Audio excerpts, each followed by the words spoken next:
Watch your back. Team, deathmatch. The enemy comes to us. Eliminate them. Enemy close. We've taken the lead.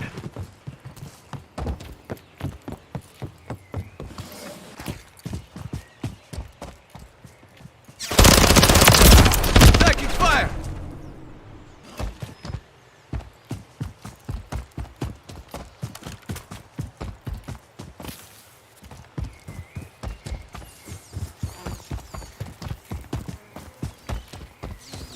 We've lost the lead.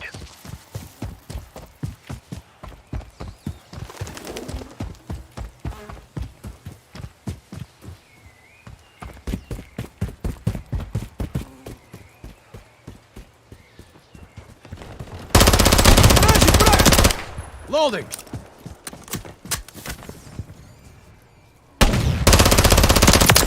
Drop.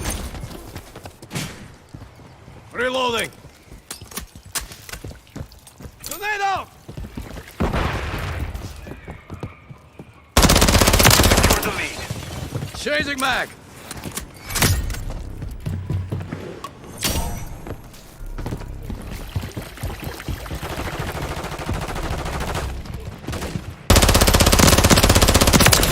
Target down. Requesting recon flyover. Copy. UAV orbiting the AO. Recon is online.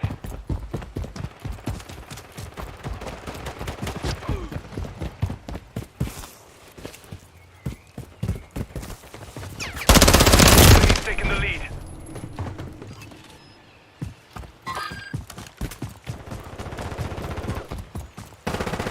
We have taken the lead.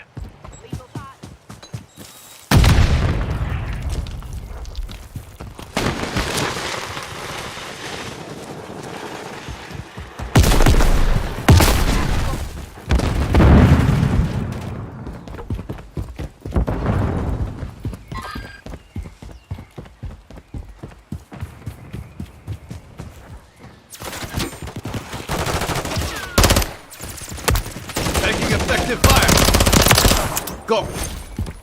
Loading. Tornado.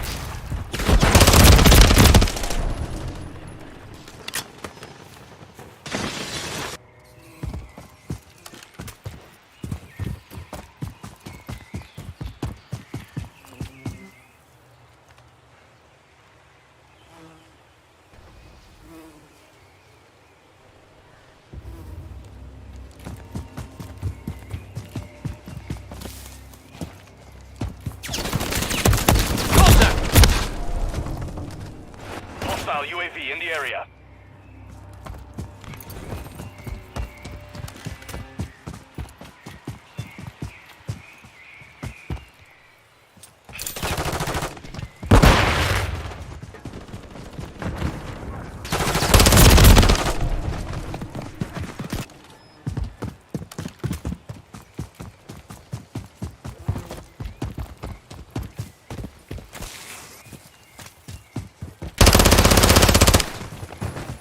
Reloading. Friendly mosquito deployed. Taking effective fire. Changing mag. Hostile mosquito is online. Lost the lead. We secured the lead.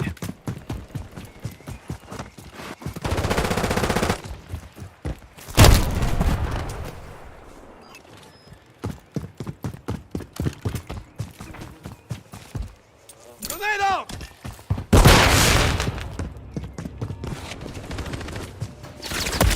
Contact. Enemy in the area.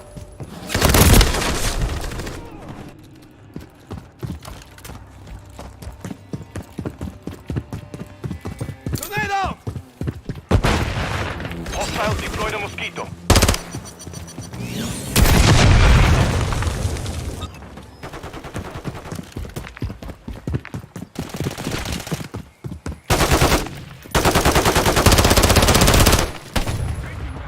Friendly care package on the way. Loading. We have taken the lead. UAV online.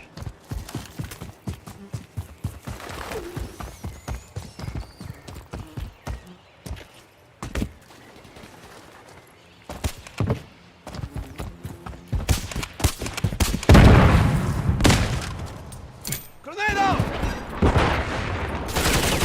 Friendly cruise missile deployed.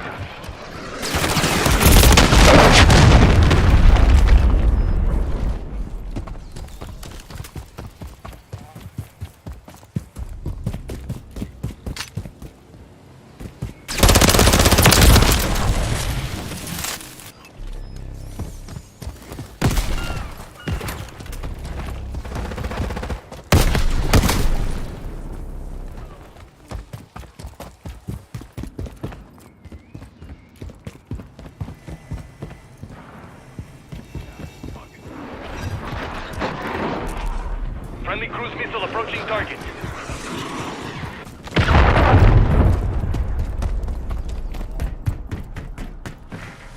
Friendly SAE on the way.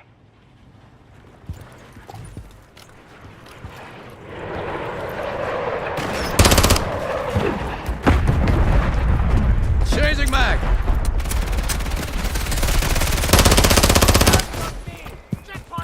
Reloading! Blood Halfway for to blood. mission complete. Finish it. Friendly remote turret deployed.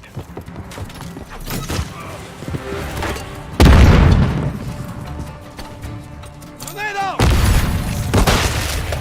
Friendly care package in the AO. Friendly mosquito active. Changing mag!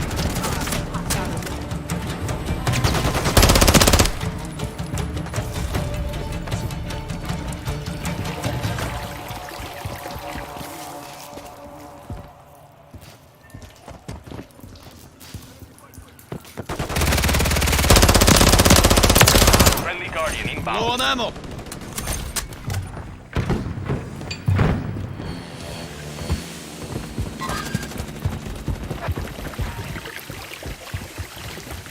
Ah, Scheiße! Grenade out!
Grenade!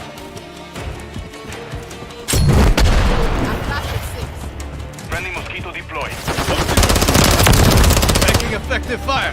Holding. 30 seconds remaining.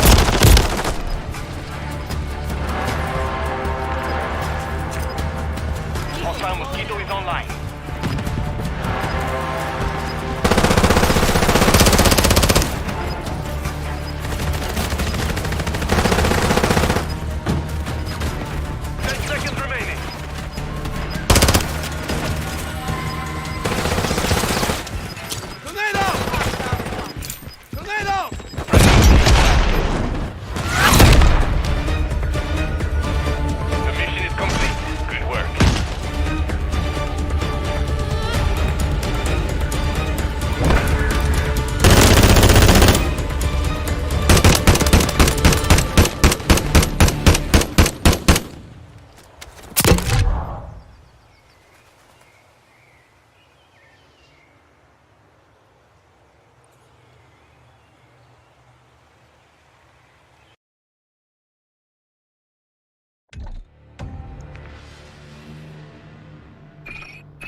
alive.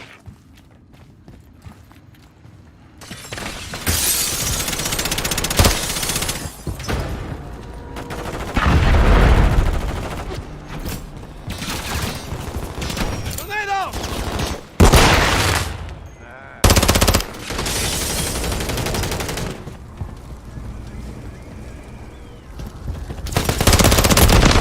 Watch your fire! Reloading! Grenade out!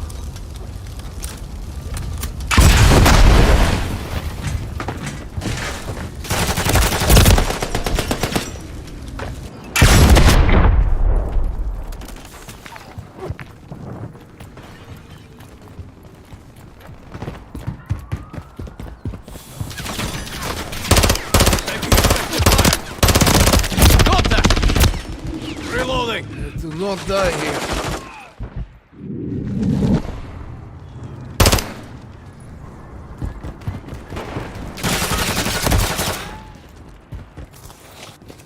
Grenade out!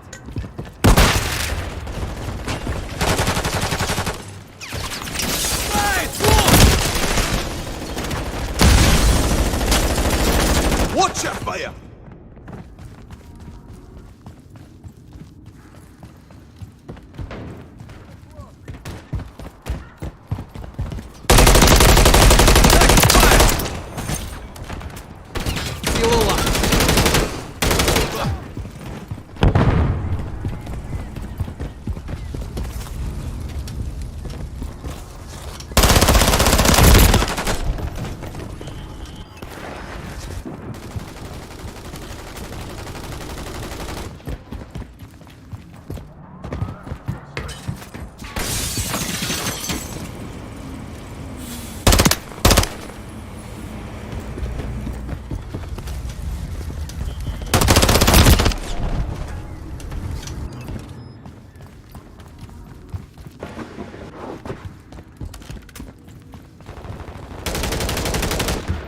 I'm with you. Grenade out!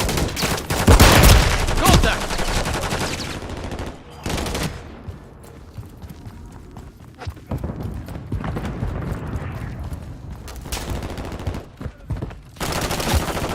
Grenade out! Throw a grenade!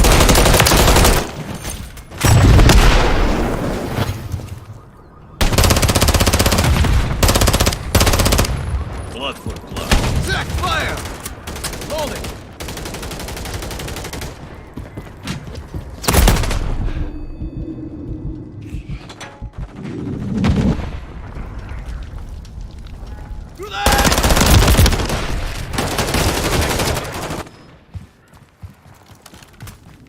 Target mark!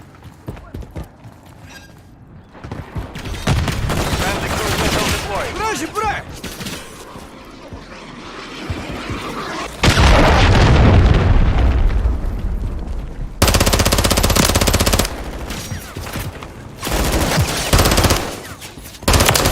Drop! Hold it! Вражий брат! Grenade out! Taking effective fire!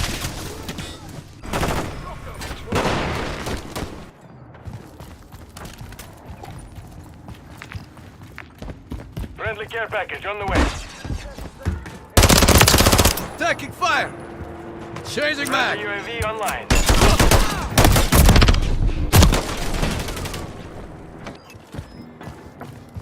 Miro! Multiple enemies! Their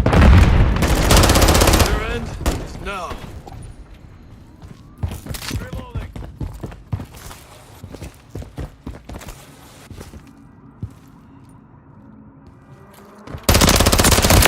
Contact!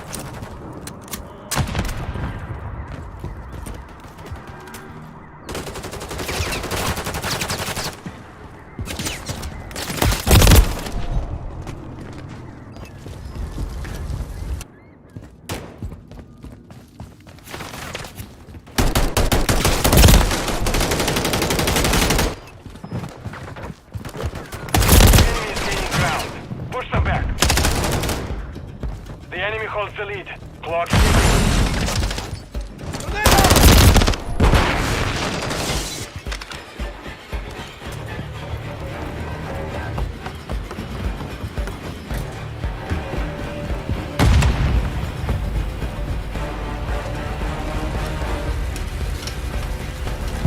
Hostiles deployed the remote turret. Hostile UAV in the area. Enemy UAV active.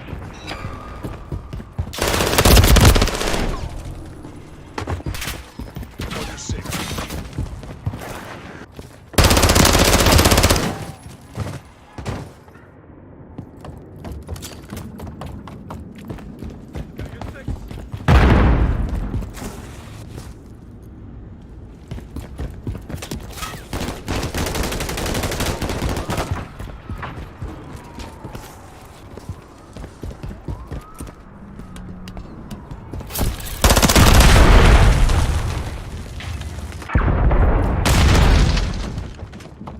Enemy! I'm with you. Taking fire!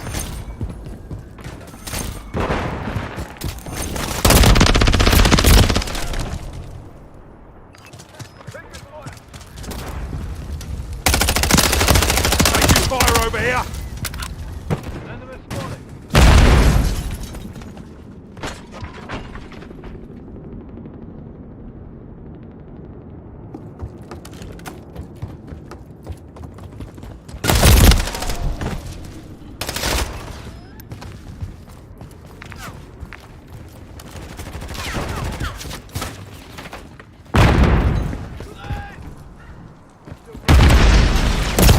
Taking effective fire!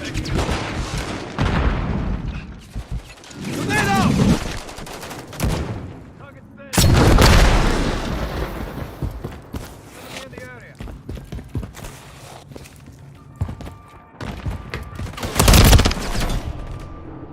I'm reloading! Reloading! Hostile remote turret is active. Raji, back! Target down.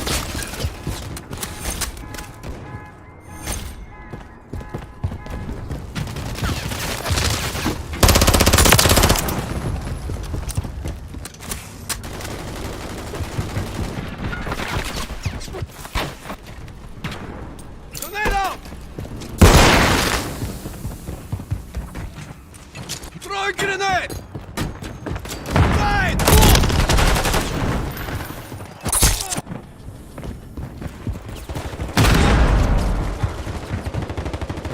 Hostile airstrike near your location.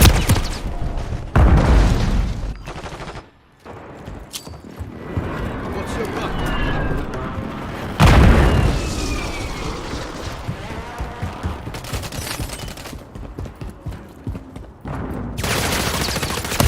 Contact!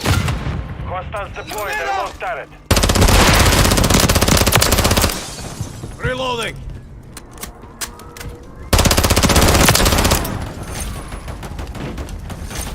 Loading!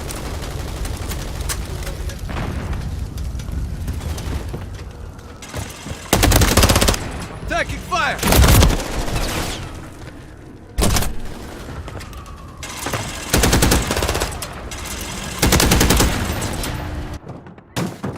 One minute remaining. I'm with you.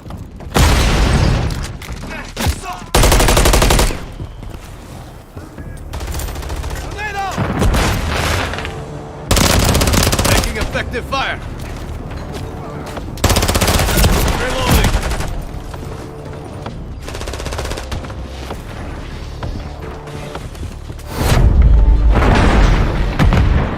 Mission failed. Return to base.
Team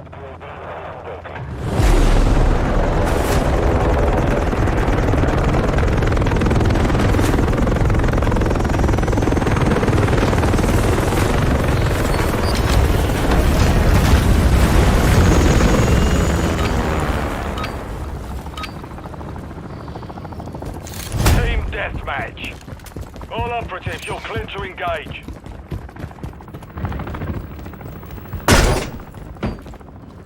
Throwing flash grenade!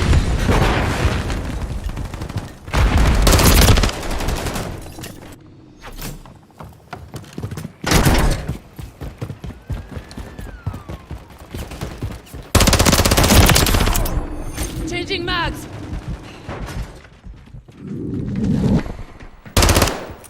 Thermal grenade out!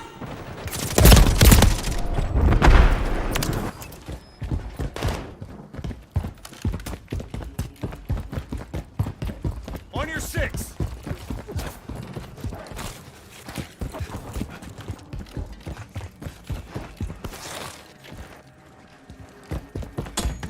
Grenade, get back! Flash out! Moving here! Reloading!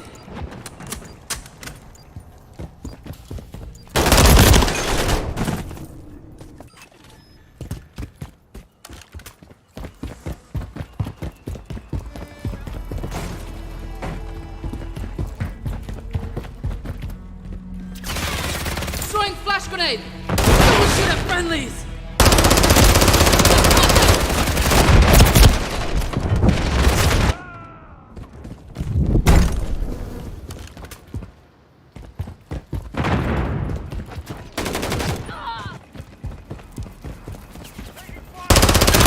Taking fire!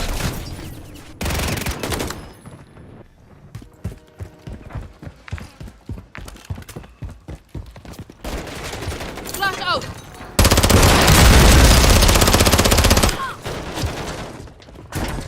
Loading fresh mag!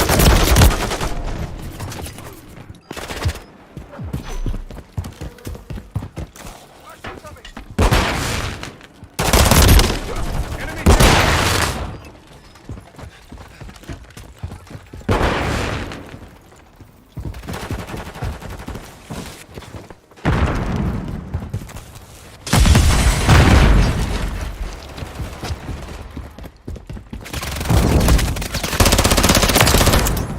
Reloading! Moving! Throwing flash grenade! Thermal grenade out!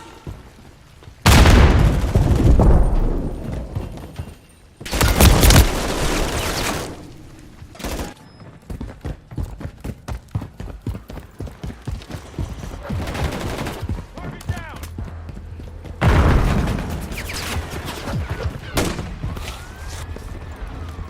Covering your six! Multiple movers! Thermal grenade out! Mosquito is online. The sniper's Hostile down! UAV in the area.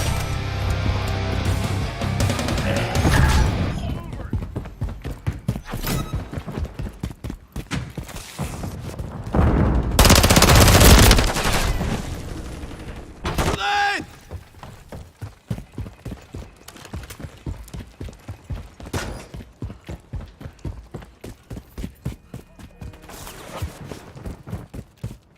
Flash out!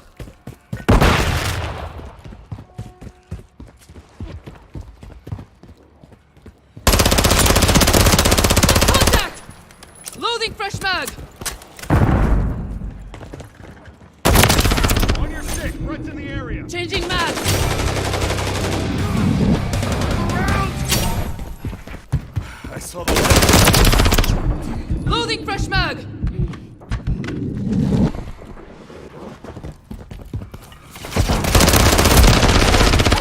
Changing mags!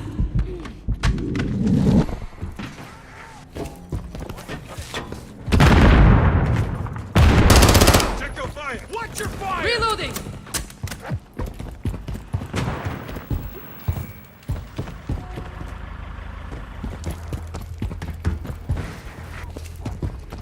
The enemy is gaining ground. Push them back.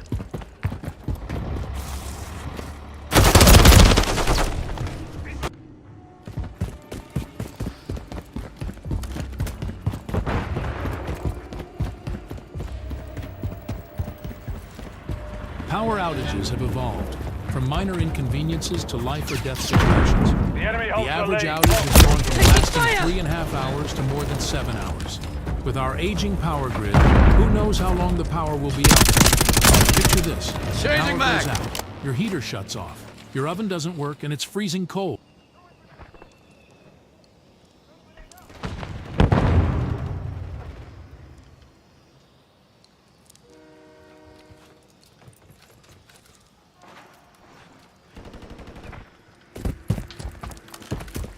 Changing mags.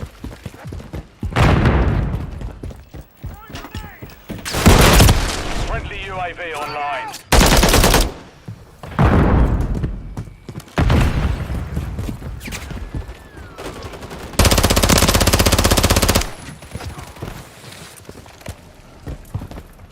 Got contact! In Los Angeles, at your house! Enemy UAV active. Changing mags! Obsessed with him. And wear his makeup and his dresses. Do you blame yourself? What? Well, it's quite common in this situation for a patient to feel a kind of guilt. What situation?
Disclaimer. If you want to stop me, you're going to have to do a lot more than ban me. If you're uncomfortable with the subjects of this show, that's on you. I will no longer be apologizing for doing what I do. If something offends you, it's satire. If it doesn't, I meant every word. Enjoy the show. Well, we're having, obviously, an acceleration of cases now. We're having now the beginnings of what's called community spread. I can't give you an exact time frame, in part because they have to go through a review process. Someone's down right here. You could easily hack into them. Also want to talk about an update to a warning regarding a complication to the J&J vaccine. Why is gas so expensive, and why is the United States inflation rate at a 4-time decade high?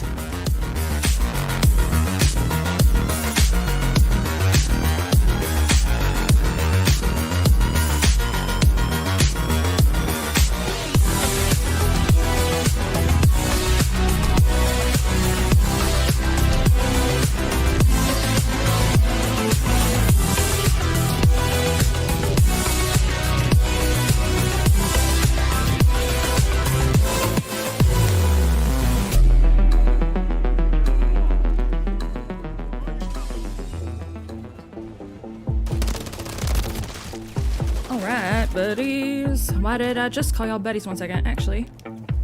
Okay, I guess.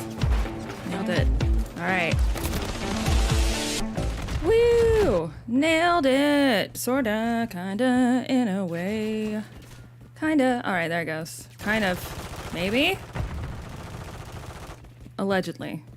Good evening, everyone, and welcome to Big Dig Energy. Come to you live on Rumble, Odyssey, Foxhole, and Twitter. It's Tuesday, isn't it? Sorry, try to be serious. It's Tuesday, and it is March 26, 2024, in the year of our Lord. It's a little bit after 9 o'clock p.m. Central Standard Time where I is. It is 9:09, about to be 9:10 p.m. Central Daylight Time. I forgot, y'all told me. It's only Standard Time when it's not Spring Forward Time. I'm probably going to keep saying Central Standard Time, because I honestly did not realize that there's a difference. I will be 34 at the end of this week, and I realized that last week, thanks to y'all, so. Just in case you ever start thinking that I know too much, I don't. It's daylight time. I'm gonna keep saying standard time. It's standard time because this should be the standard time. That's what I'm gonna say. It should be the standard time. It should always be this time. So that's why I'm gonna keep saying it. Is that a good enough reason? Probably not. But you know what? A lot of people have worse reasons for doing a lot of things, and we let them do that. So I feel like as far as it goes, it's pretty innocuous, you know? So anyways, I will be continuing to say the wrong type of time that it is. Anyways, how y'all doing? Wait. Yeah, okay, I got off onto a tangent already. It's gonna be one of those kind of shows that rhymed. I'm also gonna be singing, apparently. Give me the old razzle dazzle. Shit. It's, well, it's 9:10 p.m. Central Daylight Time where I is, and I don't know what time it is where you is. There we go. But I'm happy that you're here with me and all the rest of us. You could be anywhere, with anyone, doing anything, or anyone, but you're not. Loser, you're here. That's pretty cool. So, thanks for being here. Sorry for missing on Saturday. I'm already gonna go ahead and preface this with, I had a,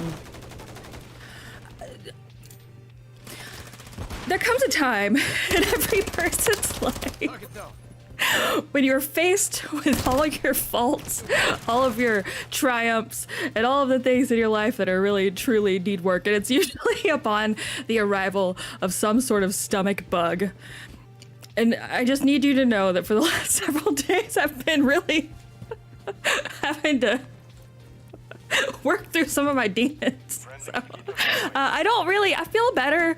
I feel like I need to, I genuinely feel like I need to go, I don't know. I haven't been to the doctor in a long time. I feel like I need to do one of those like allergy panels though. You know, where they like stick a bunch of stuff in your back and then you like fight. Because I think I'm allergic to something as part of my regular diet. And I don't know what it is because I do like meal prep stuff for the most part. I eat like, you know, like starch, veg, and protein for most every meal. I know, listen, I know I don't look like the bastion of health. It's probably from chugging all the Red Bulls.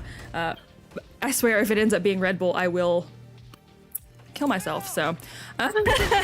Maybe it is, I don't know. I won't kill myself though, that's a joke. Calm down, Hillary. But I feel like I need to do that because I genuinely think it's something that's part of my diet, but I don't know what it is because I've tried to really, between just being a critter of habit and also just trying to, I used to be very, very overweight. I still could certainly stand to lose a few pounds again, but I used to be like 200 and I don't know how big I got at one point because I stopped weighing myself because I didn't want to know. It was like, if I don't see it, then I won't know. But my low point was wearing a size 12 bridesmaid's dress to my best friend's wedding. Oh, hi, kitty. And here she comes. My low point was wearing a bridesmaid's dress to my best friend's wedding. It was a size, no, actually, I think it was a 14. Oh, well, hi. You gonna show everyone your butthole? Okay. Man, she was really going for it. You gonna, okay. She's coming to rub her face on the microphone. Hi, how you doing? Hello. Hello, critter. Sorry. Who is that, Crackalactica? Oh, is that the guy who's, driving the boat? Where are you going? Where are you going? Oh my god. What are you doing? She just took a flying leap from the desk over the microphone stand, which is right here. Took a flying leap over that and onto the back of the chair, and now she's back there. So I paid my cat tax. The cat tax was due. She knew. Anyways, what was I talking about? Don't whack me in the head with your tail, you tail whacker. Tallywhacker? Is that word tallywhacker? I don't know. Anyways, sorry. Oh. Oh! Watch your fire! Reloading! I know her head's cut off. Speaking of working through some demons,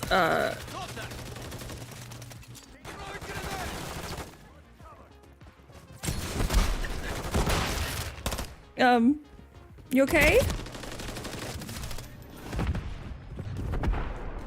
Okay, well, no. You okay, buddy? There you go. Why is the blur so strong? Here, there you go. She's looking at you. She's giving me the look. What you doing? You okay? We working through it, huh? No? Maybe? Alright, well, she's gonna go back into, like, you know. Whoa, not that. Whoa, look, I'm in... What is this? Actually, background replacement. Oh, I can put stuff behind me. Select an image or a video. Oh, wait, hang on. I'm sorry. I'm sorry. We're getting distracted here. I didn't know this was an option. I guess I did. I have, like, my background behind my camera, like, on OBS. I just have, like, a image. Hang on, all right. Let me find, like, a video. Hang on. I know you can't go anywhere. You're all... I didn't even know this was an option. All right, I want to do a video. The only video I really have, it's like... Okay, let's do this. Whoa! It's reversed. Cool. All right. Sorry. There it goes. All right, little cat will just go back into obscurity. That was funny for me. Honestly, I was just opening up my camera settings just to see if I could get my camera to focus a little better. If you'll pardon, it does this every time. I think it focuses on the microphone. Someone mentioned that before, and I think you're right. But every time I readjust it, it's like, Whoa. Close enough. All right, as long as I don't move from this spot right here, we're good to go. Okay, apply, okay. Now keep those settings. It's like, no, I will not do that. So there you go. You got a cat butt over the shoulders. Show's off to a rip-roaring start, so. Anyways, thanks for being here. Yeah, I've been reconciling myself. I think I'm allergic to, or maybe not allergic, but I don't think something in my stomach are agreeing with each other very well, which is not fun. Especially because, like, otherwise I don't feel bad. I'm a little tired just because it kind of takes it out of me, to be honest, but, like, it's fine. Not that I brought you here to complain about me, although complaining about me is one of my favorite pastimes. But yeah, thanks for being here. I don't know how long the show's gonna last tonight, but I didn't want to not do another show. Because if I had it my own way, I would be still just kind of curled up in a ball. But that's not a way to be. And honestly, usually if I don't feel terribly well and I start doing a show, usually start feeling better. You'll have a healing effect on me. So we're gonna go with that. So I don't have a... You okay, buddy? You working through it? Can I pet you or are you gonna attack me? Oh, okay. Answered that. All right. She always looks so cute when she's like all like in crazy kitty mode. But if I try to pet her, she's, you know, not having it. Anyways, so when you see these like giant holes in the back of my chair, it's because her little claw gets dug into the back of the chair, and you know, then she starts kicking. She starts doing the kitty kick of death. But anyways, I haven't even published show notes for tonight, and I don't know if I will until later because I don't, you know, kind of all over the place. Hang on, I got a text from Cabster. Oh, it's from a hour or from 20 minutes ago. My bad. Hi, Cabster. I don't know if you're watching or not, but hi. But I do have a few things that I wanted to talk about with y'all. We're going to be doing what everyone else does tonight, and we're going to be just reading other people's stuff. But I do have, there was a clip that was circulating around yesterday from Sisty.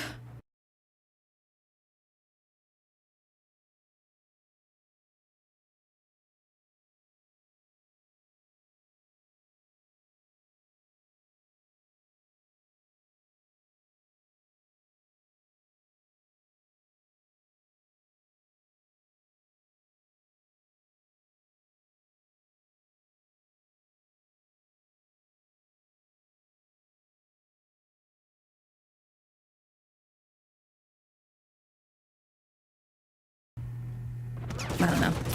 So I got that, and then I got a few other things, and that's probably going to be about it. But there's plenty to talk about within that, because unlike 2020, in which the Transition Integrity Project, which we've talked about that plenty of times. If you're not familiar with it, the Transition Integrity Project was headed up by Nils Gilman and Rosa Brooks and a few others under the auspices of, you know, well, believe it or not, election and the transition between Trump to Biden's integrity being, I guess, not compromised. And of course, they were gaming this out in a war game style setting for a year leading up to the 2020 election. But there's more than that going on now. But fortunately, we do have on our side, you know, whereas in 2020 it was all very... It was a lot more covert, I guess, than it is now. And I'm not saying that there's not instances and programs that are taking place right now that are absolutely out of the public eye, but there's too much happening in front of our eyes to be able to, you know, just ignore it outright. So 60 Minutes researcher sat down with Leslie Stahl, which I'm not even saying this to be funny. I genuinely thought that Leslie Stahl had died. I don't know why. Maybe is Barbara Walters dead? Is that who I was thinking of? I kind of think about them as being the same person. Hang on. Barbara Walters. Yeah, she died. Okay, she died in December of 2022. Okay, maybe that's what I was thinking of. How old's Leslie Stahl? I mean, she was 93 years old. Jeez. Leslie Stahl. Yeah, I kind of see it though. They kind of look similar, right? She's 82. Okay.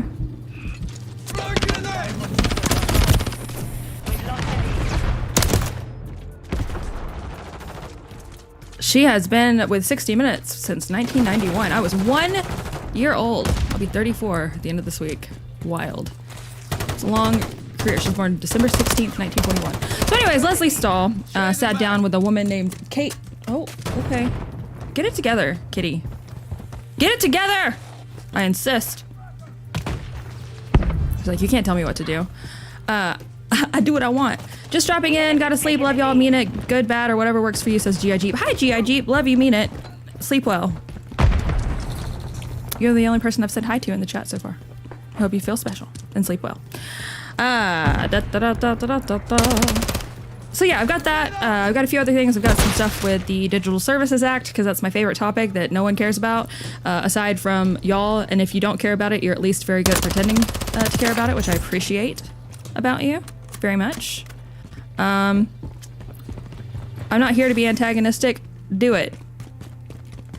Or don't. Wait. Please stop fighting in the chat. Holy fuck. Why do you... Go literally anywhere else to have a brawl, okay? Like, just, it's every show. Okay? And it's, I don't get it. I mean, by all means, free speech and all that, but it's really actually very annoying, I think, to the rest of us when y'all just keep chatting and fighting about the same fucking thing every show. And I'm just gonna be really honest. I love you all. I care about you very, very much, but it's really fucking annoying to the rest of us who are trying to like talk about literally anything else. At least it's annoying to me. And I say that with love. You can love someone and also be annoyed by them. In fact, I think that it's more easy to be annoyed with people that you love because you know that they're not gonna like, you know what I mean? It's like you love your parents, but every now and then they annoy you. But you're like, oh man, I should just, like, you know. Because you feel safe with them, and I feel safe with you guys, so I feel safe enough to tell you that it's really fucking annoying, okay? And I don't mean to be mean about it, just come on. Regulate your emotions, damn it. Put your game face on. Or at least, again, my other stipulation is if you're gonna keep fighting in the chat, then I want it to be very entertaining. I either want you to be meaner to each other, or I want you to quit it and talk about literally anything else. Can we do that? Is that a good agreement? Either say meaner shit, or quit it. Okay? We are not annoying, says the KGB secret agent. Target down. Thrasivilla says, Digital Services Act, some bitch I know has ever talked about that for more than 6 hours at a time. That may or may not be true, honestly. But Digital Services Act, there's more and more.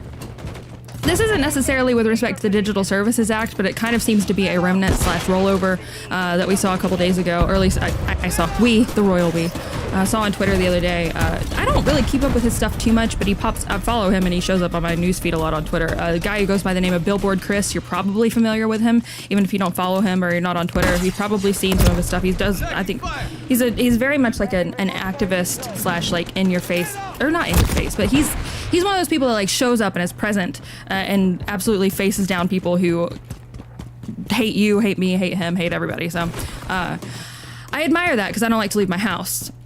But Billboard Chris the other day had a post that was the Australian government, down under, is pushing to censor a post of his. And because the Australian government required this to occur under their laws, which they have a very, it's a DSA kind of adjacent thing, for people who are not in Australia. The post was also limited. And so when I talk about things like the DSA and the European Commission, Terry Breton, Ursula von der Leyen, and people's, and by all means, like, kudos, because I totally get it, when people are like, well, who gives a shit what Europe thinks? Listen, preach, I know, me either, but, however, the problem is that you have tech companies that are based in the United States. Well, they're not based, they're just here. But you have tech companies that are stationed in the United States, right? That are oh so willing to comply with each and every request for censorship under the DSA, under the whatever the Australian Didgeridoo Alliance is called. The UK has the Online Safety Bill. And we have our own things happening here, of course. And, some of this is led by Republican leadership, which is, I always find very disappointing. But under Republican leadership, it looks like requiring people to provide, an ID to keep kids off of dangerous sites, which, I'm all for keeping kids away from, pornographic sites and for, shielding them from some of the horrors of the internet. I think that's a good thing to do. I also think that ultimately falls on the parents, because when you have Republicans leading wanting to provide government issue ID to be able to visit certain sites, that's a slippery slope, my friends. Yeah, well, I mean, it was another thing that Nikki Haley said. Remember when she was running for president? Oh, that was such a meme. When Nikki Haley was running for president, and what was it she said? Like, essentially, that you shouldn't be anonymous online, and that it's a threat to our democracy. I don't think she actually said our democracy, but she said it was a threat to national security that someone with a frog avatar whose, you know, username is like poopbutt69 or whatever, like dunks on the government all day on Twitter, which I find those things hilarious. Personally, I think that's great. And I think that you should be able to have a frog avatar and have the user handle poopbutt69 and dunk on the government all day long. They hate that though. They cannot stand it. They want to know exactly who you are, because you, whoever you are out there, you are a threat to the very, you know, a threat to the very foundations of this nation for harassing government officials online. And you know, it does. If your foundations of your very nation can be threatened by anonymous frogs online with hilarious user handles, then maybe it's a pretty fragile system to begin with, you know? But they cannot stand it. So across the board, it doesn't matter where you are or which angle you're coming from. You see different liberals, different conservatives, different, like, it doesn't matter which angle you're coming at it from. All avenues kind of lead to the same place ultimately, and any sort of furtherance of that goal from any angle is a step too far, in my opinion. I don't care if it's a baby step or a giant leap for mankind, so to speak. That's not even really a good expression there, but you know what I mean. If it's incremental or if it's like a big jump, it doesn't matter. Either one is not acceptable. IMO, and we're getting we're pretty, in my opinion. We're at a pretty dangerous precipice for the internet, because we're starting to see these massive fines and these punitive measures being pursued by these groups. That was the whole threat lingering on the horizon the whole time with the Digital Services Act out of the European Commission, was that they can fine, I think it's either 6 or 8% of the, I think it's like the year's like profit, something like that. I'd have to look it up, to be honest. I've read so many things about it, but it's a massive fine, and it is directly it's a percentage based on the valuation and the amount of money that your company is making. The problem with that, though, is that companies like Amazon, for example, who are also part of the Digital Services Act, they're considered a gatekeeper, which is one of their designations of the very large online platforms. The problem with that is that Amazon, according to reports that are already coming out already, Amazon doesn't report, they don't have a big profit. So any sort of punitive measures taken against certain VLOPs is going to be, again, laughably very small. And I don't know if this is making any sense, but I'm kind of rambling on here. So anyways, we're going to talk about the Kate Starbird, who was a former women's basketball player who now prowls the internet looking for people to get angry at for misinformation, which is the biggest red flag. Like, what's the opposite of a dog whistle? Like whatever it is. We gotta come up with a phrase for that. I can't even really put it to words, but misinformation is just like, it's just a red flag.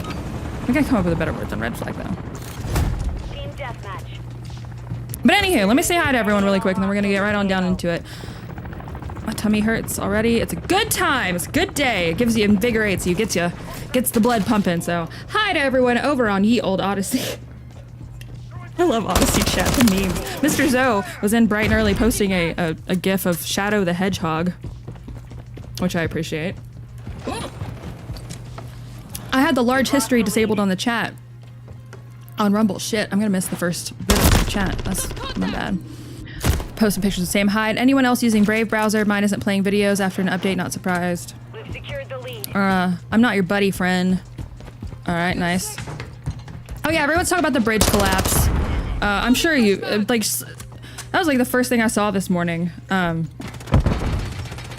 Wild stuff. I've never, I guess it was I don't even remember when this was. Maybe someone remembers what I'm talking about. Here. I remember a few years ago, and by a few years ago, it could have been anywhere from like 3 to 15 years ago. It all kind of starts to get blurry up there, right? There's a pretty big bridge that collapsed in, I believe, Arkansas. It's like the last major bridge collapse that I can remember. Hang on, let's see. Does anyone remember that? I'm not laughing at the bridge collapse.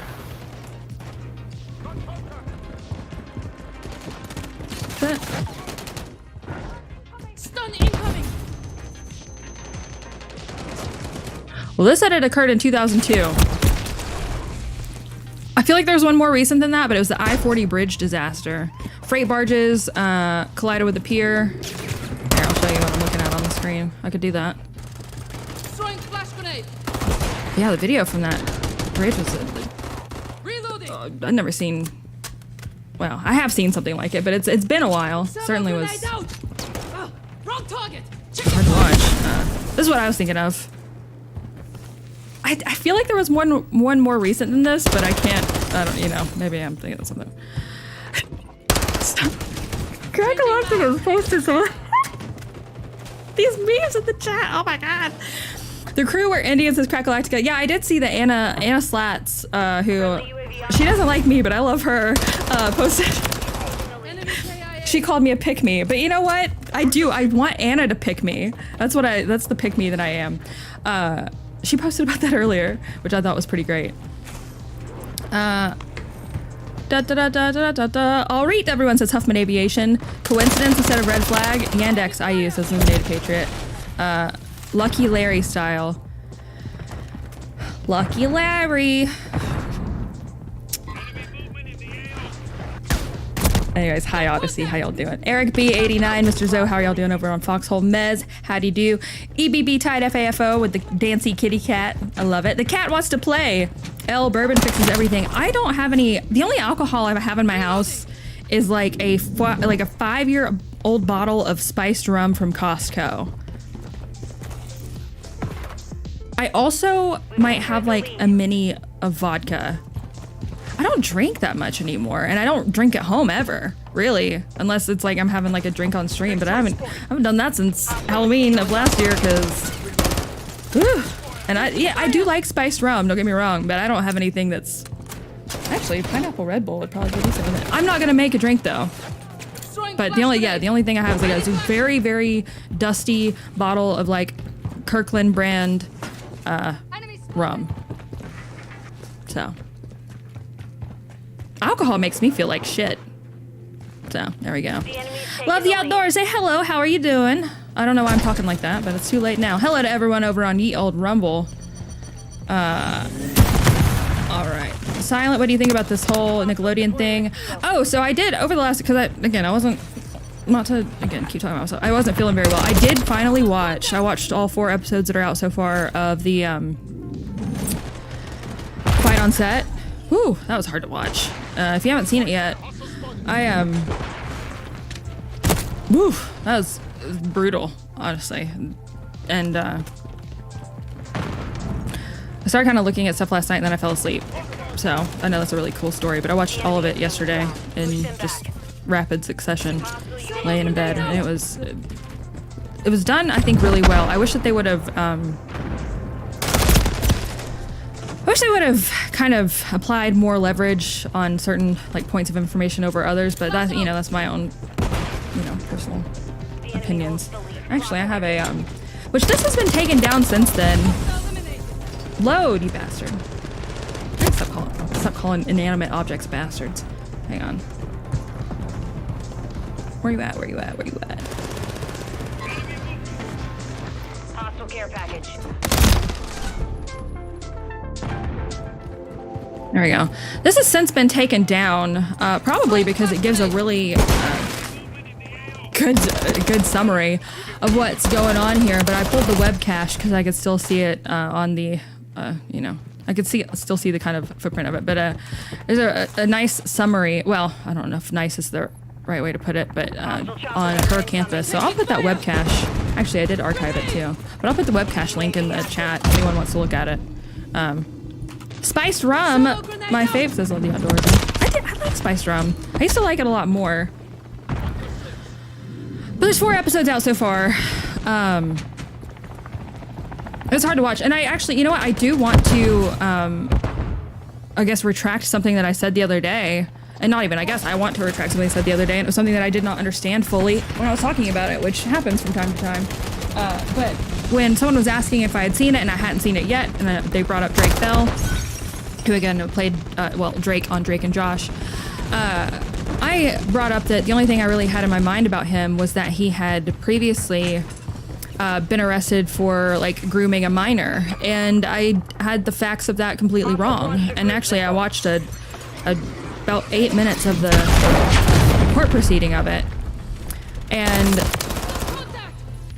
the things that Drake Bell had to endure at the hands of Brian Peck, which is the kind of the big crux of it, is that Drake Bell had been sexually abused for over 6 months by a crew member that everyone loved, who worked on All That, who worked on Drake and Josh. And at the peak of his abuse of Drake Bell, he had been trying to push Dan Schneider to make him the dad on the Drake and Josh show, which is just so fucked up on so many different levels. But Drake Bell was later there was court cases about him like grooming a minor, and the reality of what actually occurred in that case is actually very different than how it was kind of portrayed in the media. Shocker, was that he did talk to a girl who was a minor. There was no sexual, like, she accused him of sending her sexual images, but he did not. And she had deceived him about her age, and then when he found out that she was not over 18, he like cut off ties with, like, was like, get the fuck away from me. And so then she went after him through the court system. So I was completely wrong on that. I did not know that, and I feel bad for even having had mentioned it the other day. But you can actually find like the full like court proceeding on Law and Crime, and you can hear like what the judge is saying. It was like there was no willful like being a predator. And again, not to enable a conversation that I don't, but she's said like they're doing a well, here, let me hang on. Un momento, por favor. Let me see if I can just pull up this video. I'm off topic, but it is what it is. This was a question that Chicago Fawcett asked Silent, and let me see, let me send it to myself. How long is this video? All right, hang on. Boop. Send. It's an 8-minute long video, and I'm sending it between my phone to my computer, so it might take a second. So give it all right, we can watch a clip of that. But anyways, I was completely wrong on that, and I feel really very terribly that I went with what the honestly, it makes me wonder if that was some sort of like attempted revenge on Drake Bell for you know, getting Brian Peck arrested back in like, I guess like 2003. Is that occurred? Hang on. Anyways, it was really very fascinating, and I ended up paying for a month of HBO just so I could watch it. Where's that? What's that? Yeah. So this is a statement that was given by the LAPD at the time of his arrest. From August 20th, 2023, a Hollywood acting and dialogue coach arrested for lewd acts with a child. And that's, you know. Hollywood acting and dialogue coach arrested for lewd acts with a child. A detectives from the Los Angeles Police Department Sexually Exploited Child Unit arrested 43-year-old Brian Richard Peck at his residence in Valley Glen. He was arrested for Penal Code section blah, blah, blah, blah. At the time, Peck was coaching the victim. The investigation into Peck began 2 weeks ago when the minor's family reported that Peck had molested the child over a 6-month period. The investigation, which has included a search of Peck's residence, is ongoing. He remains in custody pending arraignment on molestation charges. His bail was set at $500,000. The case will be presented to the LA County DA's office for filing consideration. And in response to this, the whole kind of big crux of this was that he was accused of... And they actually caught him. Drake Bell, again, as a literal child, managed to get him to admit to it all on a, like, I guess tapped phone line, like a recorded phone line, which is like super, super brave of him to do, to be honest, and especially after everything that he'd gone through. So like it was like he admitted to everything on a recorded line, which is how they were able to get him. And so 41 various actors, actresses, and like producers and just Hollywood cretins, right, wrote these letters of support and to like, I guess, character references and letters for Brian Peck after he was accused of doing horrible things to Drake Bell. And in some of these letters, they were accusing, like, they were blaming, again, a young teen boy for tempting him beyond, there's people like James Marsden, which I would have never imagined in a million. It's just insane, the people that were like saying stuff. So that was, honestly, I know that I'm like a week behind the kind of drama on it, or not even drama, but just kind of the realizations on it. But it was very difficult to watch. But I don't want to say I enjoyed it, but I'm glad that I know the things that I know now, and I hope that there's more of it. So, anyways,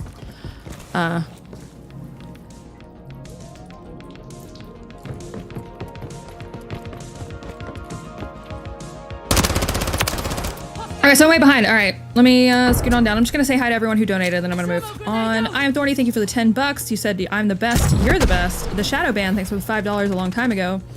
Jokes, memes, etc. are our most powerful weapons, that's why they're going after it. That is 100% true. They hate memes. Again, going back to kind of the discussion from the beginning on censorship and misinformation and election integrity and blah blah blah. Ooh, election integrity. They cannot stand memes, and in fact, I think one of the funniest things that we've ever dug into on the show was it's the Digital Forensics Research Lab. That's from Atlantic Council, I think, right? Hang on.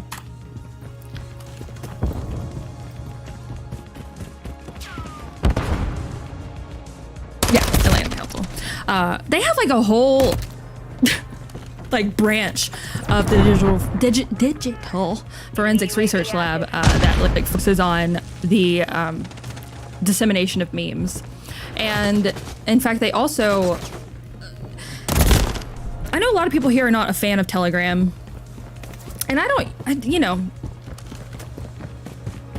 of don't get it, but I also enjoy it because I have one, and I can directly communicate with people, and it's like a direct line of communication. The amount of spam and the impersonating accounts that DM people, like there are people that pretend to be me on Twitter now too, but will pretend to be someone who has like a decent following online, and will make a fake account and then start DMing people and be like I don't even know what they said, but like, are you aware of the upcoming economic collapse? And then they'll like say something about crypto, and I'm just gonna go ahead and let you know right now, if I ever DM you, it's probably not me, okay? And the people that I barely respond to the DMs.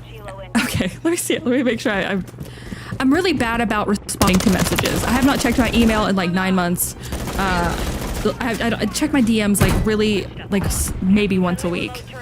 I check my there are a few people who have my actual phone number who can text me, but I just, because it's constant messages, and so if I am ever DMing you out of the blue, being like, are you aware of the upcoming economic collapse? That is 100% not me. All right, I'm not gonna DM you probably, like, unless we. If I DM someone and we've never talked before in a private message, I'm going to probably be confirming with you in like a public setting, on like Twitter or Gab or whatever. Like, hey, yeah, I'm gonna DM you. I will verbally, or well, textually confirm with you that I'm gonna DM you. I will never DM you out of the blue, ever. Like ever. Okay? Ever. But people don't know that, that don't watch the show, which shame on them. But there's plenty of people that like follow, that follow me but don't watch the show, and I get it. The show is certainly not for everyone. It's hardly even for me sometimes. But they hate Telegram because Telegram has a ton of like meme accounts, and the Digital Forensics Research Lab like agonizes over Telegram and meme accounts. And one of the things that they were it's really rather funny at the beginning, at the onset of the Russia-Ukraine conflict. Reloading.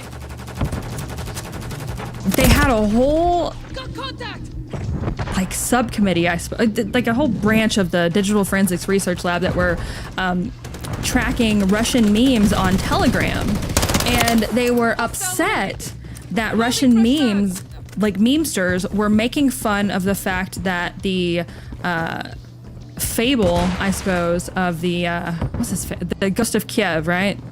Which is Sam Hyde / not real.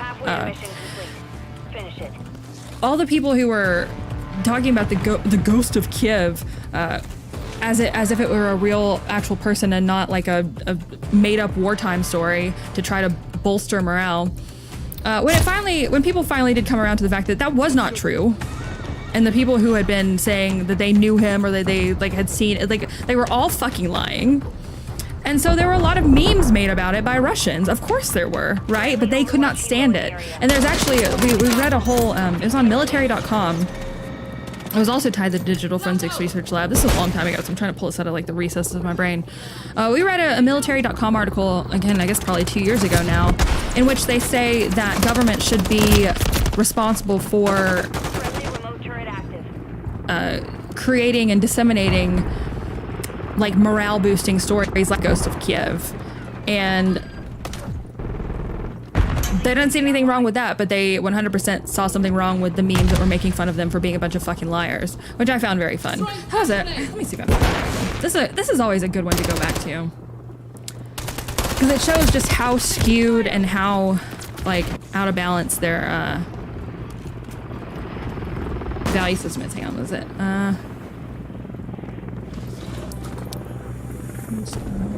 Kiev site. mw3.com. Oh, here we go. Perfect.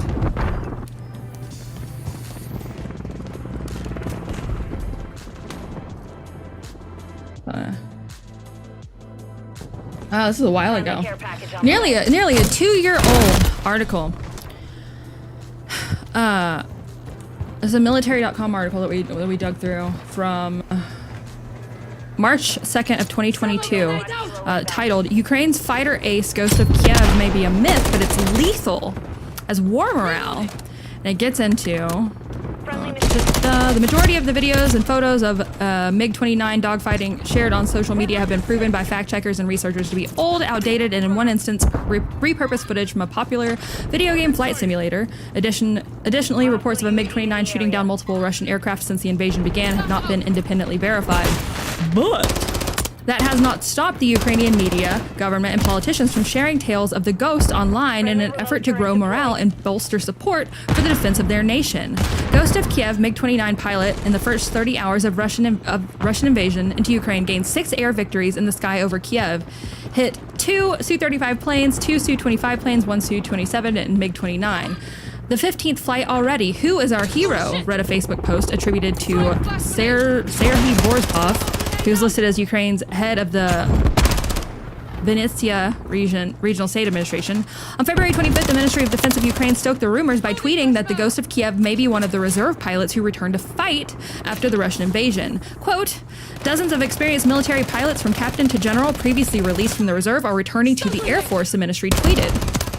Who knows, maybe one of them is the pilot of the MiG-29, which is so often seen by the people of Kiev. The fact that the Russians have not yet established air superiority in Ukraine is helping to keep the myth alive. A U.S. senior defense official speaking on condition of anonymity told reporters on Wednesday that, quote, "Ukrainian air defenses remain operational and that the skies are very contested and very dynamic." Additionally, a lack of clear information from Russian and Ukrainian governments regarding casualties has added to the mystique of the ghost.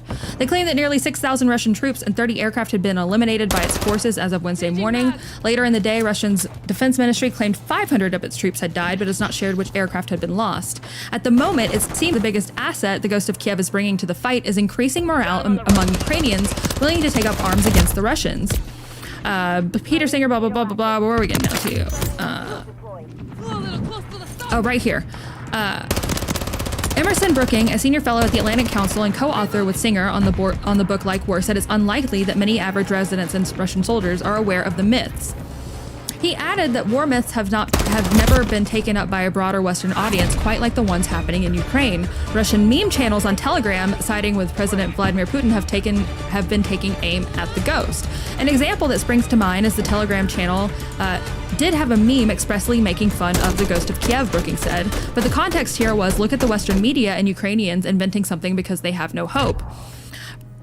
Yeah.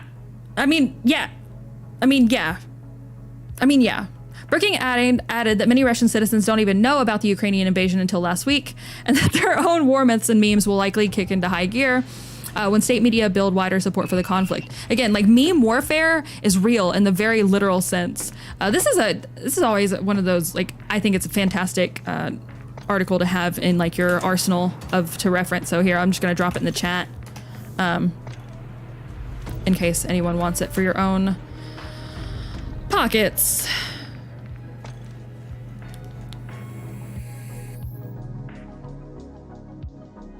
Huffman said, Digital Forensics Research Lab is people I was telling you about doing the YouTube channel videos a few weeks ago. I guess I didn't make that connection, Huffman. I'm sorry. I'm way behind. So yeah, going back to the shadow ban, thanks for the $5. And this is a long tangent because of that. But memes are powerful warfare. And in fact, they're so powerful that even like when the governments of various countries get caught in a lie, their only real complaint here is that memes were a good way of kind of mocking their straight up lies and propaganda, trying to bolster support. I mean, like, really, I don't think that we talk about the ghost of Ukraine. I really don't feel like we spend enough time. I guess 24-hour news cycle, people don't really, a lot of retrospectives don't really take place, which I think is unfortunate. It might be worth going back now to revisit some of the early Russia-Ukraine propaganda, especially relating to things like the ghost of Kiev. And there were a few other myths that were going around that turned out to be just patently false. Our government, Ukrainian government, various other governments had 100% had a hand in spreading those lies. That might be worth a retrospective. I'm gonna write that down. Baby, write this down. Take a little note to remind me in case you didn't know. Tell you that I love you and I don't want you to go. Baby, write this down. And take my words and read them every day. Where is it?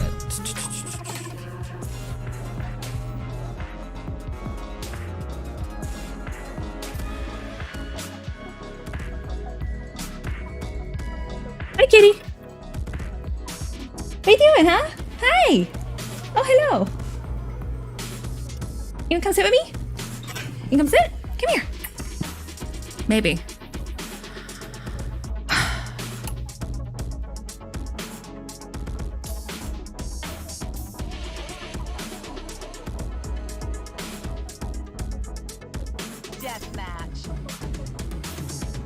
Just one more second, and that'll be done. Sorry. Better. Way better. Oh, not that. I didn't mean to do that. Boop. There we go.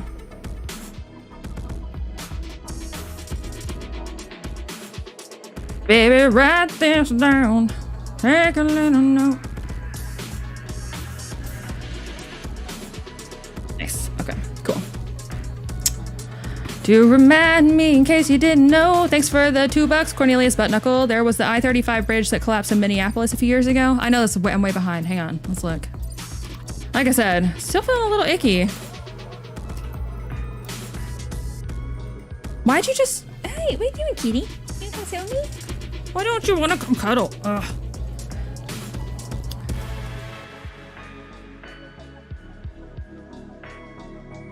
I don't know if I remember. When was this?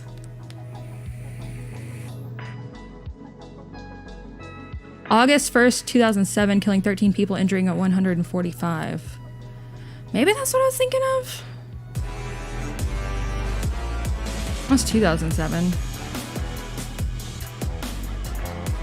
I mean, it does occur, but I mean, what caused this one?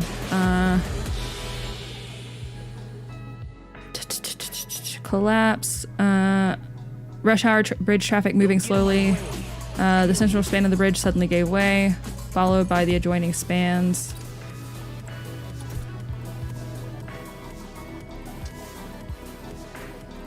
The one I was thinking of in Arkansas. I guess was caused by a barge. Maybe that's why I was thinking of it. But still, thank you. Honestly. Chicago Faucet. Drake Bell had his own SA troubles and has since fled to Mexico and is now doing local taco commercials.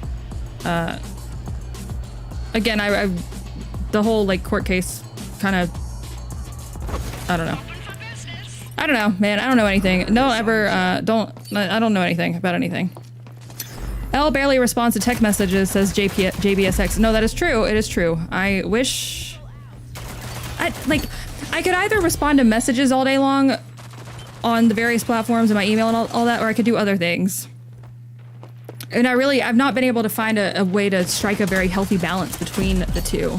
I get messages all the time, and my kind of, like, I could either, like, parse through them all, or I could do none of that. And I've chosen to do none of that because I don't really know how to find a balance at all. So, it's unfortunate. I wish I could find one, but I have not been able to so far. So, there. Is it Arkansas or Arkansas? I mean, it's Arkansas, really, but you know. It's in Hillary Clinton land to others. So.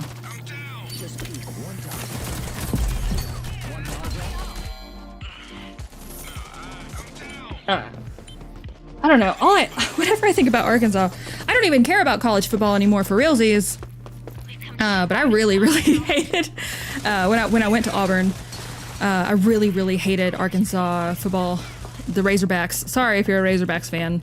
Again, I could not bring myself to care too much about college football anymore, unless it's the Iron Bowl and if we stand a chance that season. But I really used to hate. I had a grudge against the whole state, to be quite honest, because of football for the longest time. So, was that a fun story? I don't know, but it is true. Those damn Razorbacks. You know, actually, funny story. This actually probably isn't that funny of a story, but it's a... hang on.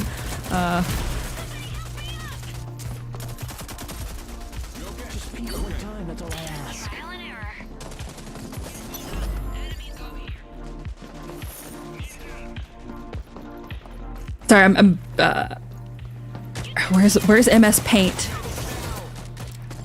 This is a story that has lived on in my family for quite some time.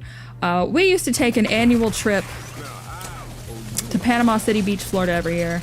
And one of the fun things that you do in Panama City is you drive up and down. You go drive up and down, look at the beach and look at all who's there. And of course you see, a lot of people bring like their nicest, biggest vehicle down to the beach so that the whole family or a whole friend group or whatever can load up in it.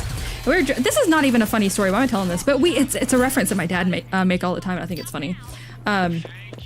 We were driving behind a like decked out like Suburban or whatever, what people take down to the beach, and this was their license plate. And they had an Arkansas license plate, so it should have made more sense quicker. But we were all sitting there like, what is Gorzer-Bucks? What does Gorzer-Bucks mean? I mean, like, we were really, really puzzled over it for longer than I think anyone ever should be. And then finally my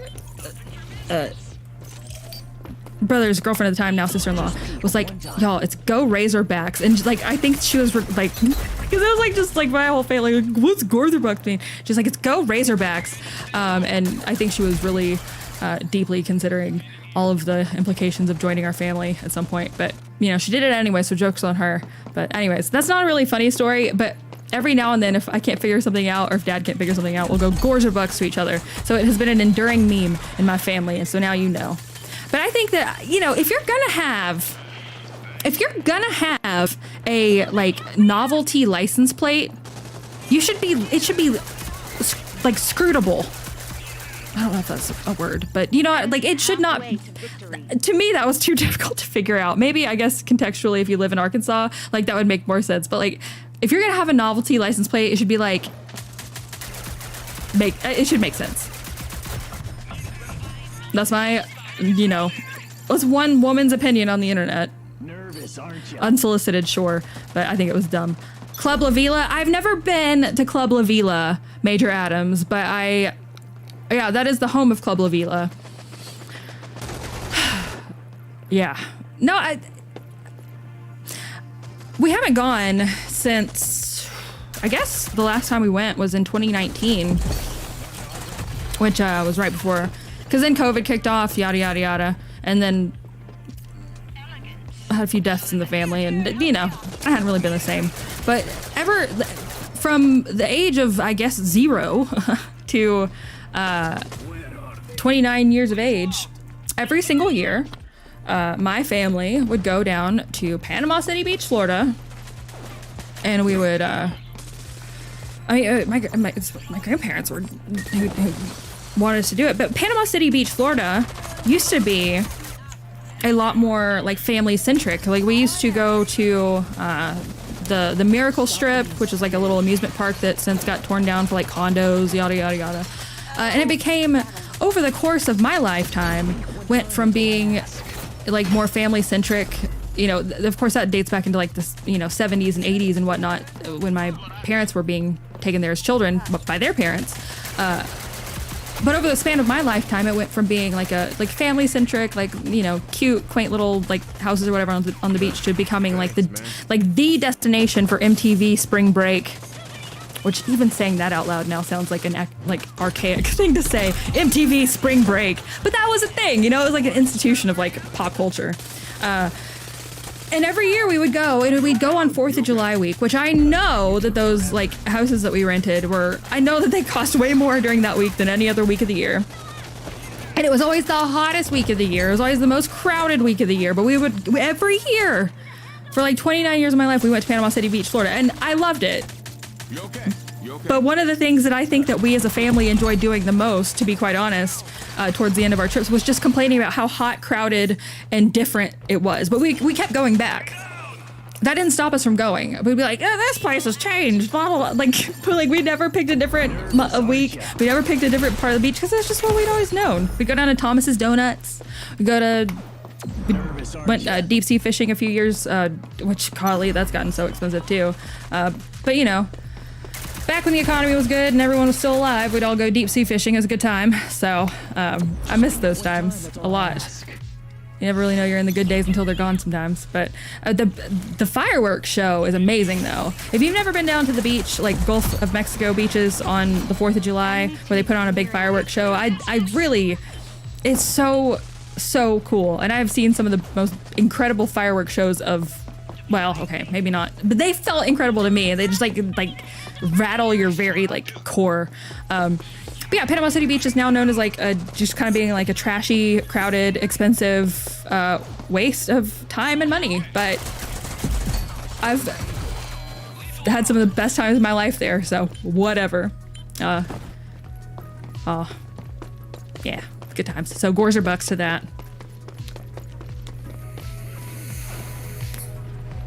Thrassybola says, I don't trust a female who says spring break without lifting up her shirt. Oh, yeah.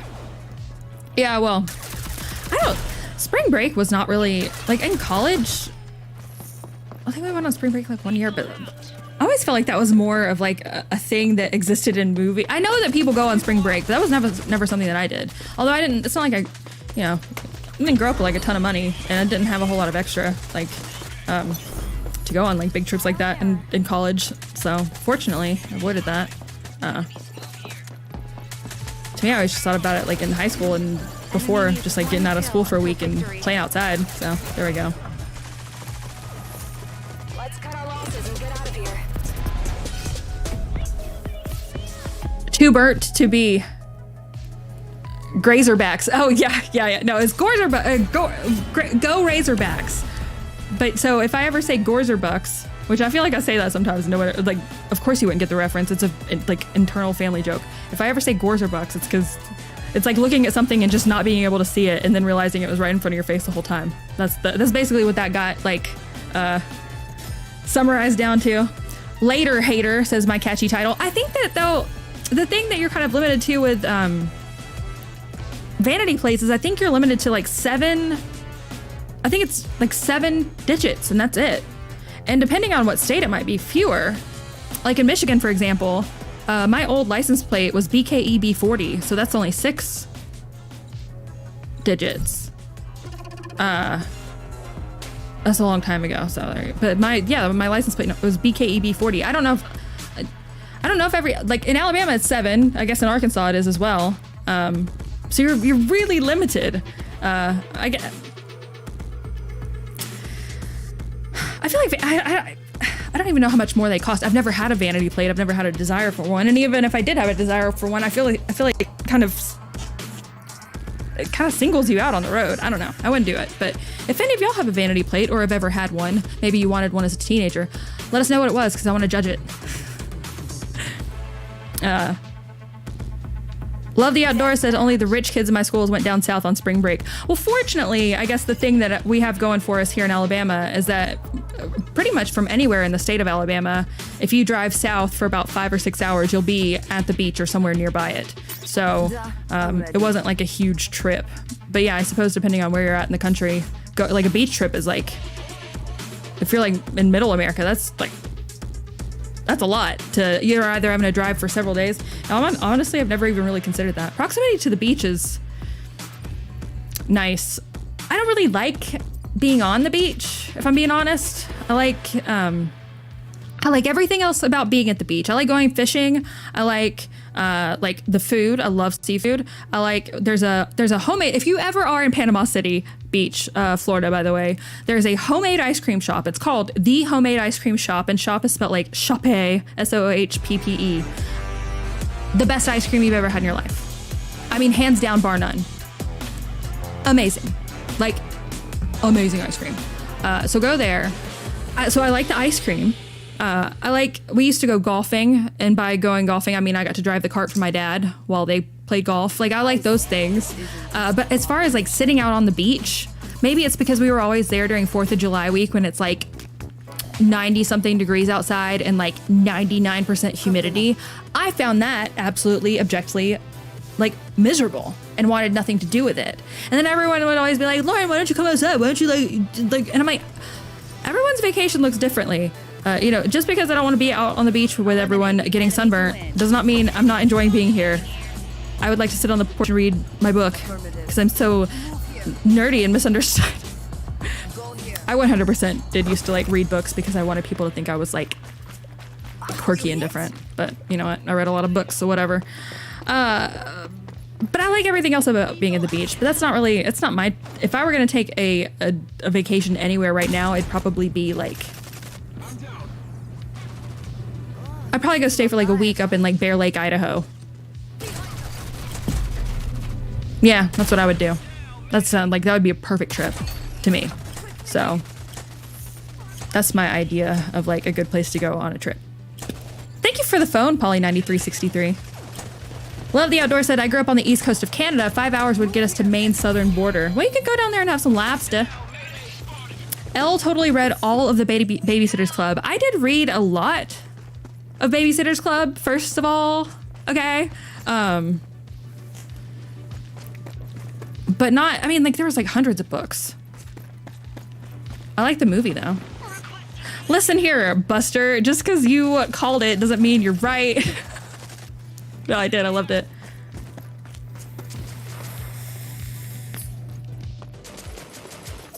Bobby Digital says vets should have the sole privilege of having custom plates IMO. You know what? Sure, that's agreeable to me. I don't get the allure of it, but I know that some of my friends, when they turned 16 and we were all getting cars for the first time, like some of them got like a custom plate, and I feel like it's either something for like a teen or like, I guess what Bobby just said, like someone who served in the military and maybe wants to like identify, like, I don't even know what you would customize it with though. Maybe like your infantry or like something. I don't know. Send your gratitude to Mother Russia. My catchy title says Americans should have the sole privilege of operating a motor vehicle without the plates, registration, and insurance. Now that, my friend, I agree with. Live free or die enslaved. Yeah. It's a signal to the police. Oh, okay. Oh, yeah, okay, that makes sense.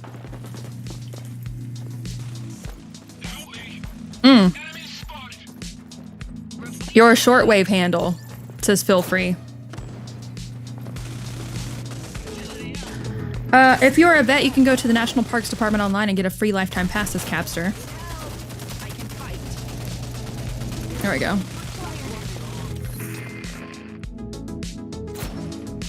Karen Hair 7 says, username checks out. Yeah, my hair always became like a big bush down in Florida. Florida's way too sticky. Yes. Yes, the humidity is unbearable. It's pretty high here. North Alabama, like we get some pretty high humidity times or whatnot. But it's nothing like being down on the beach. California beaches are beautiful, but it really does suck that California is filled with a lot of the people that it is, particularly in like the, populated areas, because it is beautiful. I lived there for 6 months on a contract. Like 2017, 18, 19, I don't know, somewhere in there.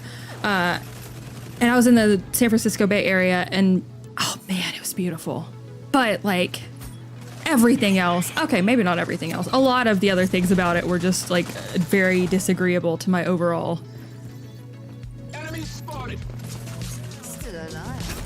wants and desires out of the places and people around me.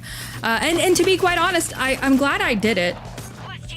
And my dad even told me, he said, when you left, he's like, I was really worried that you weren't going to come back. And to be honest, when I left to go to California, I didn't know if I was going to come back. Like, but it didn't take very long for me to realize like that I really, really, really like where I'm from. I love being from Alabama. I love it here. If anyone asks, of course, we're all a bunch of like toothless, shoeless, inbred backwoods hicks because I don't want anyone to move here, but I love Alabama.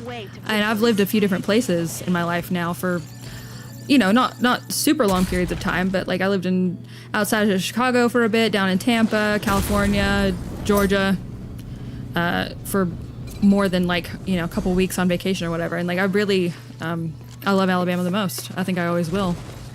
Kitty treats going up in prices, Bobby Digital. Thanks for the $10. I appreciate that. Kitty treats are... Well, the kitty treats my kitty likes, which if anyone else has a cat, the Temptations. They are so... Thank you. That will get her a new bucket of Temptations. It's really nice of you. Thank you. Salty Engineer, thanks for the $10 also. Says, we're glad you came back to the South. Me too. Me too. I love it here. And, I think that I do think it was good for me to experience some different places to really gain an appreciation for it. But I love it here. Dead by Daylight. I haven't seen anyone playing Dead by Daylight in a minute. Speaking of, not Dead by Daylight, but I've been toying with the idea of doing a game stream, which I'm going to start next week. I think I'm going to start doing it on... I have two options, and again, I've been mulling this over for a bit. I'm gonna add another day to the stream lineup on Wednesdays, right? So as of right now, I'm doing a Tuesday, Thursday, Saturday show. I'm gonna add one to Wednesday, so it'll be Tuesday through Thursday, have a show every night, and then a Saturday show. I am considering just doing the Big Dig Energy show Tuesday, Wednesday, Thursday, and then making the Saturday night show game show. But I don't know if that's too much to shift around, or if I should just do the games on Wednesday night anyways. And if anyone has any input or any preference on that, let me know. Okay, thanks. Tennessee is beautiful too. Karen Hare 7. A guy at my daughter's high school had a white Ford Bronco, lettering on the side. No matter which. The Ford Bronco, growing up, my granddad had a Ford Bronco that was like, oh man, I would love to have one of these now. Let's see, was it like a blue and white 90s, I think, Ford Bronco. We used to like climb around on, that's exactly what it looked like, I think. Had like the removable camper on the back.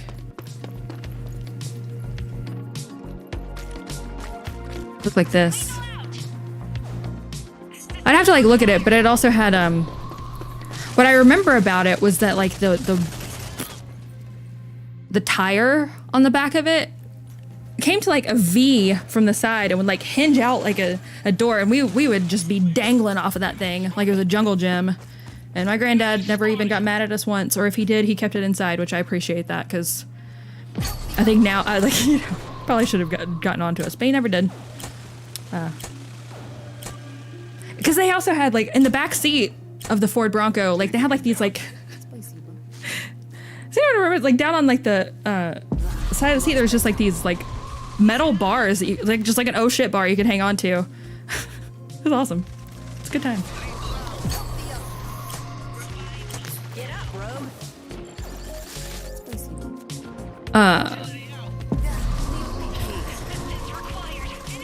Why was that vehicle ever considered to be luxurious as Chicago Falls? Because there was different times and different standards. It ran well. It would like drive up the side of a cliff. Like, I don't know. Standards have changed, but you can't like a brand new car now. Granted, it's probably changed even since the last time I was even kind of casually looking. I was casually looking at like cars, and we went to a car lot. Jeez, when was this? I guess like 2018, maybe.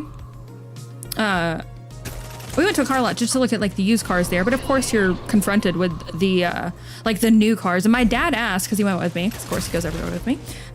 He asked the guy, he's like what would like, just out of curiosity, he's like, what would it cost for like a fully loaded like Nissan Maxima, which is what I have now. Well, okay, I have a 1997 version of a fully loaded Maxima. And like the dude said like starting at like 70 grand. That's fucking absurd. So I don't know. The quality and standards for what constitutes a luxury vehicle has changed so significantly. And in fact, and this was a good point, and I don't know if this is actually the case, but I choose to believe it wholeheartedly. You see a lot of people in California, for example, particularly in the San Francisco Bay Area, who are like living, there's like a whole shanty town of like tech bros that live, honestly, I bet this is probably a lot of fun. But you would drive through some areas in like Palo Alto where people rent out, there's like some land space where people rent it out to like people to park like the, like their trailer, like their campers or whatever. What's the, like, not Winnebago. Airstream. Like they have Airstreams parked there, and so like the tech bros will move to San Francisco, live out of an Airstream for like a couple years, make a fuckload of money, and then they will move back to Texas and go buy a McMansion. Like that's a pretty formulaic thing to do, right? But outside of their Airstreams, they all have like luxury cars parked, and like maybe not like a Maserati or what. Is that even considered? I mean, obviously it's gonna be an expensive car, but like they have like really, really nice vehicles parked outside of like their Airstream. It's like because people couldn't afford housing there, they would put some like the flashy bit of luxury that they could kind of use as like a status symbol with like a car. Someone made that kind of assessment when I was there, and I was like, that makes sense. I couldn't afford a car or a place to live in San Francisco, even if I wanted to. But you see a lot of luxury cars in California, and these are people who probably couldn't afford housing there. That's just interesting.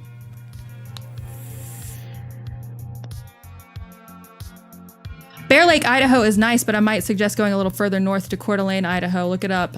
It's gorgeous, and there's mountains every direction you look. The only reason I mentioned Bear Lake, Idaho is we drove through there, actually moving me back to California. We took like a week and a half or so to do like a cross-country road trip.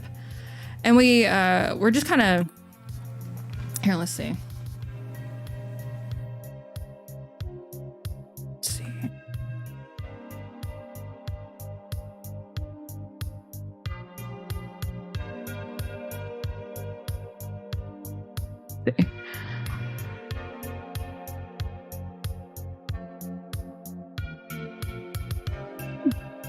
Scusi.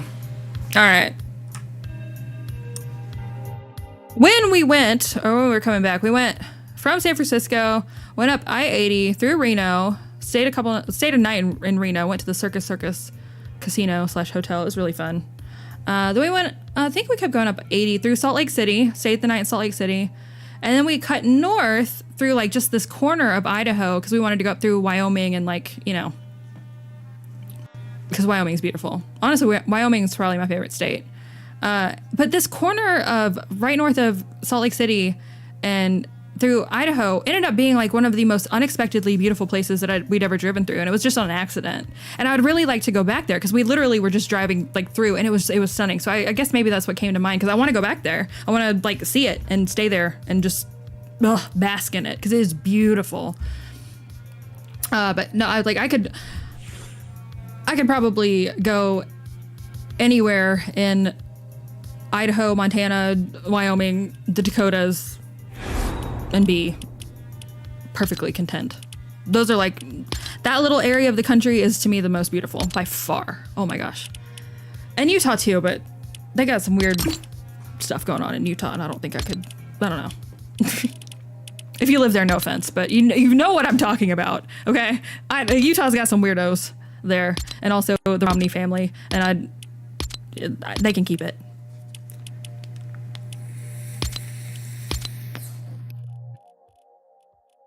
Want a nice drive? Take US 2 from the Sioux to I-5. What's the Sioux? Drove from Orange County, California to Sturgis, South Dakota. Yeah. Well, Sturgis is on the right side, right? I think. Either way.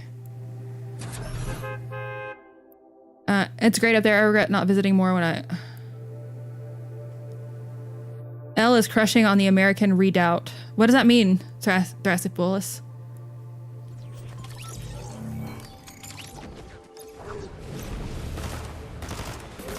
Where the Sioux locks are. I don't know what a Sioux lock is. You don't have to keep timing out dual helix. Capture breaking down Chesapeake Bay Bridge in Annapolis, Maryland, south of the Francis. What's going on? Wait, send me a link, Cabster. I'd love to see Idaho. Take a road trip and I'll meet you for lunch. Let's do it. No, I just like my idea of like luxury would be having a place to live in this area of the country where there's like no one else around me. That's beautiful to me. That's what I want. Just the bracing, fresh air and silence. Ooh, that's all I want. That's the idea of luxury to me. Granted, I do live like down here in the North Alabama region, so it was pretty far. But man, that is, that's the most beautiful area of the country. And to me, there is no like second. Like that is stunning. Thanks, Capster, and thank you for the ship. Love the outdoors, eh? Chesapeake Bay Bridge in Annapolis, Maryland, south of the Francis Scott Key Bridge, has been shut down. Okay, but he always posts breaking stuff, and it's never breaking. I'm gonna be honest.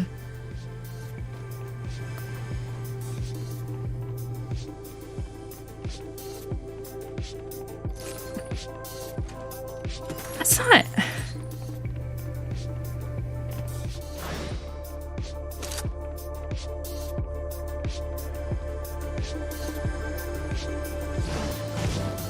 New Federal State of China official X account.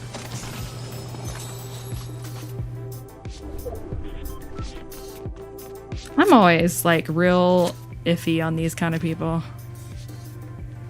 I don't know, man. Chuck Callisto, like he does fine, but like he always posts like breaking, developing, and it's like something from like 3 days ago. Granted, I know that this had to have happened within the span of like the last 24 hours, but anytime I see his stuff, I'm like, is it actually breaking?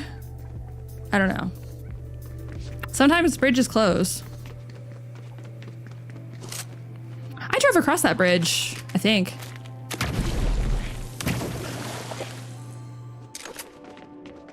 Man, I'd have to go back and look. I drove around Baltimore. You know what, actually, well, I don't know if I went on 895 or 695. I was coming back from New York City down to Alabama. Huh. Huh. I wonder which way I did go. I think at the time I was letting Google Maps track me. I could probably go back and look.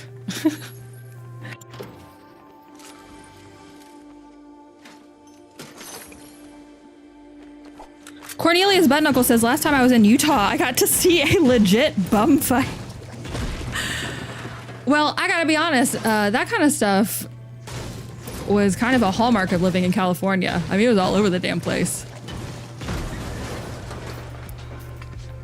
Huffman says that's why people pretend they like fishing L. It's a brilliant excuse for doing nothing all day. I like being alone and I like the silence.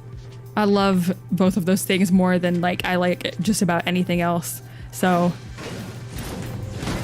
that's what I want to be. I like being alone, but I like being able to see people that I care about if I want to. I really like being by myself. It is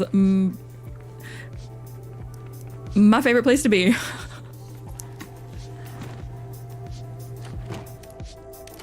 What is this? I think I blocked this person. Yeah, this guy is a fucking weirdo and posts actual disinformation.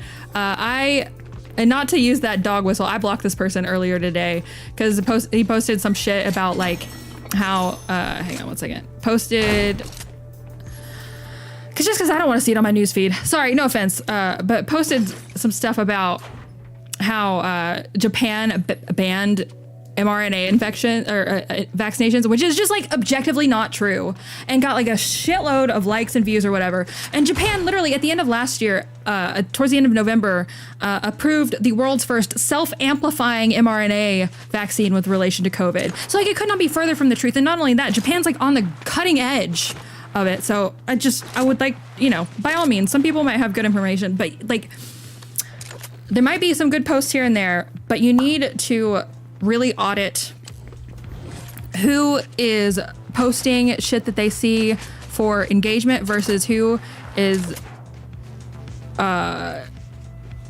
practicing discernment. And I would highly caution you against B. Gates as a psycho, because they're telling you things that you want to hear that are going to confirm your biases without any sort of critical thinking about it. That's just my 2 cents.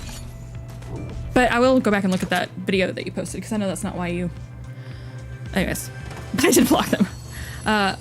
Boat striking Baltimore City Bridge gantry at 8 times speed is truly insane. What do you notice? No, not the fucking phrase. Not what do you notice? No, I stand by it. Fuck that person. What do you notice? That's the worst phrase that you could post on Twitter. Anyone who writes what do you notice is a fucking engagement shill. I hate, I'm sorry. You should block that person or unfollow them or don't listen to me and do whatever you want to. But if someone posts what do you notice, they are just an engagement whore, and that is it. That is all they're doing. Oh my God. Yeah, I just noticed that, Silent. You and I are not so different than L, says Mars. Oh. There we go. If they write, what do you notice? They should be banned from Twitter. I do have some bookmarks though, hang on. I bookmark a lot of random shit. So if it looks like, just don't, don't judge me. Let's see, this is the one I had from earlier. 2 people rescued from the river after falling. 7 others remain unaccounted for. Let's see. Okay,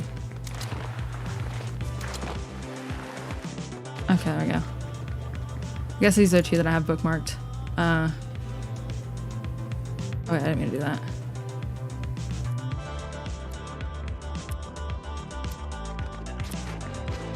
I hate that the bookmarks do this shit now. Twitter pisses me off, okay? It pisses me off more than I can say. And I should probably pick better things to get mad at, but like the system is so dumb. Posted a video that was made by Truth682012388, a Russian bot from Canada. Shout out Canada. Shared this video that I bookmarked earlier. A solid quick breakdown of the apparent multiple power failures on the dolly ahead of impact. Let's have a look. I haven't really had a chance to look at this more than basically what I'm doing with y'all right now, so by all means, you probably know more about it and have been more familiar with it. Let's see. But it like points out some stuff that I probably would not have noticed. Power loss 1. Oh, yeah.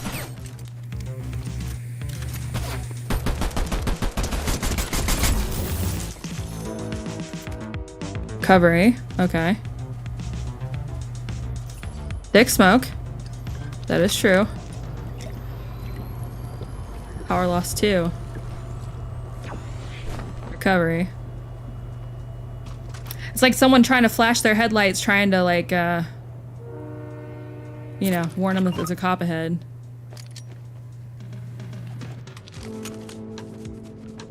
Just like how quickly it came down. Whew.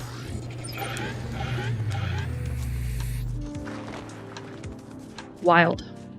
So here, if anyone wants this link to this, here, I'll drop it in the chat. If you want it. Thank you for the can, Creative Writer. Gifted the can. Shout out to all the Twitterverse engagement whores. Woo woo! Hooty hoo! No, it's dumb and like, you know, it's hard to be objective about it, of course, because I think we all have like pretty strong opinions of like how Twitter should be run versus how it actually is run. And I think I'm probably one of, well, maybe not his number, but I'm very critical of Elon Musk because he claims to be one thing, obviously, and then his actions, his hires, the behavior, like that Twitter carries out are two very different things. But I think that of all the things that he's done to Twitter, I think that incentivizing people to post clickbait bullshit with money has been probably the worst decision. I understand why he thought that was a good idea, but the low tier, what do you notice posts of Twitter that engagement farmers are now posting instead of anything that's worth, like, just the quality has changed, the priorities of people have changed, and you know, I consider that to be election interference as well. It's kind of, we've talked about this before. A long time ago, I did a dig on myself, basically. There's a like a media aggregate / like clickbait site called Resist the Mainstream. And people like Defiant Else, for example, have joined their network. But before Resist the Mainstream became a lot more mainstream, they reached out to little old me back in 2020, 2021-ish, and asked if I would basically sell my social media timelines. Offered me $1,000 a month to post on, I think it was for Gab, to post, I think, 10 articles a day. And they were predetermined, and they would be posted at specific timestamps. You would schedule the post ahead. And I said no. It's not because I could not use an extra $1,000 a month. In fact, that would like significantly change the trajectory of my life, but because I think that selling your timeline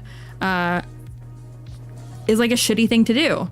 I think that, at least for what I'm using social media for, if I'm posting links on social media, I want people to trust that they can click it and it not just be bullshit that I'm getting paid for them to click on. You know what I mean? But you, like, the more I understand the desire to make more money. Don't get me, like, of course I do. But like the way that people's priorities have changed so much with Twitter has been really very sad. And again, word, like, disclaimer, I make money on Twitter. I make, like, here, I'll show you. I will show you literally how much I make right now. One sec. Is here? I don't make a whole lot, but I have made over the course of from I guess from August of last year, like I make the pay period from March 1st to March 15th of 2024. So for 2 weeks of just posting on Twitter as I normally would, like $82. That's great. That's money that I wasn't counting on. And it's not money that like I didn't have to change anything about how I post on Twitter. You know what I mean? And I, like this, it's like an extra like $160 a month on average. That's amazing. But I didn't change anything about how I post on Twitter. You know what I mean? And in fact, I think I post less. And just the fact it's completely ruined the platform in a lot of ways to me. An extra $160 a month. I thought in my mind, the mindset behind it when it first started to occur would be, you mean I don't have to change anything about what I do, and I can make a little extra money, and I don't have to change a damn thing, or make a lot more money depending on the kind of like audience you have. That's amazing. But no, That's not how it's been at all. So I made like $2.75 the first pay period and like $3 a pay period since. The first one, yeah, the span from January to August of last year, it was $2.16.14. And then for a while I was making like 30, 40. And ironically enough, let's see. Here you go. I just enhanced a bit. Ironically enough, because there's a while where I was like, I'm making like an extra like $60 a month. Again, that's huge. The $60, I don't have enough money to turn my nose up at $60 a month extra or whatever. You know what I mean? Like at all. But as people have been kind of complaining about their, like the amount of money they make from Twitter ad share going down, mine's been going up. And I genuinely think a lot of it has to do with the fact that I don't just sit around and post about how my engagement and revenue is down. Because again, it's a bonus. I wasn't planning on making it. I still don't factor that into like my budget. I really consider that just like extra money. And I think that that's a good thing because I also don't count, I'm not going to budget this into my like overall budget because I don't plan on, like I can get banned like literally anytime. You know what I mean? Oh shit, did I actually just turn my headphones off? No, I didn't. Okay, good. Not that we're listening to anything right now, but still. The more people like now, like half of their posts are like, my engagement is down, I don't make as much money. And it's like, yeah, because no one gives a fuck. No one actually cares about how much money you're making on Twitter. And nobody actually cares how much people are looking at your posts because everyone's going through the same shit you are. You are not special. You're not getting shadow banned. You're just annoying and no one looks at your shit anymore. So there you go. The secret's out. I made $80 for 2 weeks of shit posts. Again, I'm not mad about that. I'm very grateful for it, but I don't budget it in and I don't change anything about how I post. So there you go. Love the Outdoors says, just off center of the right of the bridge is where the 6-man road crew was working, filling potholes. I don't believe any of the roadwork crew survived. Oh no. Let's go back to... Could you... Oh, geez. I didn't even... Just off center...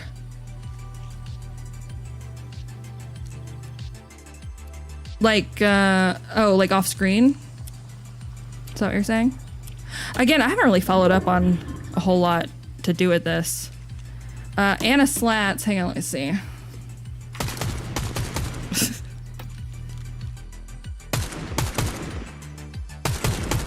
Of course. Was it, what's her name? Haga the. Oh my god. How?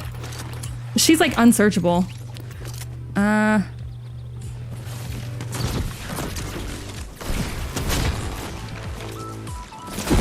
Really?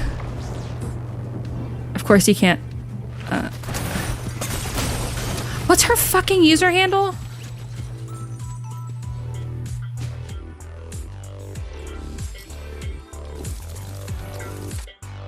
There it is. Jesus. You cannot search for her. Pagliacci the Haiti. The Haiti. She posted earlier. I love her so much. Again, she doesn't like me, but I like her.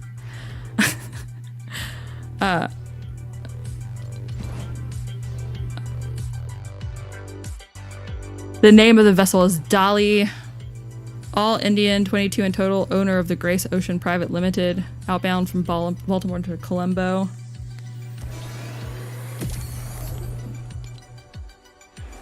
Yeah, it did look like they experienced power failure. In fact, hang on. What's the, I gotta go to my own, resource list. Let's see. Where's the, this is so disorganized. There we go.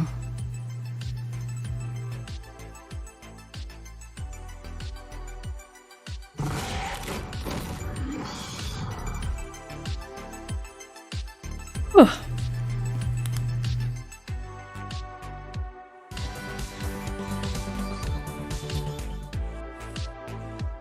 Wait, are you gonna start charging for this shit now? Oh my god. Ugh. I hate the world. I don't really, but let's see.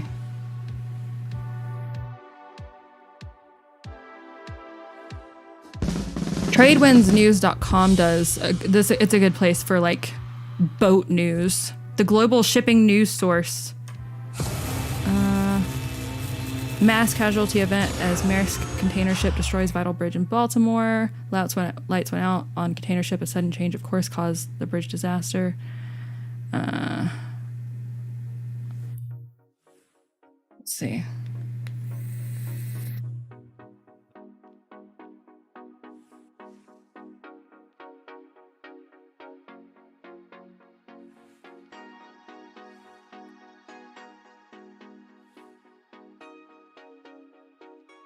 Container ship. Oh my god. Oh, I hate these fucking pop-ups. I hate the internet. Like, no one wants to sign up for your fucking newsletter, okay? We just want to read your shit and leave. Ugh. Sorry. I'm such a complainer. Paywall, National Post. There won't be a paywall if I archive it.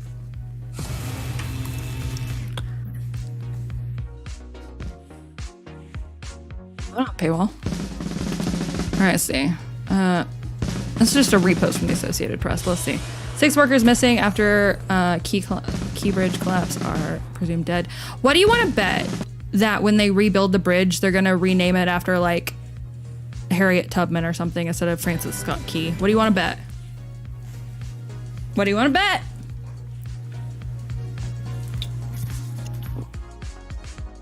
Actually, I wouldn't take that bet. Cargo ship lost power and rammed into a major bridge in Baltimore early Tuesday, destroying the span in a matter of seconds. That was... What's crazy to me is how quickly it collapsed. I guess maybe... When was it built? Hang on.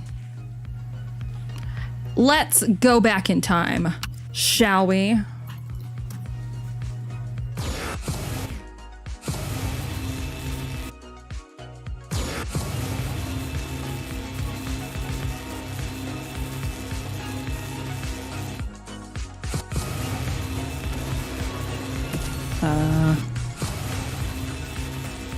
Let's see, the first mention of it in the newspaper is 1916?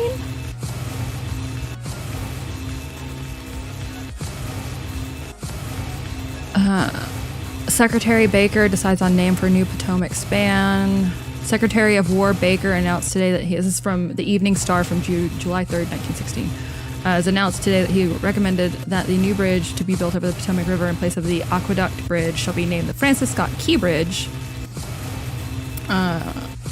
Mr. Baker said that a number of residents of Georgetown and others had requested that the bridge be named for George Mason of Virginia, but that in view of the fact that the new bridge will be built with its district of Columbia Inn very near to the old structure on M Street, which was once the home of the author of the Star-Spangled Banner, he believes that the name of Francis Scott Key could be attached to the new bridge with better reason than the name of a celebrated Virginian.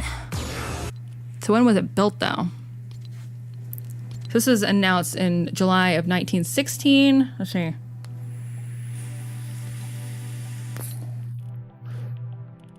This is February of 1917. Deadlock on bridge. Secretary of War Baker, the Army engineers, and Chairman Adamson of the House Committee on Interstate and Foreign Commerce are deadlocked over the cost of the proposed Francis Scott Key Bridge, which will span the Potomac River, connecting Washington and Virginia. The Army engineers have drawn plans for a $1.5 million structure. The bill, as it originally passed Congress, appropriates only $1 million. Representative Carlin of Virginia is trying to secure an additional $500,000 by getting the Senate interested in the matter. Chairman Adamson, when he heard this served, noticed that the Carlin proposal would be defeated in the House and the bridge would be built at a cost of $1 million or not at all. I love reading old drama in the newspaper. It's my favorite. Okay, let's jump forward to 1918. Key Bridge caisson placed Although hampered somewhat, this is from the Washington Post from July 13th, 1918. Although hampered somewhat on the shortage of labor, work on the $1 million Francis Scott Key Bridge at Georgetown is making rapid progress. 2 caissons have been sunk for pier foundations on the southern side. One of these reached the rock yesterday, which is about 29 feet below the surface of the water, and the other is about 2/3 down. About 125 men are now engaged in work, which is in charge of Captain J.T. Hallman of the United States Engineer Office. About 25 are sandhogs who work in the caissons? I don't know what that word means. Caisson?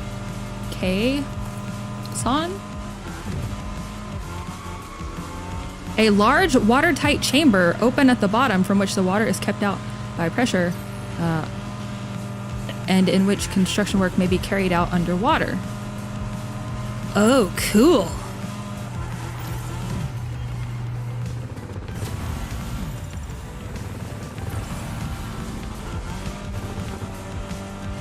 That's badass. We learned a new thing today. Oh, golly, though. Could you imagine how, like, claustrophobic that would feel? It's pretty nuts, though.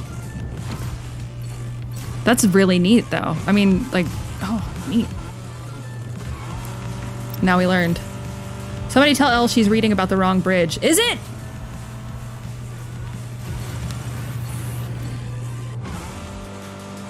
Is that not the one that crosses the Potomac that goes around Baltimore? It is, right?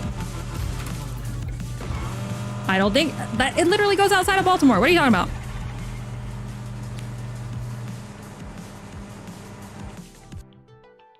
Oh, it was renamed. Never mind. Okay, I guess I am wrong. 1977? The hell? Okay, I guess I was reading about the wrong one. But it's in the same area. I guess they changed it. My bad. Thanks, JBSX.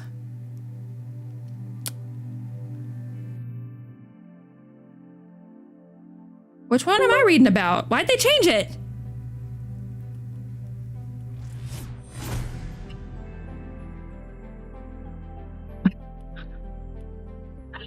I still learned something new today.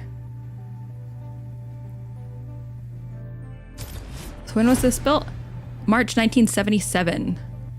And is named for the author of the American National Anthem. Da, da, da, da, da, da.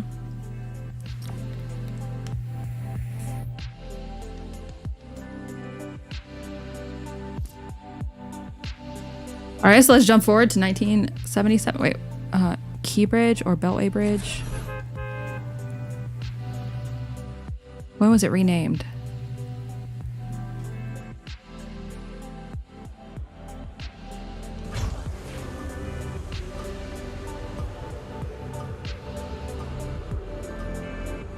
I think this is the one I drove across, though, because I did pay like a massive fucking toll.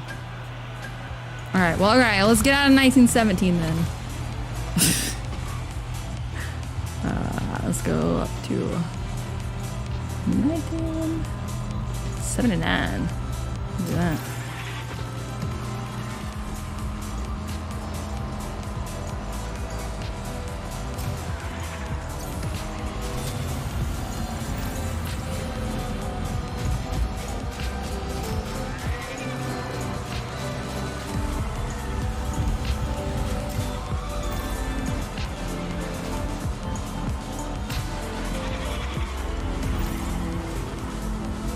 Bridge history, man.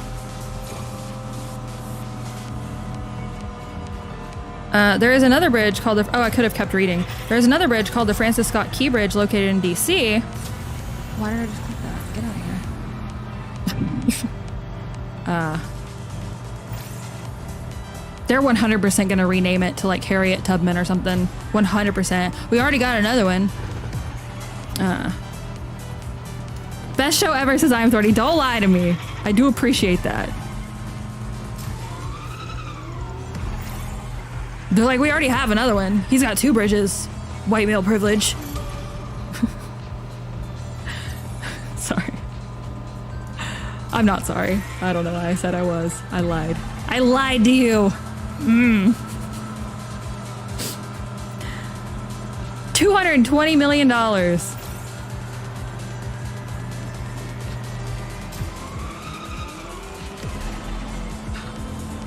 Woo!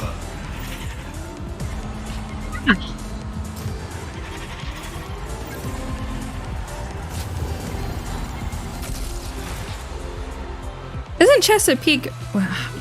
Where's like the bridge tunnel complex? Hang on.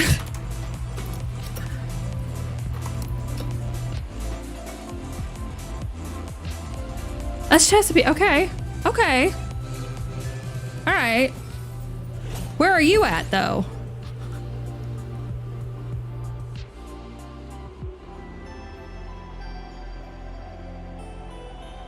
Is that anywhere near? I guess the Chesapeake Bay is pretty big. Huh? Yeah. Yeah. Okay. That's not too far away. I've been to there. My dad and I went across that. That's a fascinating work of engineering. Absolutely incredible. Okay. All of this, like, I guess this seemed a lot further away to be in my head than it actually is. Was that about like 60 miles? Not too far. King Floyd Memorial Bridge. No, I swear, like they're gonna rename it like the George Floyd Memorial Bridge. I swear they would. There's already a wiki page. Oh, thanks. Is Wikipedia the be-all end-all for like learning stuff? No, but it's not really a bad place to start, to be honest. Between that, the talk tab, and like the list of references and whatnot, like external links, and like I feel like it's always a good place to jump off from.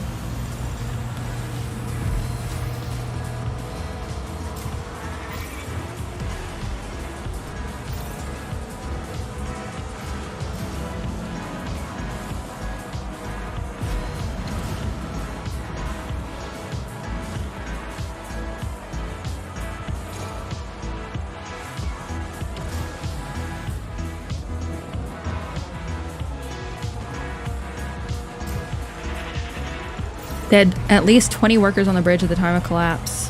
Baltimore City Police Department was alerted to the collapse. Mayor of Baltimore, Brandon Scott, said the emergency personnel were on the scene. Pete Buttigieg released a statement on social media saying he was in contact with the Maryland governor. You're not busy breastfeeding? Shocked. We're dispatched to search for people from the river. At least 2 people were rescued from the river, one of whom was in very serious condition. Another person was said to have walked off with no injuries. At least 7 people were reported missing. Yeah, like there was some dude on Twitter who, one of the people like refused treatment and like refused to like talk to anybody about it. And I was like, yeah, they don't want to get caught up in this shit. I wouldn't either. If I was fine, I would leave 100%. Synergy Marine Group, which owns the ship, said all crew members were accounted for and there were no reports of injuries to them. Well, aren't we so... I mean, I don't want anyone to be hurt.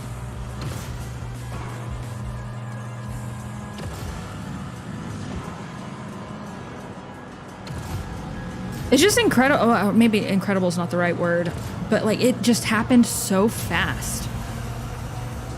I guess I thought it would not be...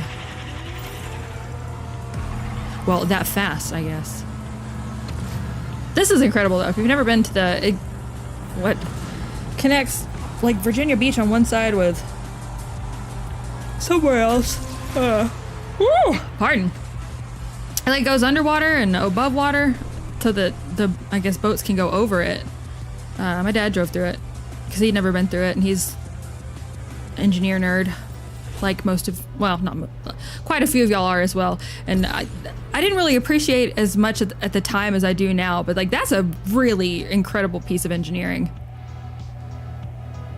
The bridge tunnel complex. And you know what? Letting the ships go over instead of under seems like a good move in hindsight. They're gonna rename it the Johnson Bridge since both of the composers who wrote the Black National Anthem were both named Johnson.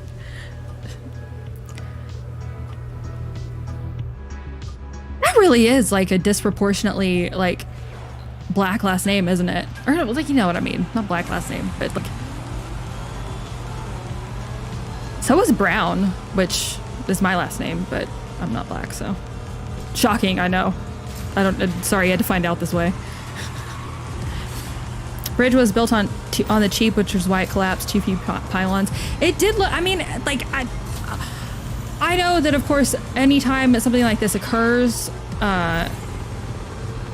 everyone becomes an overnight expert. I just would have.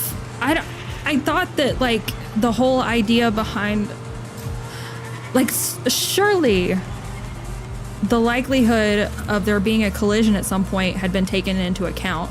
I would have thought that there would have been more, like, it just, the whole thing went down. I mean, y'all saw. You don't need me to tell you that. I don't know what kind of failsafe would be put in there, but like, I don't know, man. I don't know. I don't know anything about anything, so don't listen to me. Lauren's older cousin, Alton Brown, is my favorite Food Network host person guy thing. We are not related as far as I know, but I do like Alton Brown. And now we learned what today we learned, oh, you probably already knew, if you didn't know, what a caisson is. Oh. Caisson engineering has been used since at least the 19th century, with the three prominent examples being the Royal Albert Bridge, which is English, the Eads Bridge, combined road and railway bridge over the Mississippi River connecting the cities of St. Louis, Missouri, and East St. Louis, Illinois, and the Brooklyn Bridge. That's a beautiful bridge.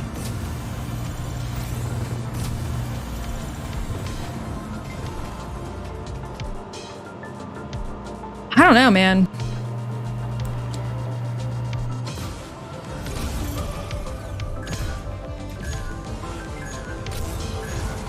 I don't know nothing about nothing. Ugh. Guess my like thing timed out.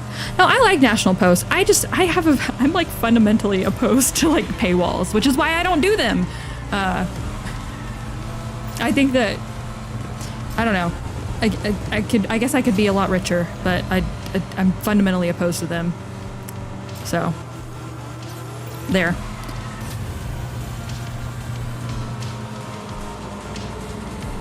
Anyways, I don't really have a whole lot of, I don't have any knowledge about this outside of like what y'all know. You probably, again, like I said, y'all probably know more. Biden on Baltimore Bridge. Everything indicates that this was a terrible accident. Wow. Okay, thank you. You're so helpful. I don't know. Sorry, I was reading about a bridge that was the wrong bridge. Wait till you see how many companies had piers in that bay that can't get to their ships. Ooh.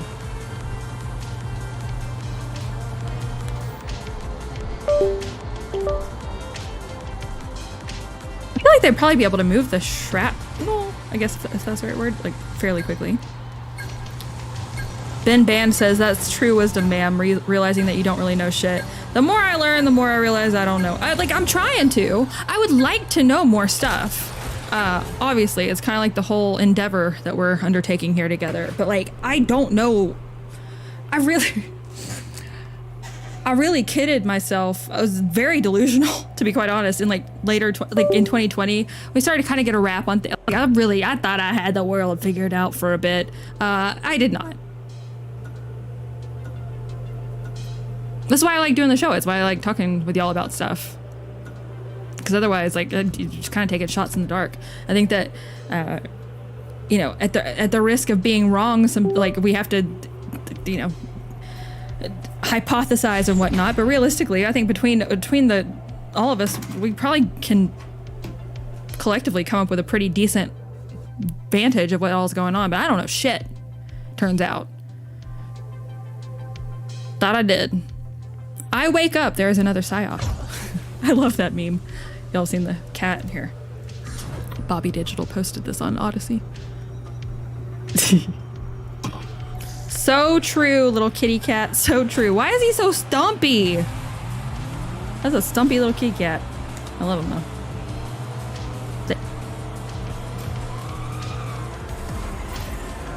Paywalls and engagement whoring. Elle just wants the content to flow unadulterated. I do! Is that so wrong?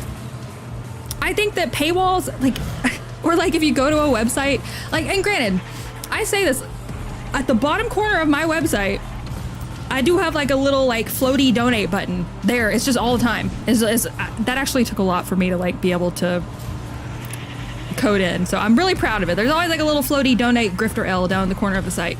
That's there all the time.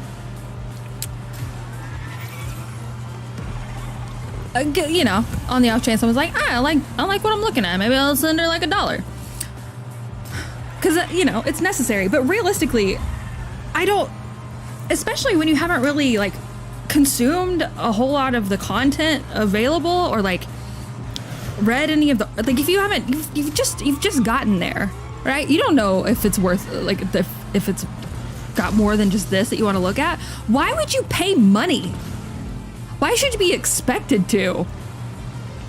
At least, you know, the sites that, granted, you can just clear your cache and then, or your cookies and your cache and then reuse it. But like, at least the sites that like what comes to mind is like Harvard Business Review, which is objectively not great content, but they have where you can read like, I think 5 or 6 articles a month, and then they'll prompt you for a subscription.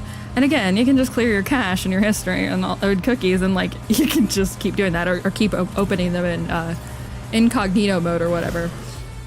But at least that you get to have a preview of what you're looking at. You know what I mean? But if like the first thing you do when I get there is ask me to pay you money, bitch, I ain't doing it. Okay, I ain't doing it. I think there's like, I've paid Reclaim the Net.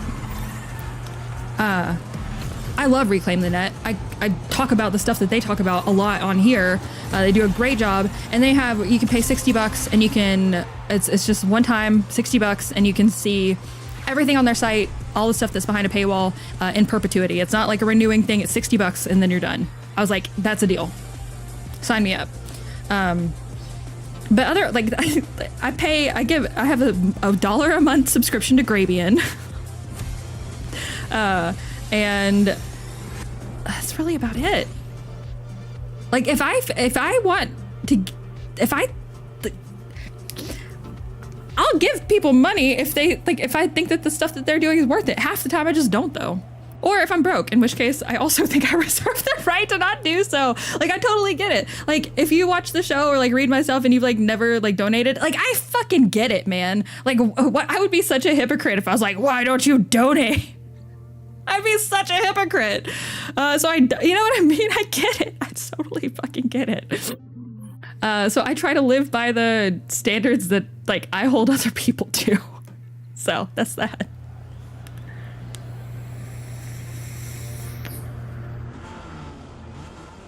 Stompy cats and energy drink, says Matt Hammond. That's true. Hi Matt, how you doing? How you doing? Anyways, let's watch this. You know, it's 11:05. I do feel better. See, I almost didn't want to do a show tonight because I didn't feel good still. I'm so glad I did. I could not have on Saturday. I gotta be honest. I couldn't have. I think it would have been interrupted a couple times. And, you know, all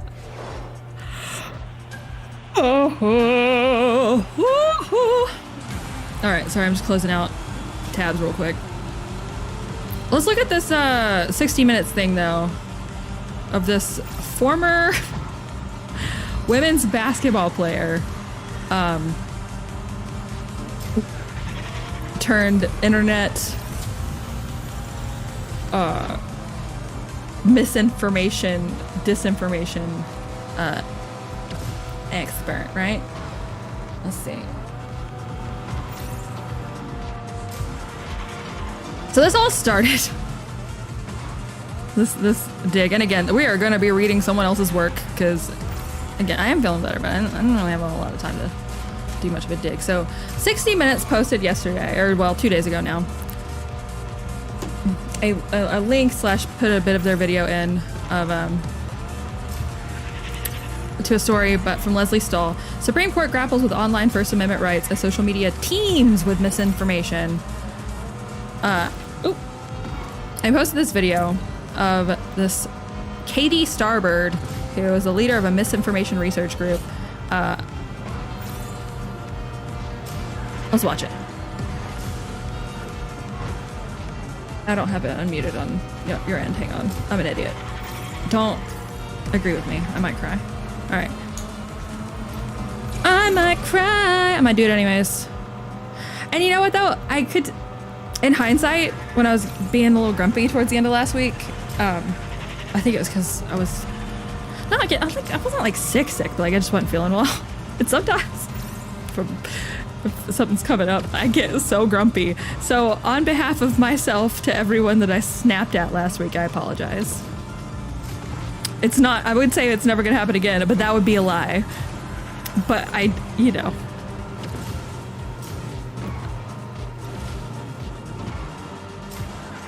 If you stuck with me this long, you know, you get it.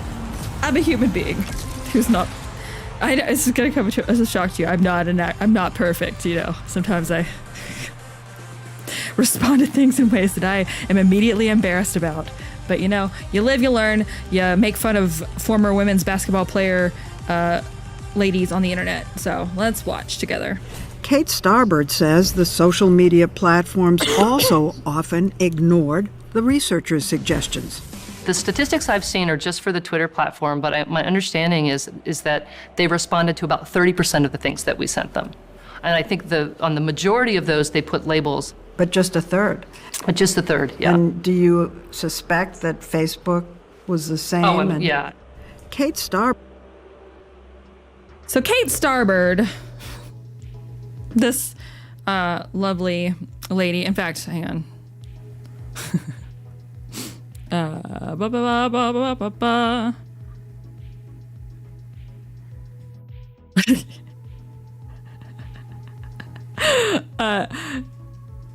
don't even know. I think quite a few people follow this guy. Nate Hochman. I don't know if this isn't the same person or not, to be quite honest.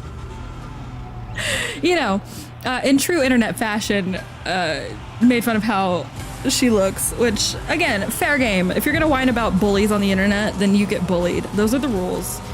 And these people know that too. Like, the more you, like, act like a little whiny bitch baby on the internet, the worse it's gonna be for you. It just be like that. I would say sometimes, but it's pretty much all the times. They're made at the same factory.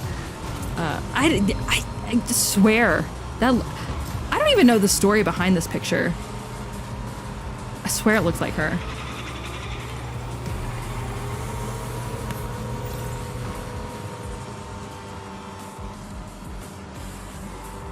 More to the point, this is the correct take from America 2010. 30%, that's way, way too high. Misinformation researchers should have zero control over American speech. America belongs to us, the American people. Free speech is our national birthright. If you want hate speech laws and censorship, move to Canada. 2100. All right, fine. I like it. Don't be mean to this woman, Elle. It's not her fault she was born with that face. Listen, I'm not one to just make fun of someone, like, I got a droopy eye, I got chipmunk, you know, like, but I have perfectly fine self-esteem or whatever. Like, you know, you shouldn't be throwing stones in glass houses and all that, right? And I also think that if you're gonna make fun of something that, like, immutable characteristics or whatever, then you're being lazy. Even if that's something that you hold against someone, there's still better ways to criticize them publicly, you know? You know what I mean? So,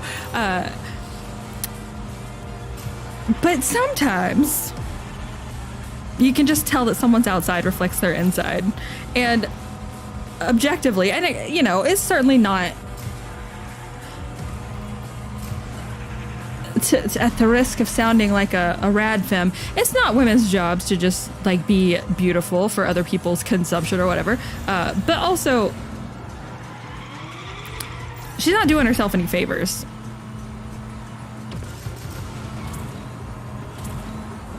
It's like the people, like the women who, like, got, like, micro bangs. You know what I'm talking about? Like the ones that, like, cut off, like, right here. They're like, I do it because I'm not trying to be pretty for you. It's like, oh, you're so brave. Thank you. Thanks for the $2, Santa Margarita. I appreciate that. If Lauren had watched Fight Club, she'd remember a newbie insulting the new recruit by calling him too blonde. I think I have seen Fight Club, but I don't remember it. Oh, thank you.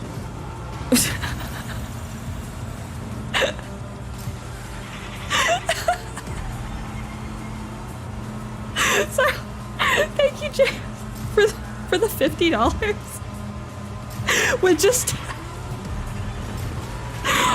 the subject line pittance. Thank you very much. That's really, really kind of you. I'm sorry. I found that very funny. I think the like note is better than. Thank you. Thank you for the laugh and the buddy. That was too good. She's up there like Peter Hotez. Ella's good looking. That's all. I have perfectly fine self-esteem. That wasn't me. Like, I'm not going fishing here. But like, realistically, there's plenty of, like, you know,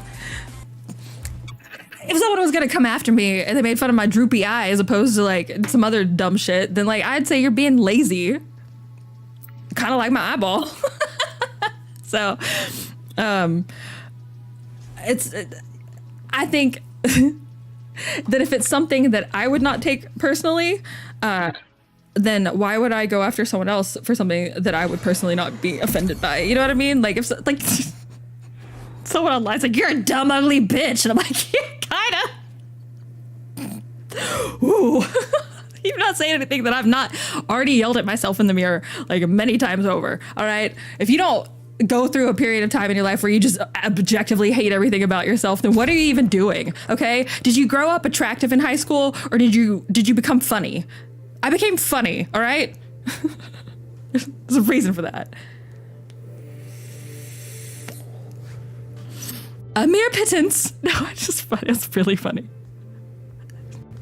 Like it's like one of my favorite.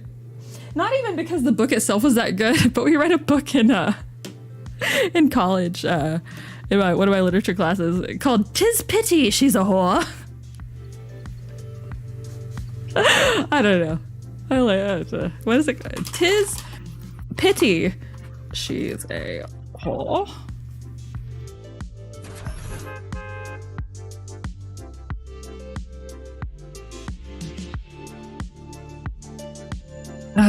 Here we go.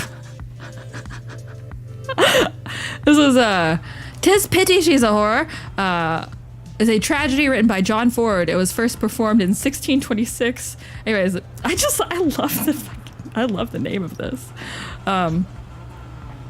The story itself was not terribly enjoyable from what I recall, but I remembered that name forever.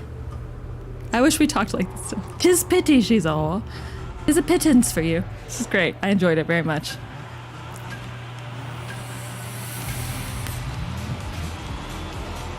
Good night, Silent. Do whatever JBSX Chicago and L tell you to do. Exactly.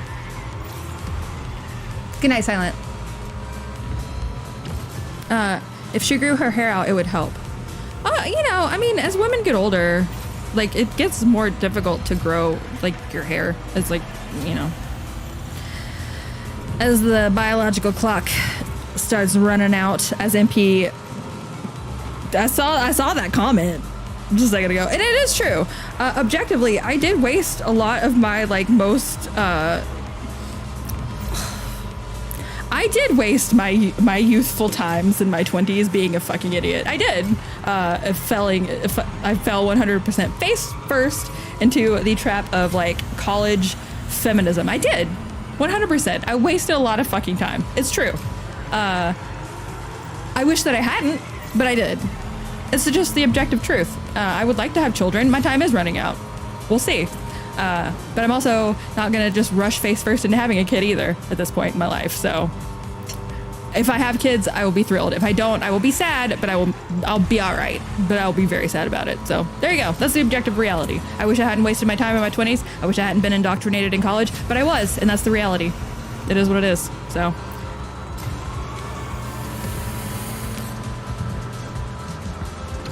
Nothing is wasted. You brought you this moment. I mean, yeah, but like, I wish that I had not wasted like all of my 20s, because I did all, like, every last bit of them. So it's just the reality. I wish I hadn't. I wish I had more time in my most youthful slash the fertility window is a little bit wider open for me. It's not. It just isn't. It is what it is. It sucks, but it is what it is.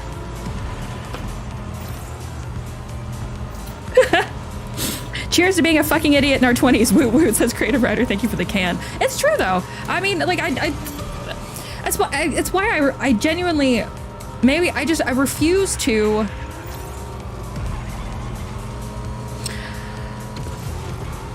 I refuse to come down too hard on people who are still kind of figuring that part of their lives out.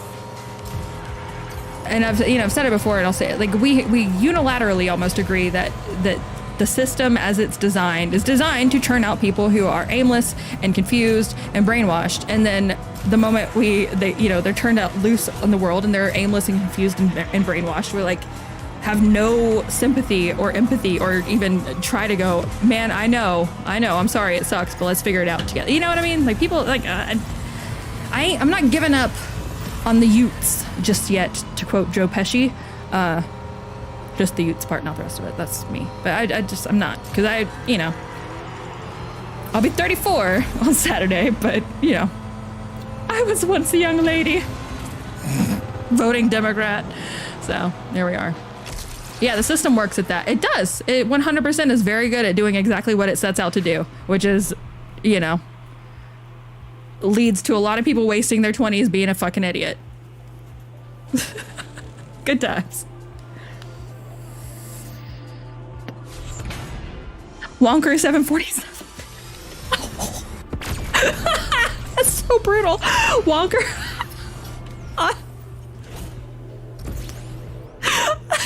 I'm never gonna stop doing this show because you'll make me laugh so fucking hard. Wonker on Odyssey about 5 minutes ago said, if she was pretty, she wouldn't have the job she has.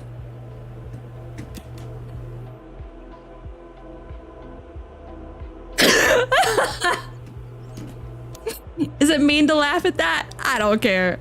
It's funny. Oh boy. Oh, that brought a couple tears to my eyes. Thank you. Thank you, Walker.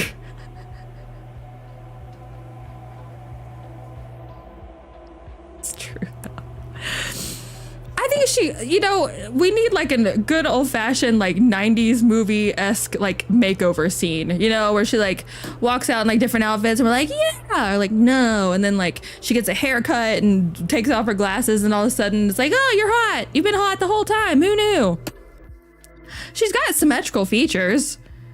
If she darkened up her eyebrows and grew out her hair and or put on a wig and took off her glasses and also put on mascara, like she'd be objectively much, much more conventionally attractive and probably less miserable and wearing blazers and trying to turn people in for wrongthink on the internet. I am literally a tear left my eyeball. Thank you, Wonker. It's very funny. But see, let's see. Over at the Daily Caller, Jason Cohen published yesterday evening a dig into this, which we're gonna just read in full now, because again, sometimes you gotta phone it in as far as your own digs go, and we're phoning it in.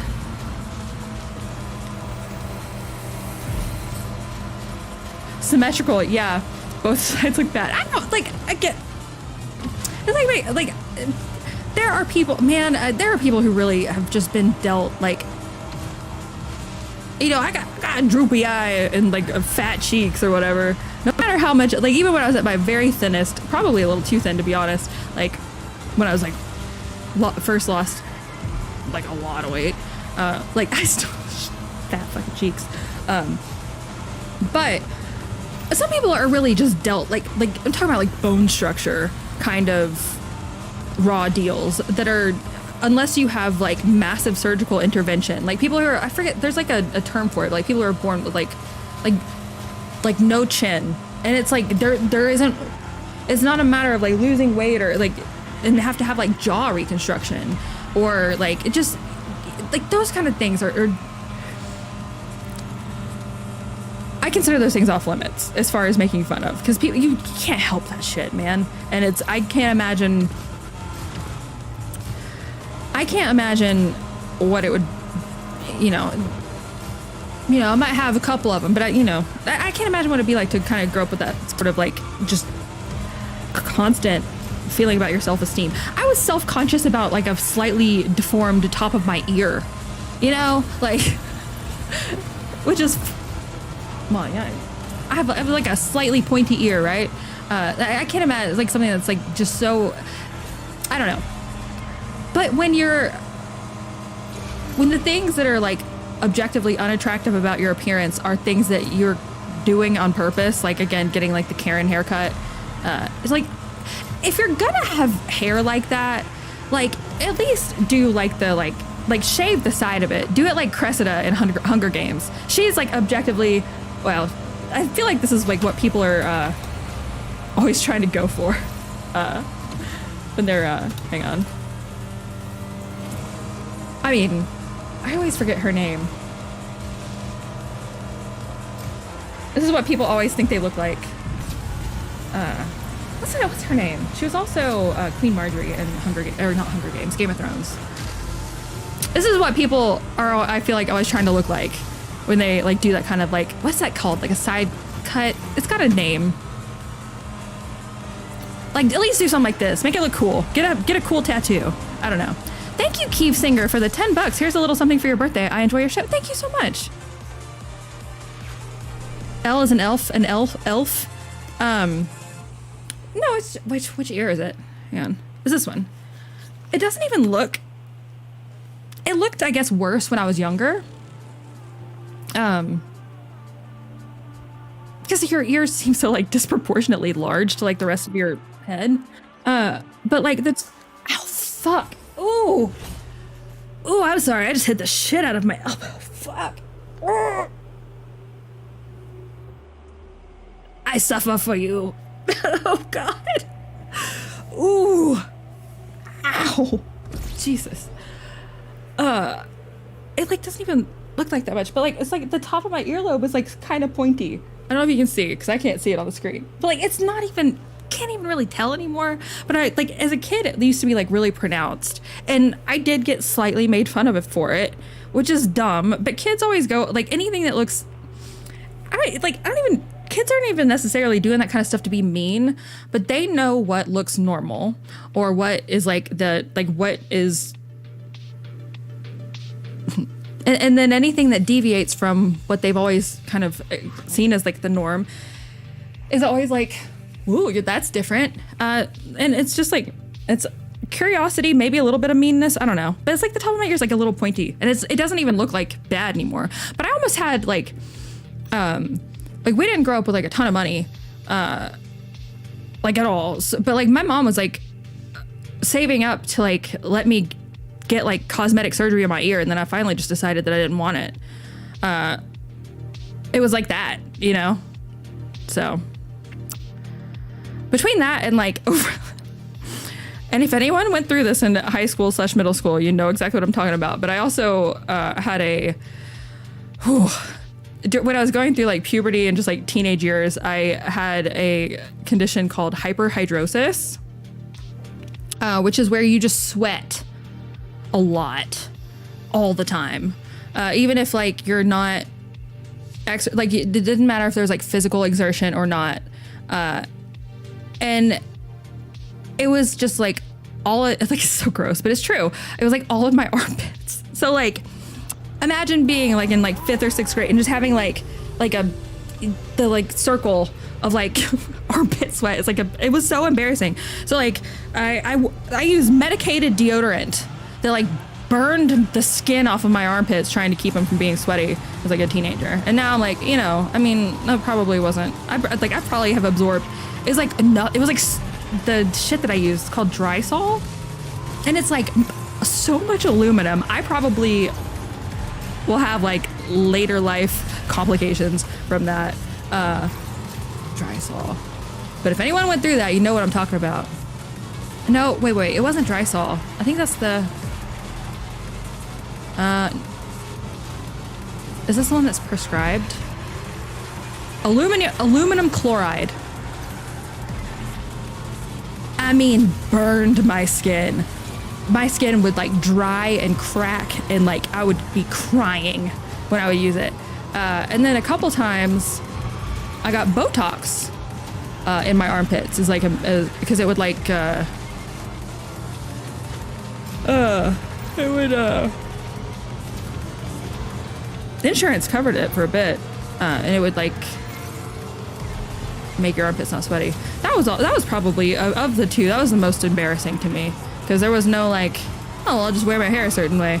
I had just like bleeding, cracked, chapped armpits during like all of middle school, and I still had pit stains. It was very sad for me. Poor Tino, that sounds rough. I also had a bowl cut. And I was weirder, because I didn't know how to like blend into social situations. So I was just like an objectively weird person. I was really very social. I don't know why. I had a really hard time like with social interactions. So I wasn't having a great time. And a lot of it was like self-imposed, you know? But as I got older and finally developed like my own like thoughts and parts of my personality and all that, it all got a lot easier. But I was always trying so hard in middle school, like as a teenager, I was trying so hard to like emulate the behaviors of other people around me to blend in, but I would always like fall short of it. So it always just came off as, I'm sure, very like weird and practiced and like contrived on my behalf. But again, you know, you live, you learn. You grow out of it or you don't. Fortunately, I somewhat did. I'm still weird, to be honest, but at least I know what I'm about. I'm not trying to be anyone else. I'm just trying to be me. And if you like it, you like it. If you don't, get out. It's fine.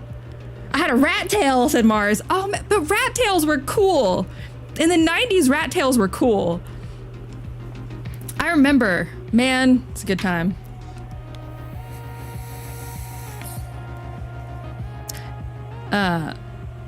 We'll just recycle Elle when she dies. I'm never gonna die, first of all. I'm gonna live forever. No, I'm not. I don't want to. But no, like this aluminum chloride, and it's like, let's see what the percentage of it is. This shit is probably gonna be what kills me one day. Hang on, let's see what's that. Ingredients. 20% aluminum chloride? In hindsight, it's probably not good. Probably not. Country blocked? Oh, drysol.canada? What? Okay. Or .c, I assume that's Canada. Okay. Or is there not like a drysol.us? Let's try it. No. Tom. Okay, whatever. You know what? I don't even want to learn about my deodorant that's probably gonna kill me one day. I don't even want to.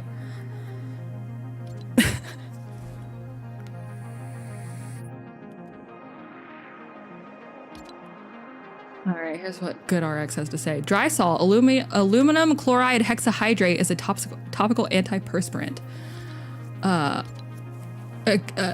It treats overactive sweat glands, a condition known as excessive sweating, hyperhidrosis. Guilty. Typically applied to affected areas. It was just my armpits. Oh God.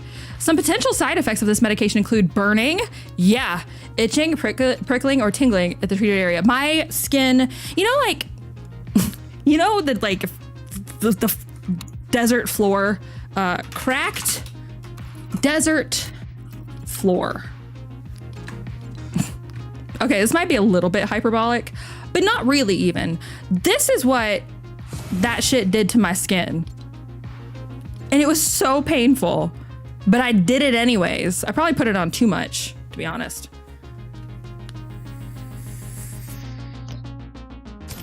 Santa Margarita, thanks for the $5. Happy birthday, fellow March birthday person. Happy birthday to you, fellow March birthday person. Are you a Pisces or an Aries, though? That's how I differentiate.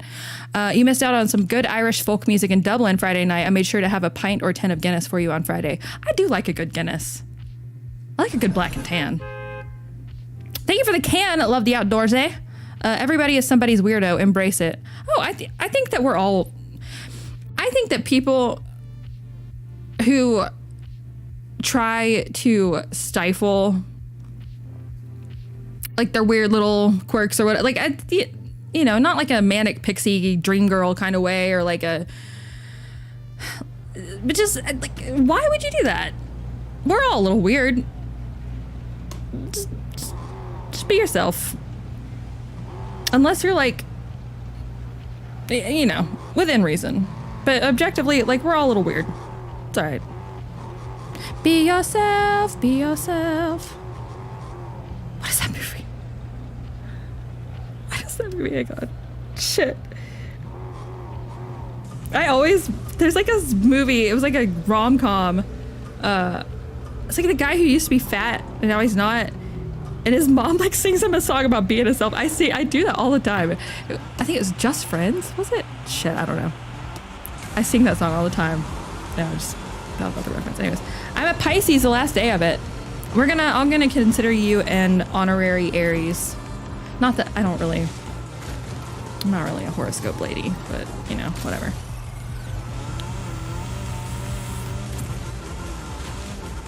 Huffman sent a link. He says, Elle, please have a look at this PDF and have a look at how many different disinfo NGOs, think tanks, and departments have been set up. Boop. Let's have a lookie. I do love a good PDF, man. By Nina Jankowicz. Avoiding the Band-Aid effect and institutional response. Get out of here! Institutional responses to disinformation and hybrid threats. Since 2014, third paragraph, I think. All right. 2014, a variety of initiatives have been created in response to the rise of Russian interference in democracies. Since 2014, a variety of initiatives have been created in response to blah, blah, blah. Some of the organizations, while created as an answer to real and increasingly exigent danger, began their work without a clear mandate or political will behind them. As a result, their work has not been fully effective. The 6 efforts profiled in this paper are diverse in form and approaches, and they have achieved success in building awareness about the problem among the public and policymakers. They have also faced a variety of obstacles. Attempts to set up similar efforts can extrapolate from their experience in the following best practices to avoid the Band-Aid effect in building up new institutions.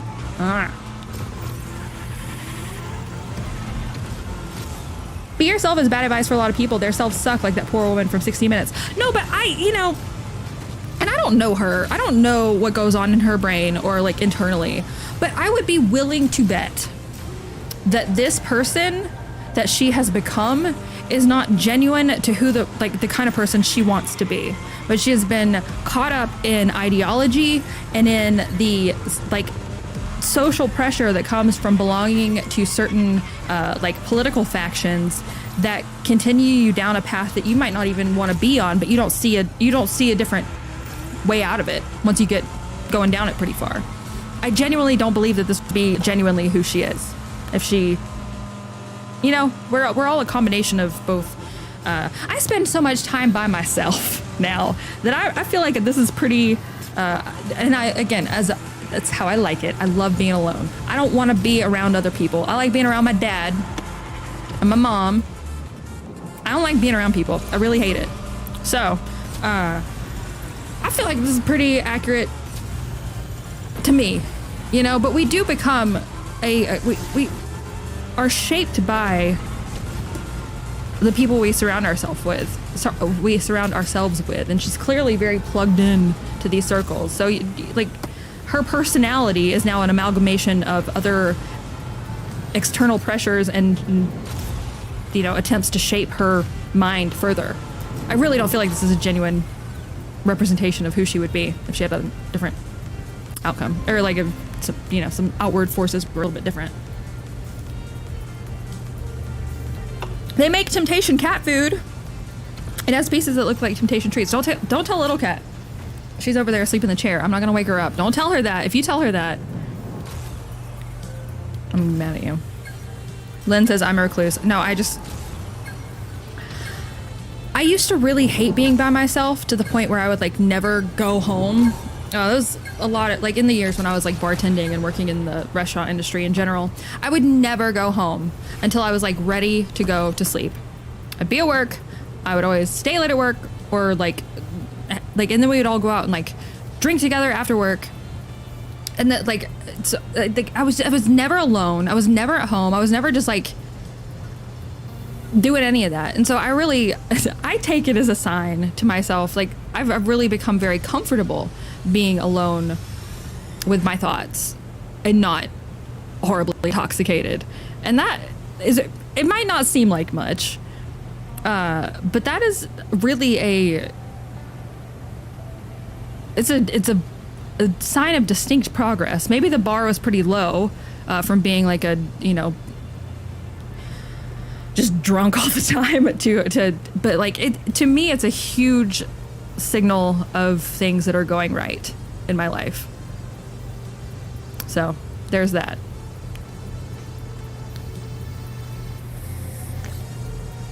A brown recluse? How dare you? A brown recluse bit my foot. I still have a tiny hole in my foot from when I got spider bit. So I'm a Pisces. My birthday was March 3rd. LOL, says Titties and Beer. That is the birthday of someone very close to me. But I'm not gonna tell you. The PDF is at the bottom. That's just the preamble. Oh, thank you. Sorry, I got download the PDF. Okay.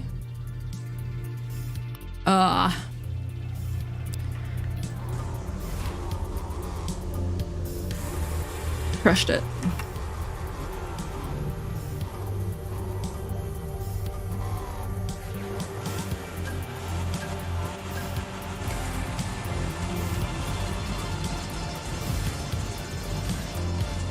Boop. There it is.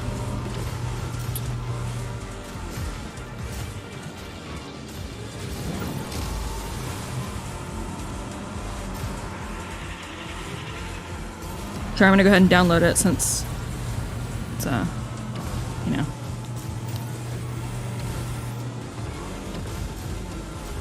German Marshall Fund, even. Remember this.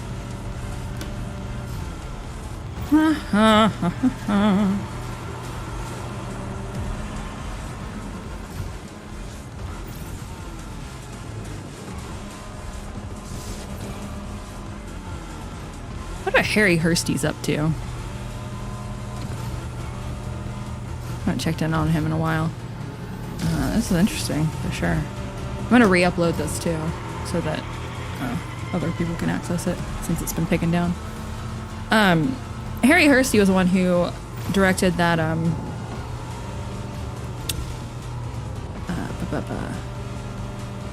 Kill Chain movie from 2020. Hello, you bastard. I gotta stop calling things bastards. What's the title of this?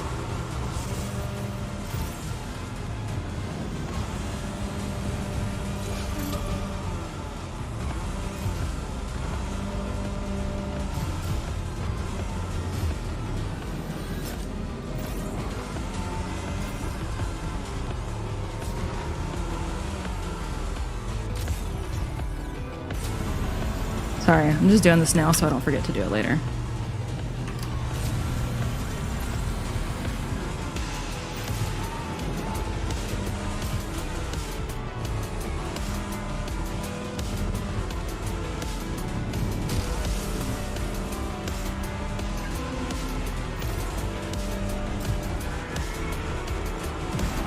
Cool. Paul? Wait, Paul's here? Hi, Paul. Elle is an introvert. We choose how we want to be around very carefully and love our time alone.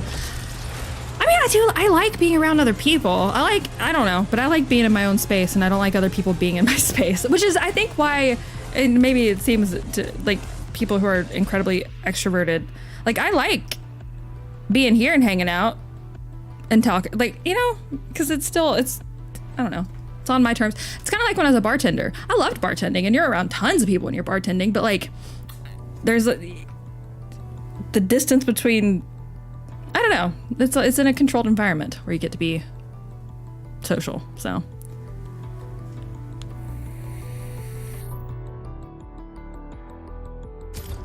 I re-uploaded it onto archive.org, so. I have tons of stuff on here on Internet Archive. I re-upload crap all the freaking time, so. I'm some bitch I know on archive.org. You never know, like, you never know what it's gonna be, though. Interesting little bit. There. I re-uploaded it.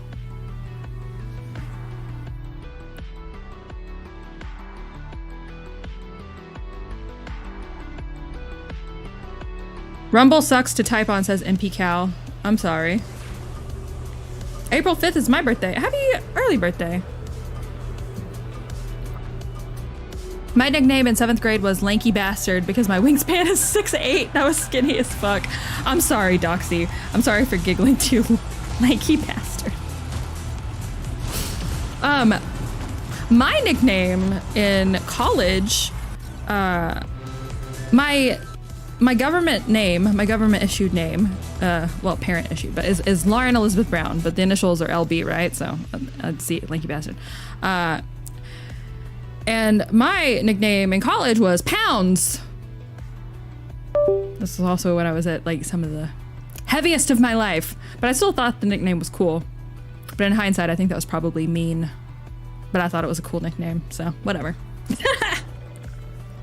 But also was my initials, so there. 6'8" is a long wingspan. Are you 6'8" in height? I've heard people say that like your arm span is like how tall you are as a person. I don't feel like, I don't know. I have long arms too though. And one thing that sucked about it, like I'm pretty average height. You know, like 5'6", 7", I don't know. But I think like my arms are a little bit lankier than like my body is. And I think it's because I have, it's not even exciting, but I have like mild scoliosis in my lumbar.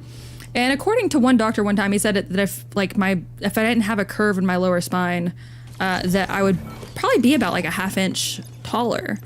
And so my,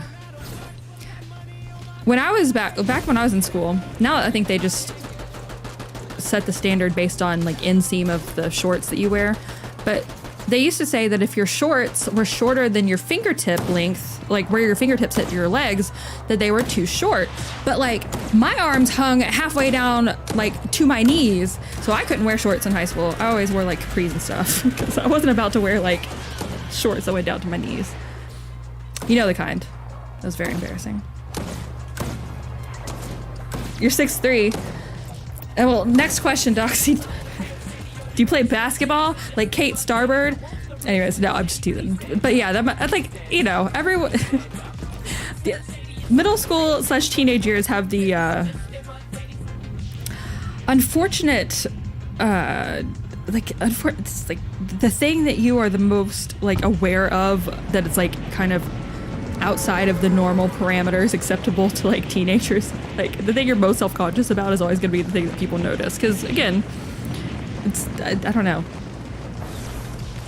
It hasn't been quite wired into your brain yet that like pointing those things out, even if you're just like remarking on, oh yeah, that's different, feels very, like specific and targeted.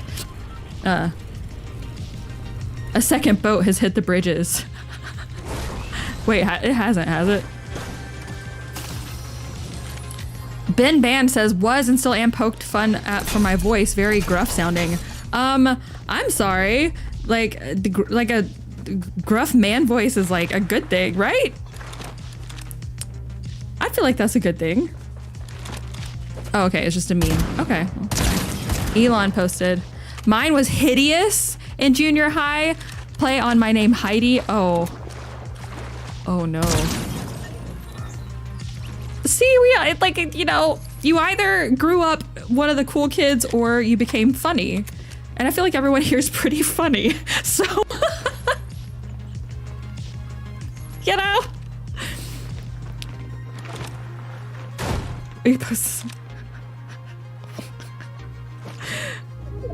Poor girl. That's pretty funny.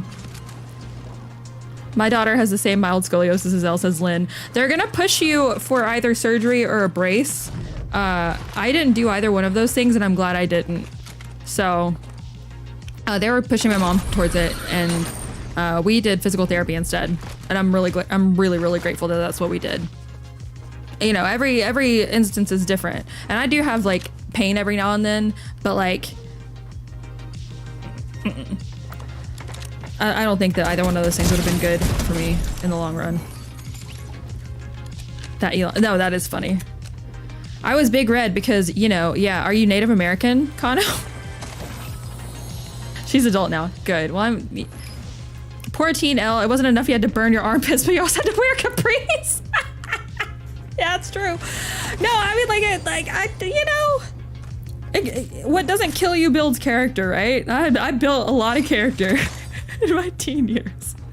And then you know, wasted my 20s, and then here we are in my 30s. I'm happier in my 30s than I've ever been in my life, you know? So it took a lot to get here. I made a lot of mistakes, you know, became a pretty terrible person trying to figure it all out. I still don't have it all figured out, and I don't know anything, but I feel more confident in myself, and I'm happier and healthier than I've ever been, so there is that.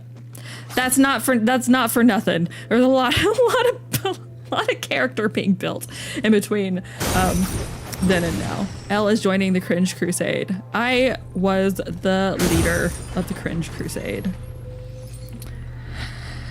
Oh man, I think about things that I did or said, and I mean, these are things that happened 20 years ago now in my life that.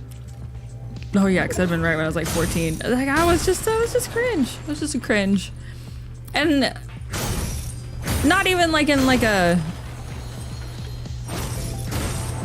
I don't know. There's old cringe and then there's new cringe, and the old cringe was just socially retarded cringe. Where it's not even and you're so socially inept that you don't even realize how cringe it is. You know what I mean? It was that kind of stuff. Or I was weird and I wasn't even self-aware enough to realize it. I thought I was being cool. So sad. Women are naturally geared towards back pain, you know, because of the boobas. Mars, just go outside and take a lap. I don't have that problem really, so I feel very sorry for women who do. It's a double-edged sword for sure. So my mom has scoliosis and I will have minor scoliosis as I get older. Yeah, no, I mean, I don't know, I guess it's not the end of the world. My sciatic nerve, I have to be careful with it, because if I wear pants that are a little bit if they're a little bit too restrictive around my the side of my hip or whatever, it pinches that sciatic nerve, and then my whole leg will go straight up numb, which objectively not a good feeling. I don't know if that has there's some weirdness, but it's not, you know, it's manageable. Another thing about it though that was really really weird, and I'm glad I had a doctor in college who I had every now and then my back will twinge and it hurts. I mean, I'm not gonna lie, it hurts, especially if I've overexerted the muscles, because I really just you're just kind of laid up for a day or two until it sorts itself out. This does not happen very often, to be honest. Maybe once every few years I might have some back trouble where I'm just I gotta rest. I gotta just stay in bed for a day or two and just let it settle. But I had that happen because it was gonna be one of those just recurring refillable things that I went got a new prescription for every 3 or 6 months. Good night, Sassy Thrashy. Sleep well. Tinder bio, like to be alone, can't wear tight pants. Used to be sweaty, but they call me pants.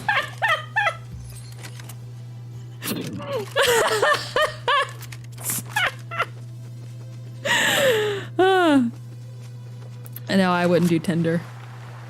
Ugh. No.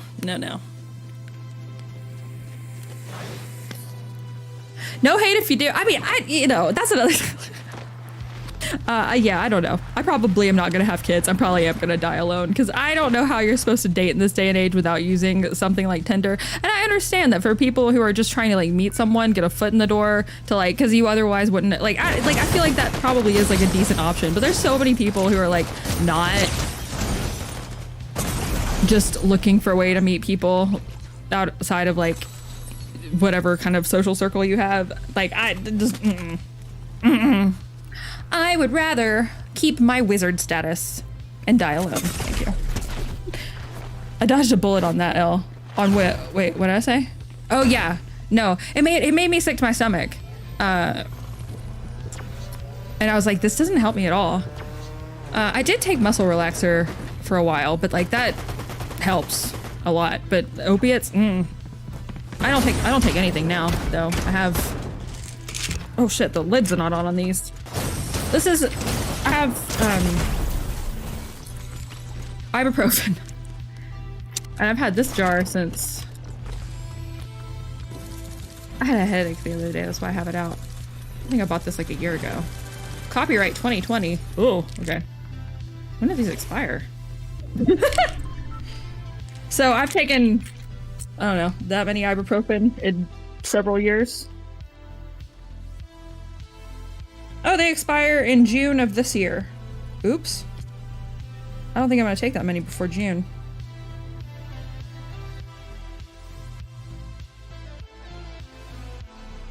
Watch Dope Sick with Michael Keaton. It is good. It is a mini-series about the opioid crisis. That sounds very depressing, I'm gonna be honest.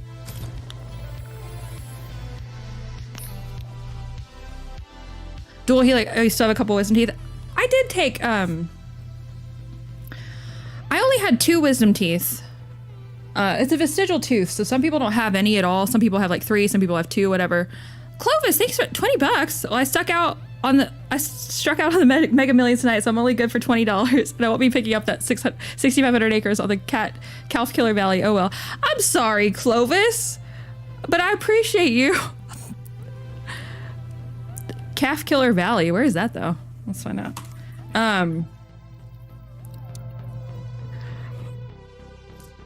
Tennessee. Oh, you know that's pretty. Tennessee is gorgeous.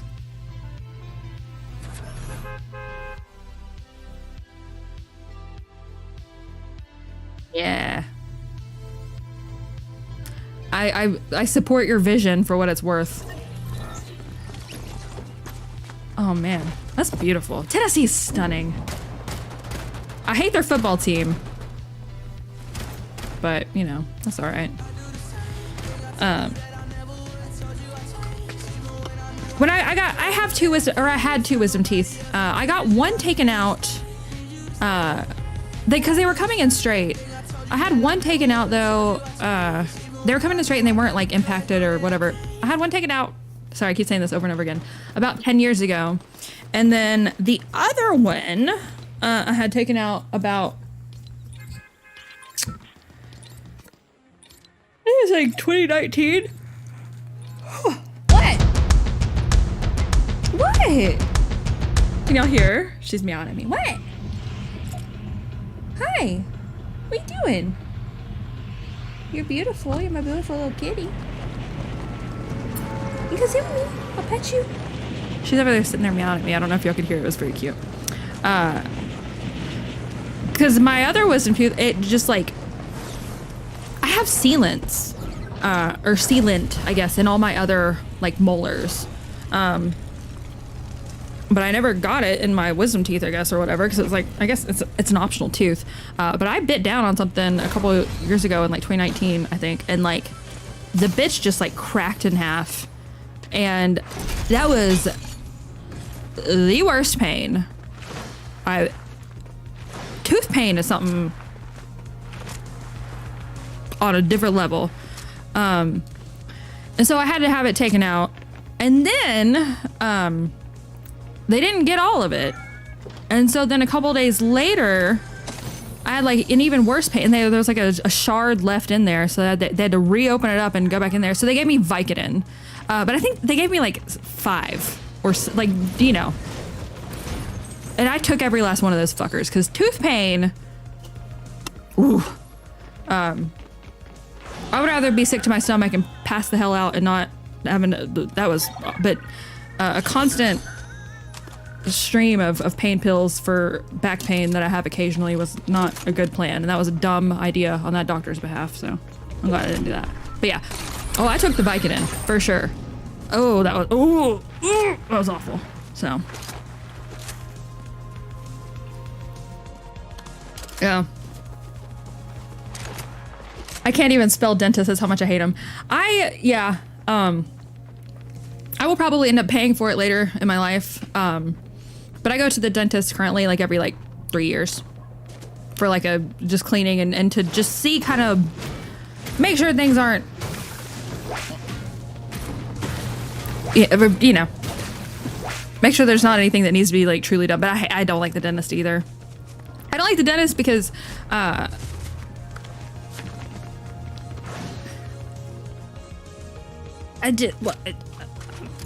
don't like having fingers in my mouth, to be honest, but it's like the technology available with like brushing teeth has increased dramatically. Get yourself like a good electric toothbrush, get yourself a water pick, and clean your damn teeth. I feel like I don't need to go check in all the time. I DM do the link. Thank you, Matt. I appreciate that. But I don't like the dentist either. I don't go to the doctor. I'm just kind of out here winging it. I go to a, What? I don't know. Can y'all hear that? Hi, what are you doing? Come up here. What's doing? What are you doing? Yeah, and yes, I don't know if I just meowed back to my cat, but sometimes I do that when she meows at me, so don't judge me. Come here. Come here. Come here.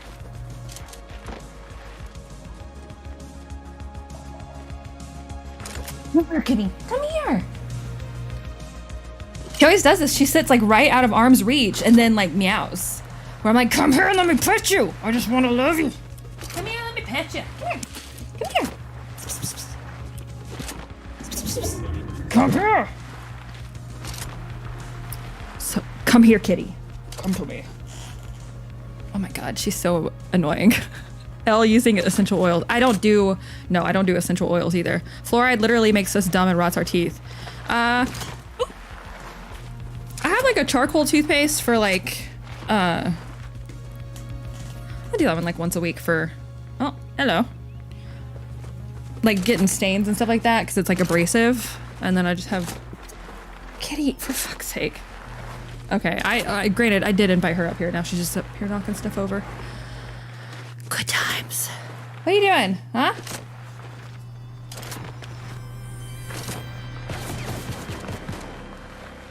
Fluoride calcifies your pineal gland, says Kano. Well,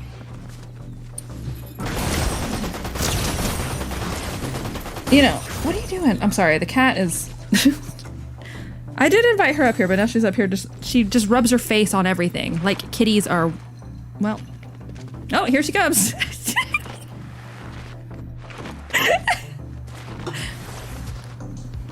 Now she's rubbing her face on the camera. What are you doing?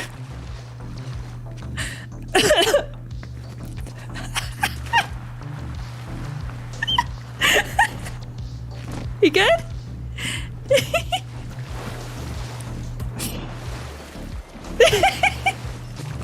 Hello. Okay. Okay. What you doing, huh? Come here. It's her world. I just live in it. I just work here.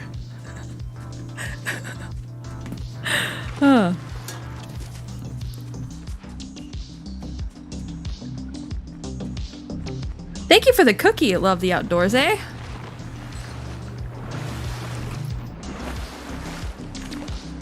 What is this? Study finds link between red hair and pain threshold. I have a pretty high tolerance for pain.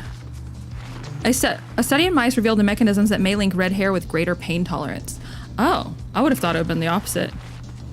I mean, I do go outside and I sneeze because the sun, but you know.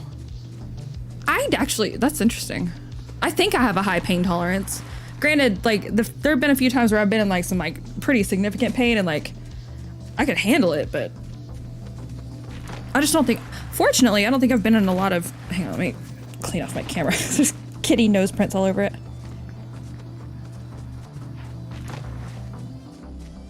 Better. You know, I don't think I've been in a whole lot of like super excruciating physical pain, which I'm, you know, grateful for. Hey, kitty. Look at the baby. Hey, my little baby kitty. Yeah.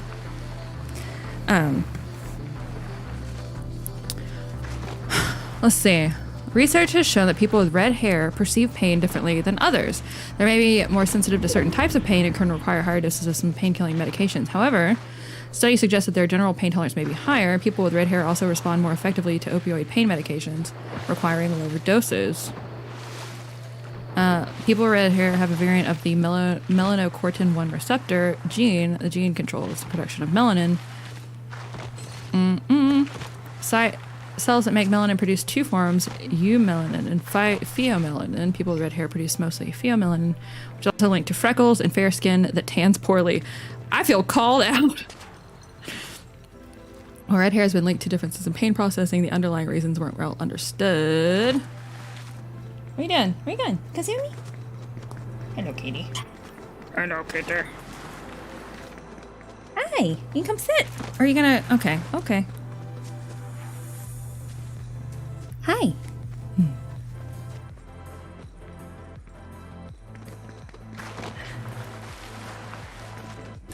Okay, goodbye. Interesting.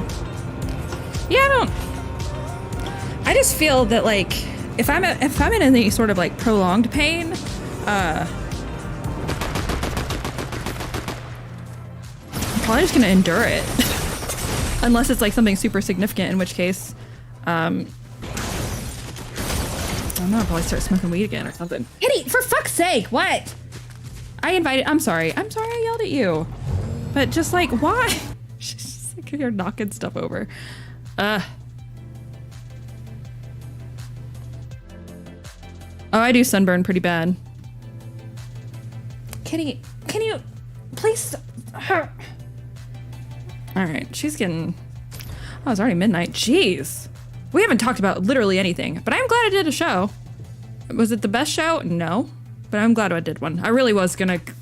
I didn't want to, but I just, like, my tummy... I gotta do, like, an elimination diet, I guess, and, like, figure out what it is. Because it seems to be happening more often, even though I haven't really changed my diet. I was just getting older. But tummy troubles are not fun. They're making you, it's a reckoning with yourself that is not fun.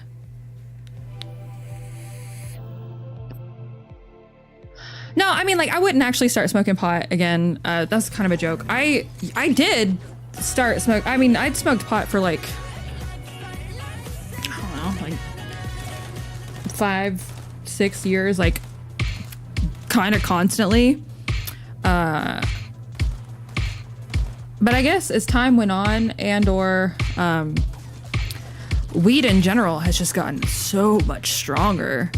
It started to exacerbate some kind of like underlying psychosis, or maybe not psychosis, but like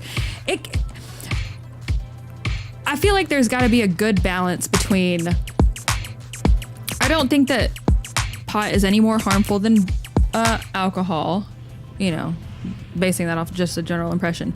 But I think that because people are so like are eager for it to be decriminalized / just legalized, that there's a lot of, like, people ignore a lot of red flags when it comes to mental health, and it exacerbated some parts of like my mental health that were like not good, and I started to recognize that, and so I don't partake anymore for that reason, because it was taking me to like a dark place in my brain, and I don't like it there. I don't want to be there. So I would probably seek out something like that before I like went on like a maybe CBD, I don't know, before I like started taking a pain medication regularly. But also, that is not to say, if you're a person who suffers from like chronic migraines, I don't even really get headaches. It's like that. I called out from a show probably about a year ago now. I don't even know. But I had my first migraine. I've never had one in my life. And it was after seeing a flashing video that like immediately made me feel sick to my stomach. And then about 30 minutes later, I had like a full-blown migraine with aura. I've never experienced anything like that in my life. I don't know how people are like, who get migraines a lot, I don't know how you live with that, to be quite honest. I don't know how you do it. I thought, you know, it's hard to have empathy for pain that you can't see, obviously. It's like, I mean, that's a big struggle in medicine in general, is like, a scale of 1 to 10. Are you from a frowny face to a happy face? Like, where are you at on the pain scale? It's like these things is different to each person. So it's really hard to gauge. And obviously when you can't see it, there's something in your brain that like almost tells you to like doubt someone's pain, you know? So if I can't see it and perceive it for myself, I have always like felt, I've probably even said before, like about like a bad headache before. Most of my bad headaches I've had in my life have been from like a hangover, to be honest. I don't get them hardly ever, unless it's like a little bit of sinus pressure or whatever, but they're mostly self-imposed. But I've never had a migraine before. I have had one now. I don't know how people who have them live with them. I don't know how you do it. I guess you probably get good at mitigating symptoms. I don't know how you do it. That was excruciating on so many different levels with like the light and the ugh. So, I think that if you're in some sort of like chronic severe pain, not to be like, who am I to judge, but like whatever alleviates that to a point where you can live with it within reason, obviously. I don't know. Chronic pain is just a terrible thing. I have chronic fatigue due to the I have pernicious anemia, and dealing with chronic fatigue is annoying, but like I sleep a lot sometimes, you know. I get really tired, and of course it like, and it interferes with like my ability to go about my day as normal sometimes. But like, that's, of all of the different things that you could deal with on a regular basis as far as like a chronic issue goes, chronic fatigue is not the worst. It's not the best, but it's not the worst. But like chronic pain and all that, I don't know. Fortunately and hopefully for the remainder of my life, I won't know that. But I feel very badly for people who do. And until I had experienced a migraine for myself, I think I'm just really lucky when it comes to like the presence of pain. Even my back like hurting every couple of years, my back hurts for like a day. Okay, that's all right. I can live with that, because I don't know. I can't imagine it. My migraines were coming from spinal misalignment. Chiropractor helps tremendously. Man, I used to go to a chiropractor that would just like wring my spine out like a wet rag. That was the best feeling on the planet. I miss that guy. Good times.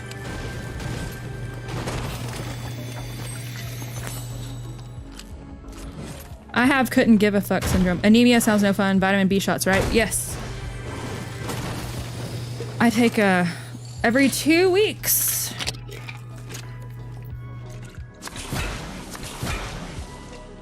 Okay.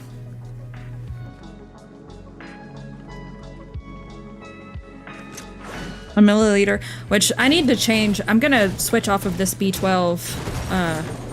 Some of the ingredients in it are not great, but man, without it, I cannot function.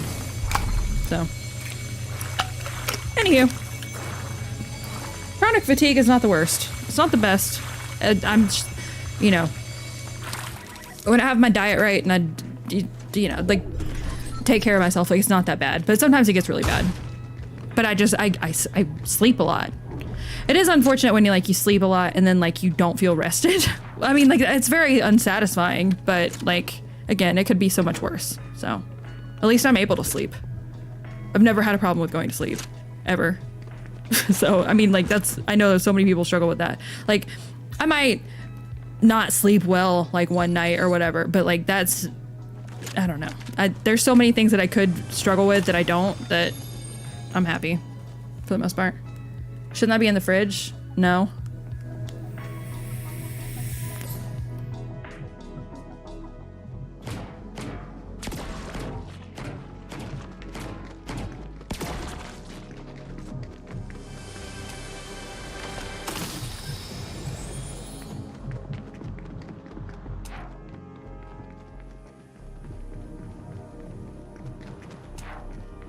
Protect from light, store at 20 to 25 degrees Celsius, which is 68 to 77 degrees Fahrenheit, controlled room temperature. No, it doesn't have to be refrigerated. Not every injection has to be. But thank you for your concerns.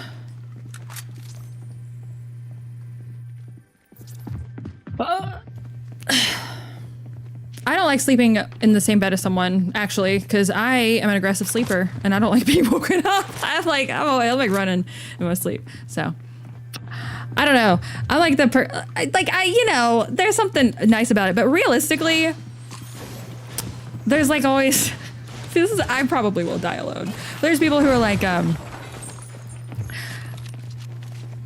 sleeping, like they don't sleep in the same bed all the time as like their spouse, and it's always like a sign of like things going really wrong. It's like if you sleep incompatibly, I understand like it's sleeping like the closeness and like the like all of that is nice, but realistically you are going to be unconscious for the majority of that. And if sleeping in separate beds, it keeps you from like having your sleep interrupted. It's so important to sleep well.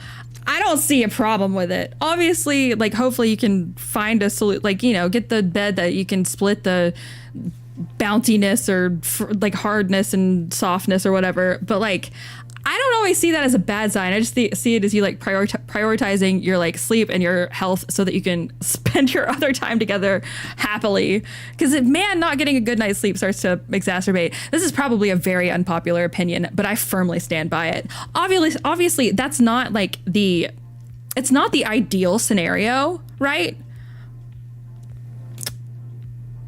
Hopefully you are with someone that you're compatible with sleeping, but like if like there's like a snoring issue or like no way, like I'll snuggle and then as soon as you pass out I'm going to the other bed. I'm sorry, I don't see why you should have to like suffer through not sleeping well because you're married or whatever. I don't know, that's probably not a popular opinion, but I think that it's not worth it personally. Again, I will die alone, it's okay.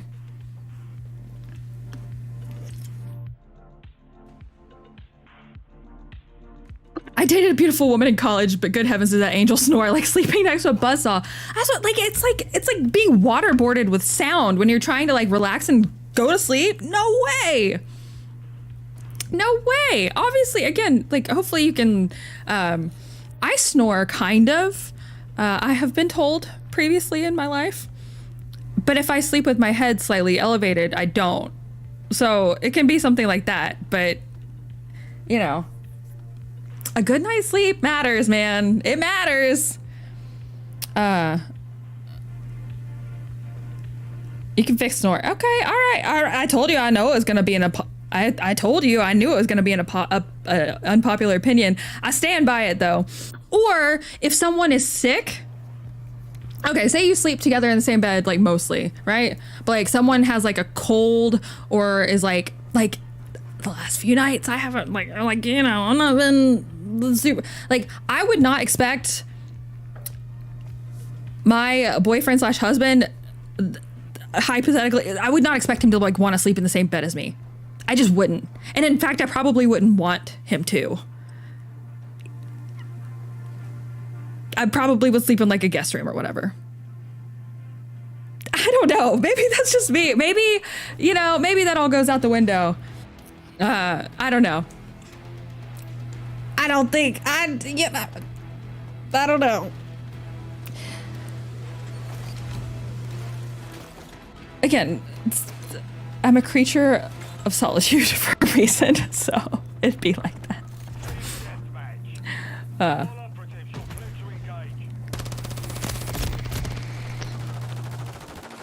I don't know. Lauren, same room, just 2 twin beds like the TV shows back in the day. What is tonight's episode about? It's about snoring, apparently. I don't know.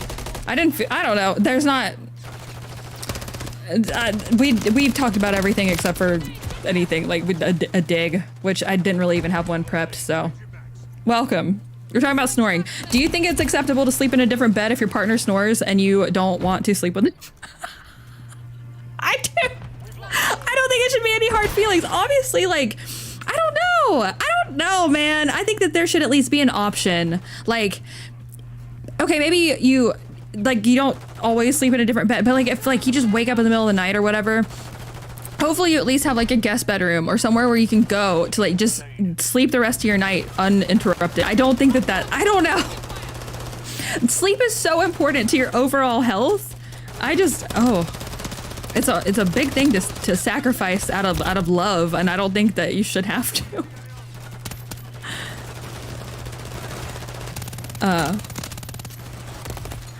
My Orthodox Jewish friends sleep in separate beds during her period, or at least that's the impression I got back when I had contact with her.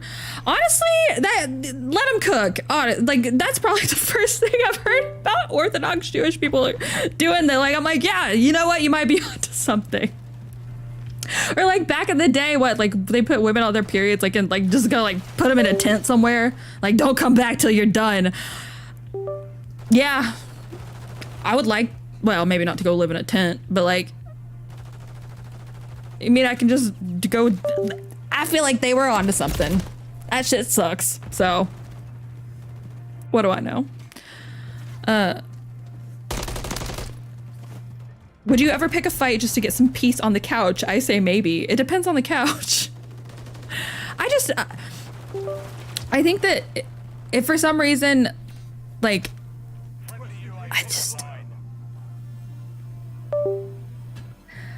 if you don't get a good night's sleep, you're gonna be pissy the next day. So the times that you're awake and actually wanting to be together, you're gonna be pissy. So I'd rather be happy when I'm awake and alone at night. I don't know. Maybe that's a better solution. Yeah, I've rambled like nobody's business tonight. Has been sincerely enjoyable. Thank you. Well, I'm glad you do enjoy it, because that is what you got tonight.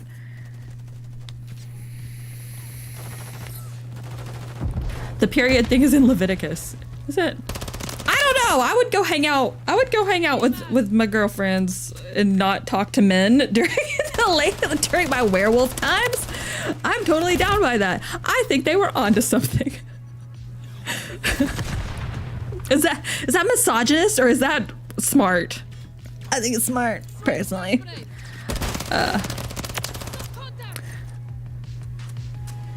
Kitty! What? Alright, I think the cat's done with me streaming. What are you doing? She's sitting down here. She's just the most... What are you doing? Are you ready for snuggles? Come here. She's doing her thing. I think she might be done. What? Alright, I guess I'm gonna be done. So that was the show. I hope you learned nothing, because I sure didn't. But I had a great time. Oh, we did learn. We learned the thing that they sink for building bridges. Starts with a C. I can't remember the name of it now. I will have a better dig for you on Thursday. I've been kind of owing y'all a good one for a while. I'll have a better dig for you on Thursday. I've been working on a really good one. And then again, starting next week, I'm gonna add a fourth show on Wednesdays. I don't know yet. I'm looking forward to going back through the chat. And again, if you have input on this, please let me know. I am going to add. Hang on. I gotta tighten this up because my angle on my microphone's weird. Is that how? Lefty loosey, righty tight. Oh, there we go. There we go. Mr. Saucy's peeking up. I'm gonna add a fourth show on Wednesday nights starting next week. One night a week is going to not be the show. It's going to be just playing games and hanging out. I'm considering moving that to Saturdays and then just doing 3 shows throughout the week. I don't know yet. It's either going to be Wednesday night, it's going to be games, and then the rest of it will be, I don't know. Maybe I'll just do Wednesday games. I don't know. Now I'm rethinking all of that. So saying it out loud, I don't actually like that at all. But again, if you're not interested in that, if you don't want to hang out and play video games and stuff like that, I totally get it. That's why I'm just adding a whole new show rather than because I don't. To me, it feels it's very whiplashy to move from talking about the world and digs and whatnot and then going. But it's something I do like playing games. It's something that has been requested. Just a place to hang out. That's not always, well, I'd be lying if I said it was super serious around here all the time, but sometimes it is. But just have a place to hang out and do other stuff and play games. You know, either I play a game and y'all watch, or we play games together sometimes. I don't know exactly what it's going to be like, but I'm going to start that next week. And if you're not interested in that, I totally get it. It was requested, and I'm totally down to do it. So we're going to test that out. And that's that. Do a game on Wednesday night since I may not... 8 shows a week? No, I'm going to do 4 shows a week. I missed the show, but this Sleeping Ring was great. I mean, I think I feel strongly about getting a good night's sleep. And if that's wrong, then I don't want to be right. So, 168 hours of Big Dig Energy a week. I don't think that that's it, but it'll be, I've wanted to add another show for a while, but despite, I mean, obviously tonight is, the last few shows honestly have not been that good as far as like, you know, bringing information to the table. But realistically, adding a fourth show of like digs would be difficult for me to do. I know it doesn't always show, but there's quite a bit of prep that goes into each show. And sometimes it seems like it, sometimes it doesn't, but it would be a lot of extra. Hi. I don't think it would go well. I think the quality on everything would dip and suffer. So again, if you're down to hang out and do games once a week, I think I'm just gonna do it on Wednesday nights. I think it'd be nice to break up the monotony, because 3 nights in a row of stuff is like, you know, that'd be difficult to do. So Wednesday night be game night. I don't know what time. Probably same time. We'll see. And if you're not interested, then fine. I still need to come up with a name for it. All right, yeah, Kitty's over it. I'm gonna leave. Thank you for being here. You're the best. And I'll see you on Thursday. I will have a dig. I swear I'll have a dig. If it's the last thing I do, so help me. I don't know why I'm yelling, I'm sorry. Y'all get out of here. I'll see you on Thursday. Thanks for being here. Thanks for letting me, I don't know, just complain the entire time. Sometimes that's helpful for me, so. Where's the button? There it is, okay. Bye.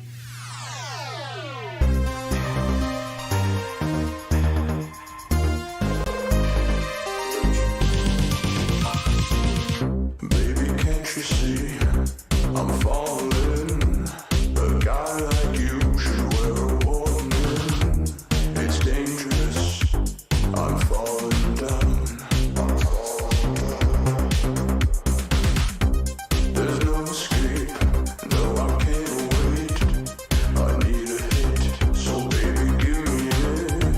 You're dangerous. I'm loving it.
I thought I was almost done, but I forgot the song.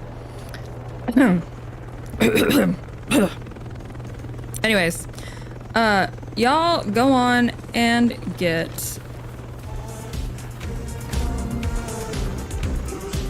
I don't even know what this sounds like. Probably terrible. Where's the button? Shut up. No. All right, get out of here. Go and get. Go and get. Anyways, thanks for coming to the Delilah After Dark show.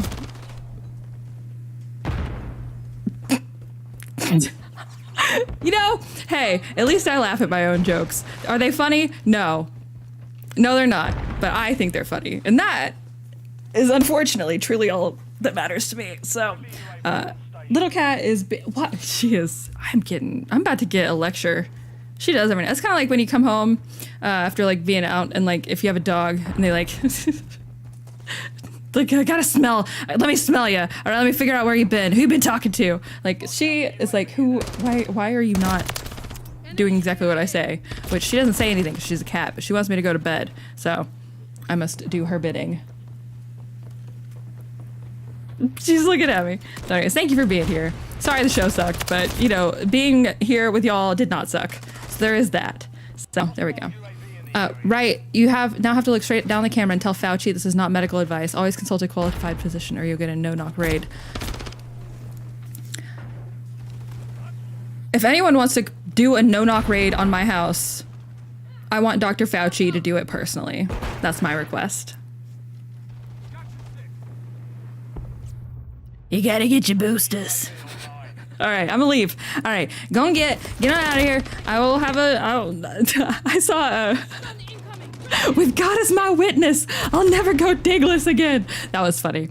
It makes me want to watch Gone with the Wind. So. Anywho, good night. Bye. Changing mags. Thermal grenade out. Reloading.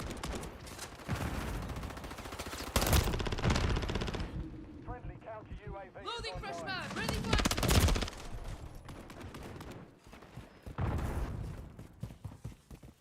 Careful, area's hot.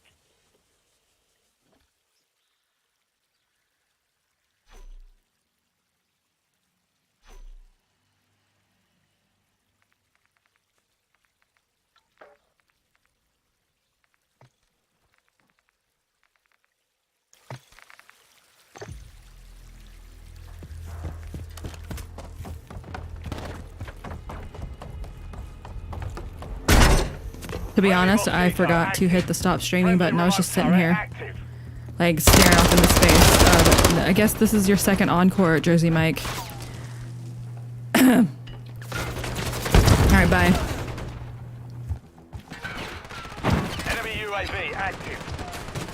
Hostile UAV in the area.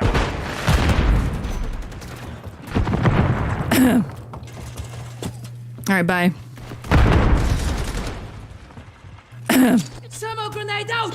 Alright, bye. Got contact. Reloading. I am with Alright, bye. UAV online. Our counter UAV is active. Alright, bye. Hostile cluster mine detected.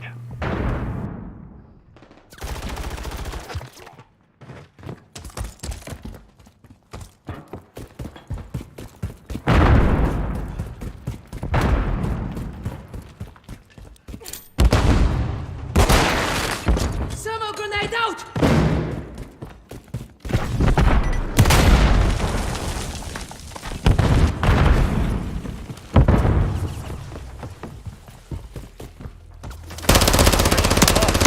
Stay sharp.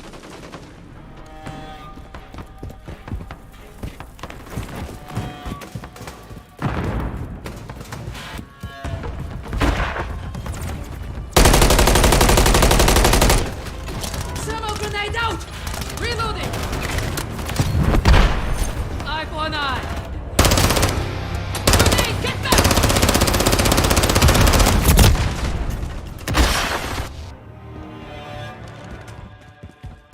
Have your back.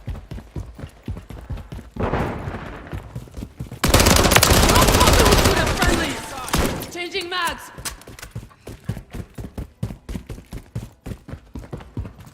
Thermal grenade out.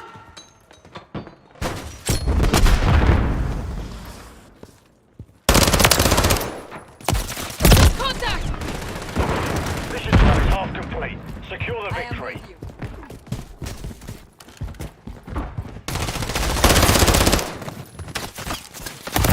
Taking fire.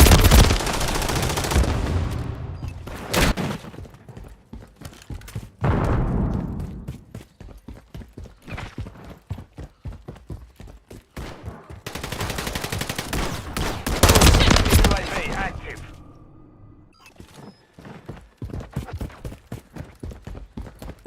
Throwing flash grenade. Enemy UAV on station. Thermal grenade out. Oh shit.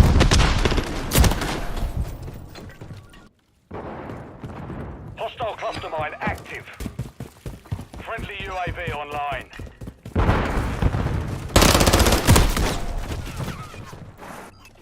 Loading. Friendly counter UAV is online.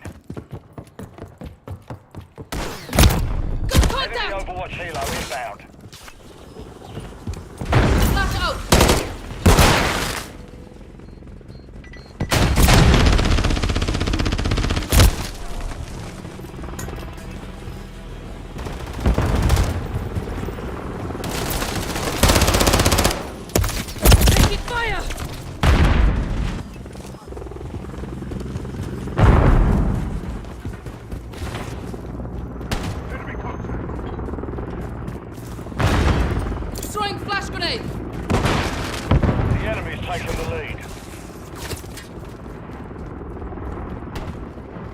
We've secured the lead. Shit!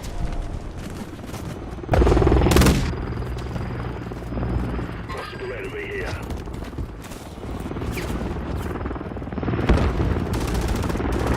Hostile UAV in the area. We've taken the lead.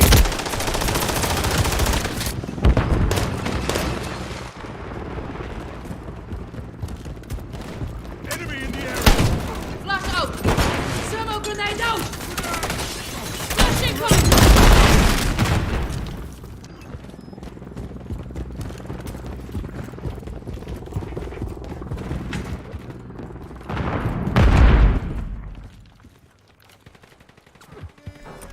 Thermal grenade out! Enemy spotted!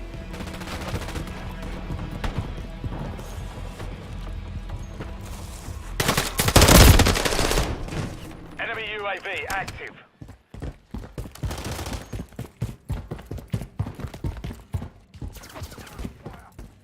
Throwing flash grenade!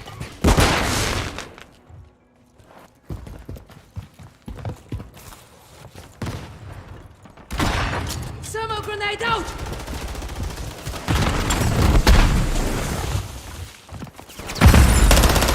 Cluster mine detected. We're getting hit hard. Friendly UAV on station.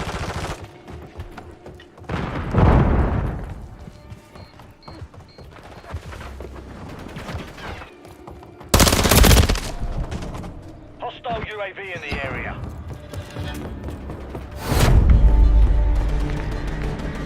Mission failed. Return to base.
Got anything? What's the status?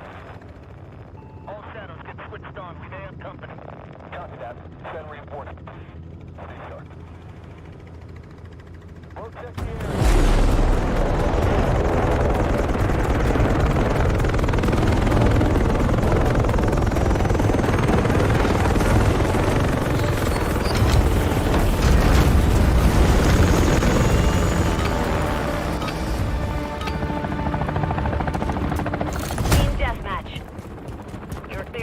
any and all hostiles in the AO. Flash out! Stop contact!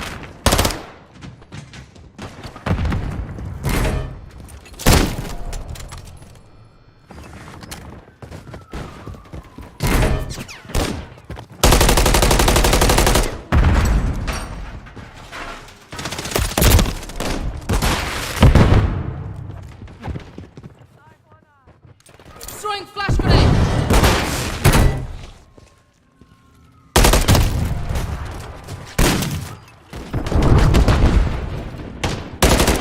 Wrong target!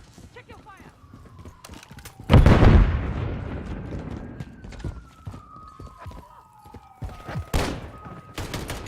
Thermal grenade out!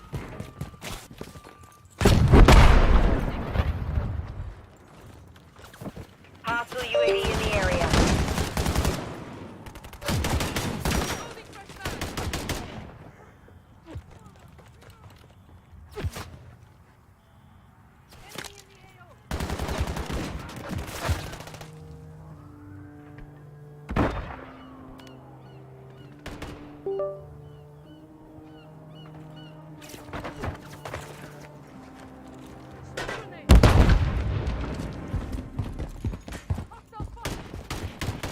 Enemy spotted!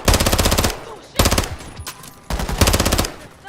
Enemy UAV active.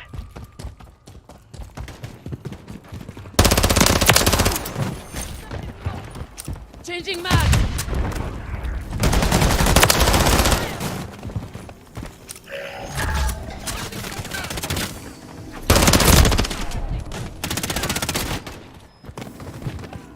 Incoming!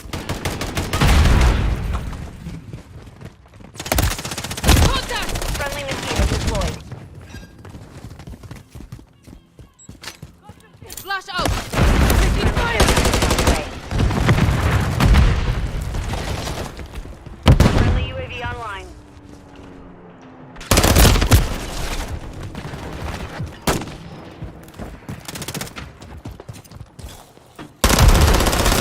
Those were the friendlies! Wrong target! Check your fire! Thermal grenade out! I don't think so! Reloading!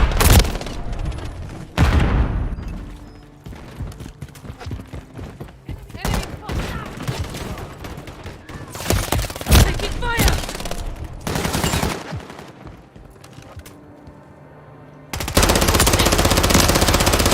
Friendly cluster mine planted. Thermal grenade out! Loading fresh mag! Throwing flash grenade!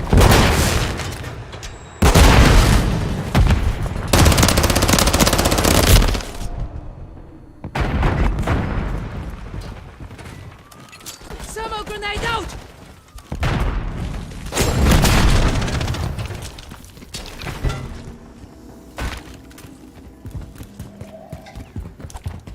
The enemy is gaining ground. Push them back.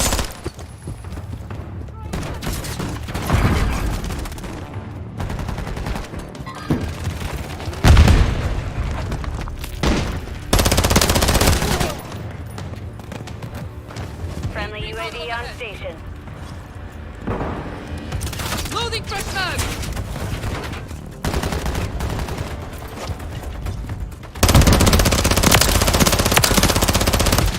Got contact! Septex! Reloading! Flash out! Taking the lead. Mag double strike!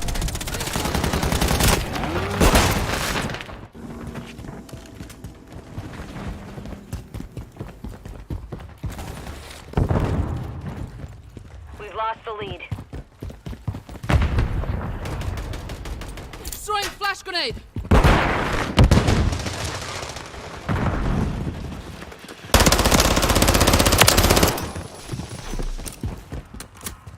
We've secured the lead.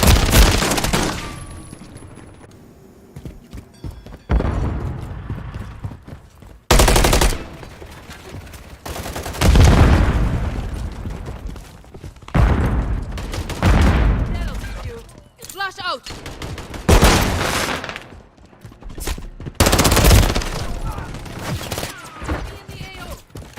Mission time is half over.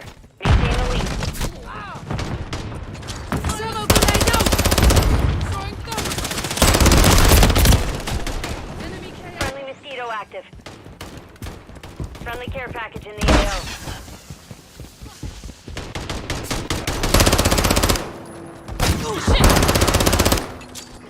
grenade out!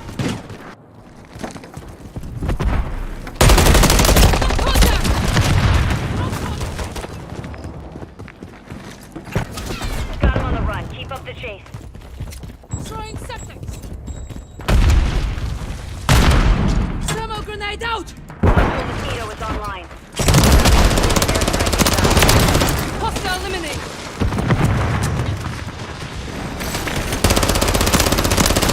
Reloading! The mission is complete. Good work.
Flash out! On your six.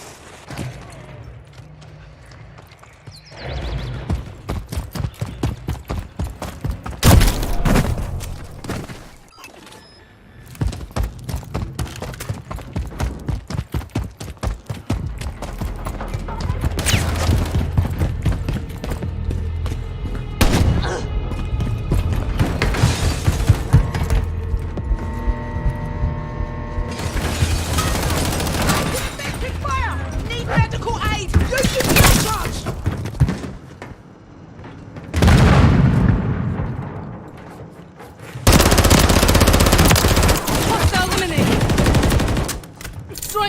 grenade!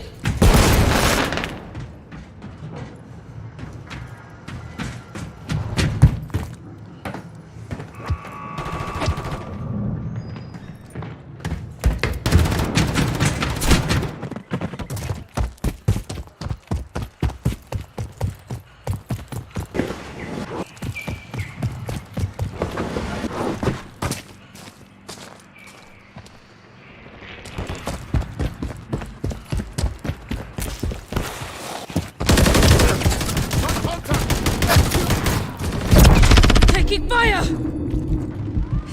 Reloading!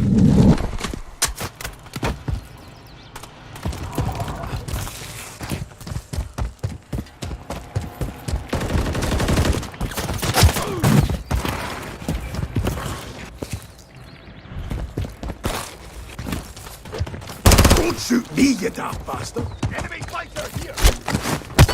Moving!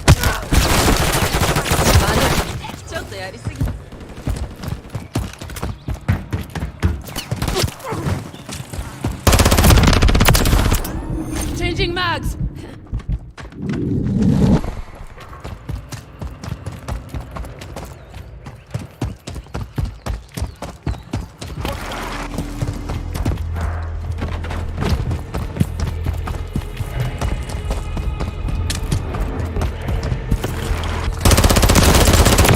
Got contact!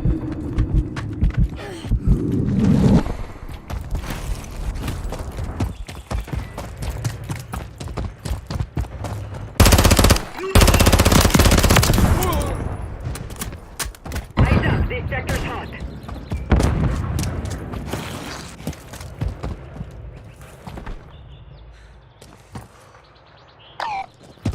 Left in the standing by. Thermal grenade out! Taking fire! Copy. UAV station. Recon online.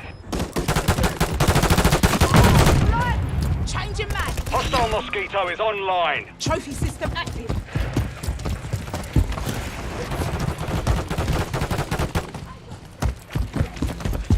Flash out!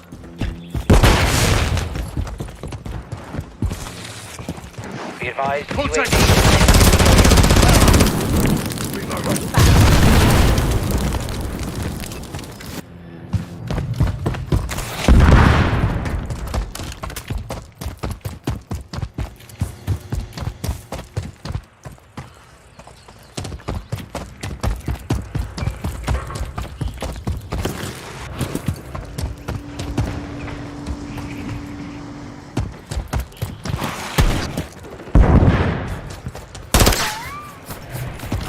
Loading fresh mag!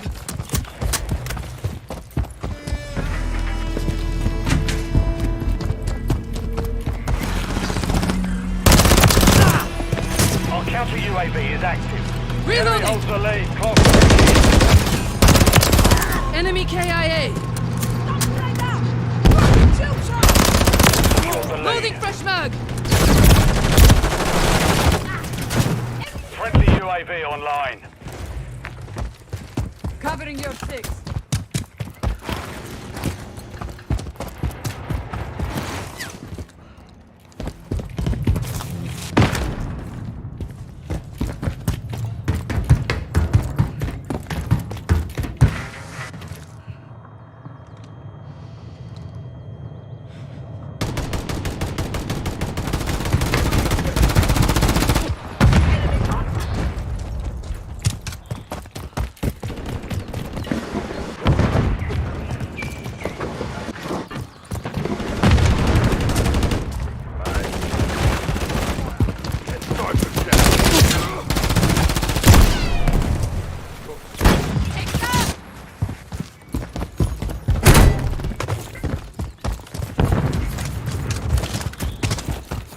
You're halfway. Friendly counter UAV is online. Friendly UAV on station.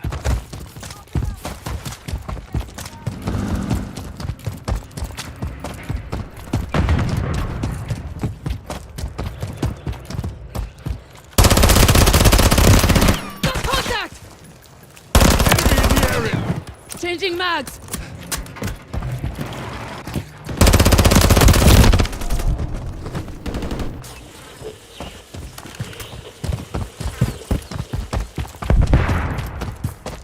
taken the lead.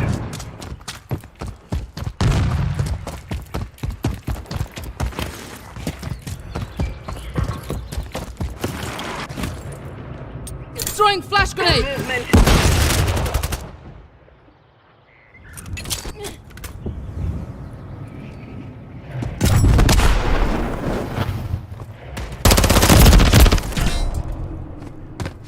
Enemy UAV active.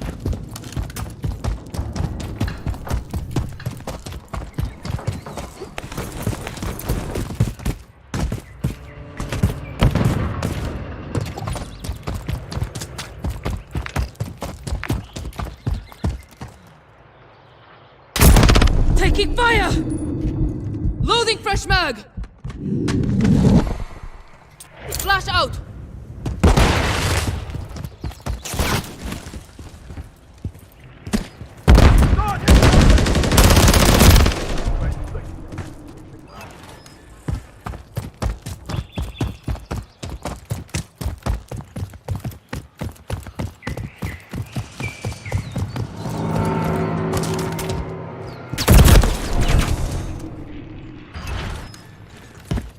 Hostile UAV in the area.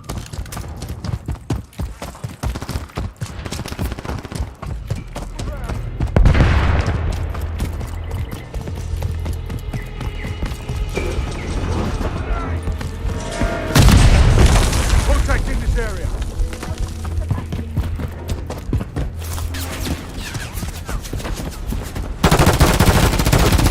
Wasted that one. On your six. Friendly UAV online. Reloading! Got contact!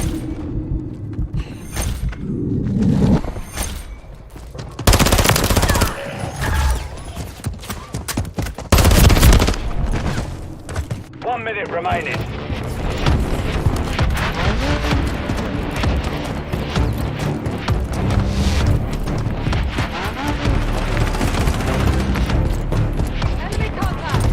Throwing flash grenade!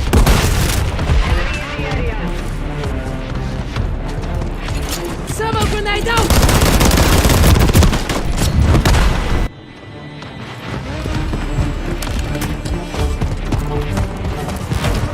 Seconds remain.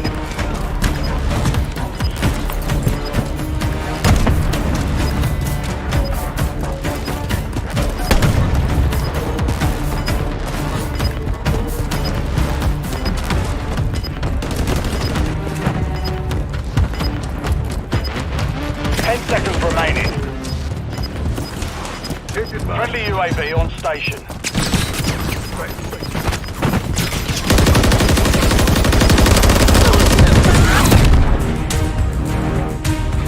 We've secured the field. Mission accomplished.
like to see?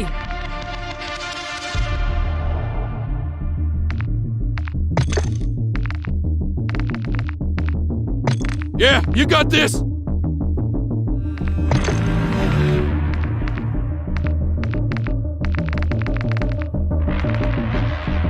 Let's keep making their dreams come true. Cheers, you slag.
Check your gear and weapons. We'll be deploying shortly.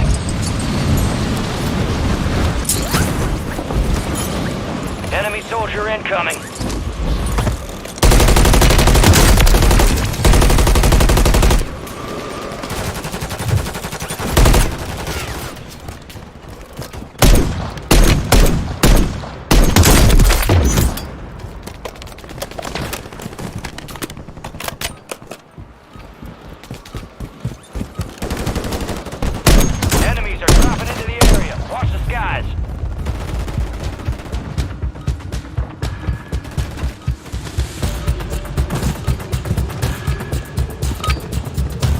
All stations, we are green to go. Stand by for deployment.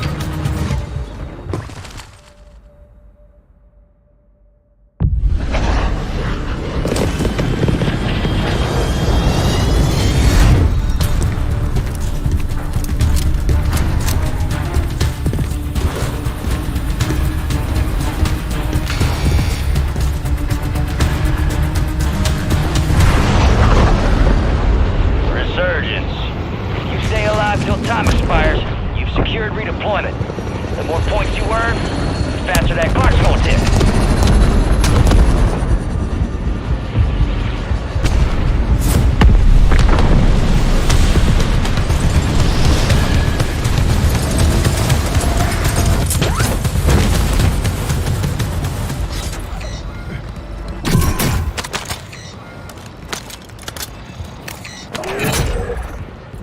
Supply boxes marked. Secure those locations.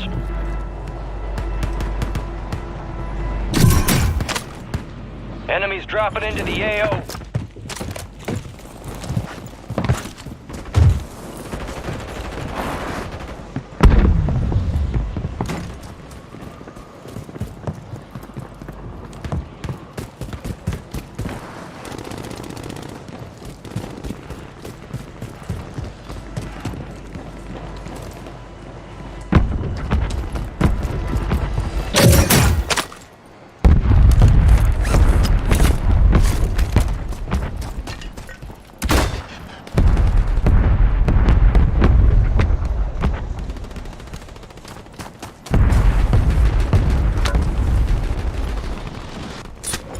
Enemy soldier incoming.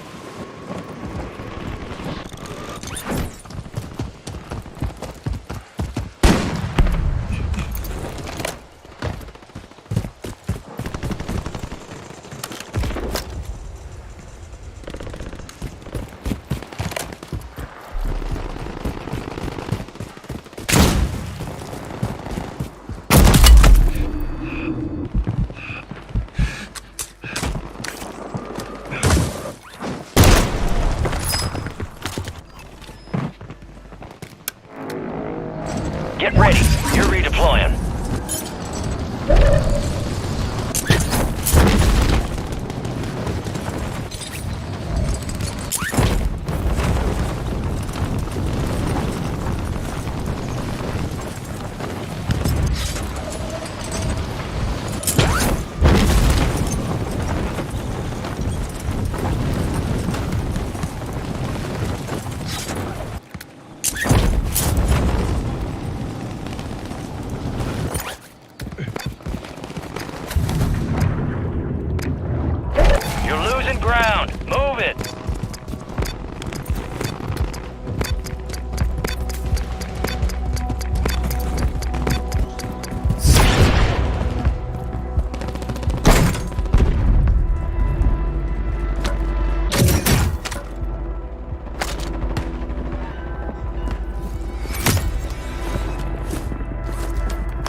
Got a loadout drop inbound.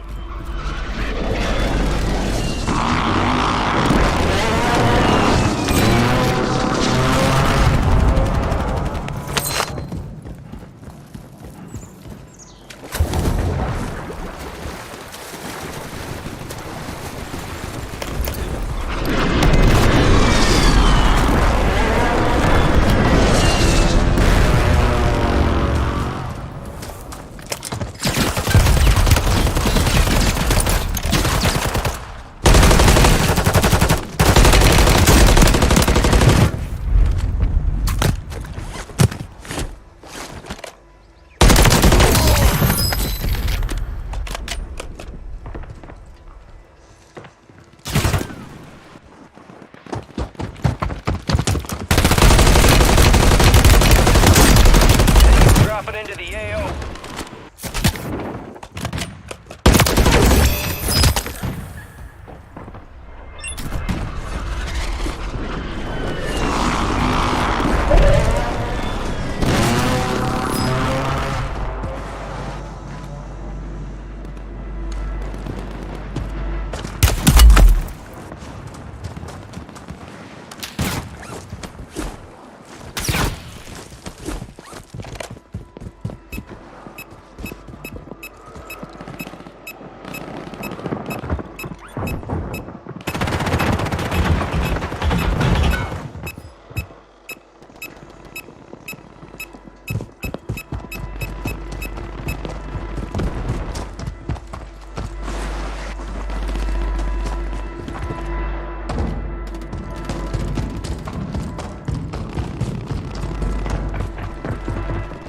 Enemies are dropping into the area. Watch the skies.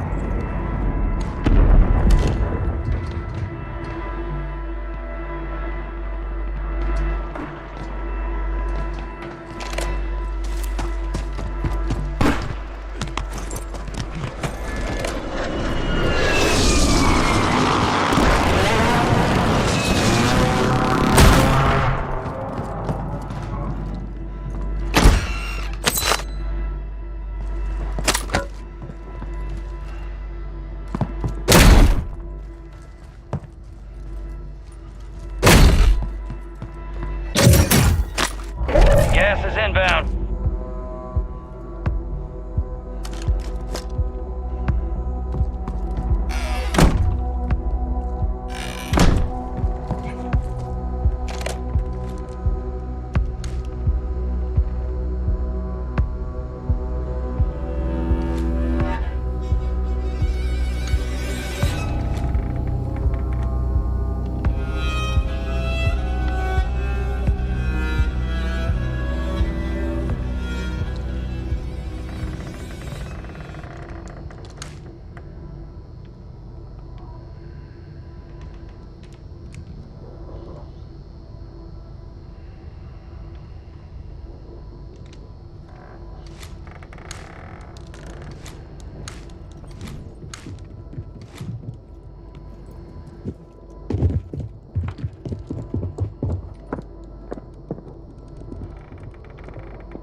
Fire sale active. Buy station prices have been reduced.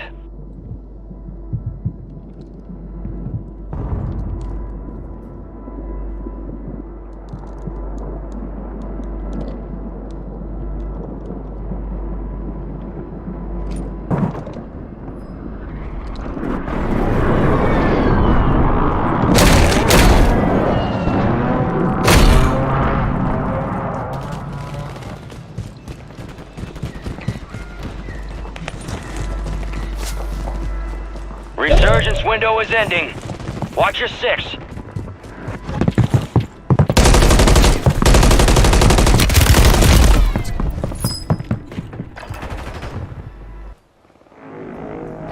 Resurging. Go get your revenge.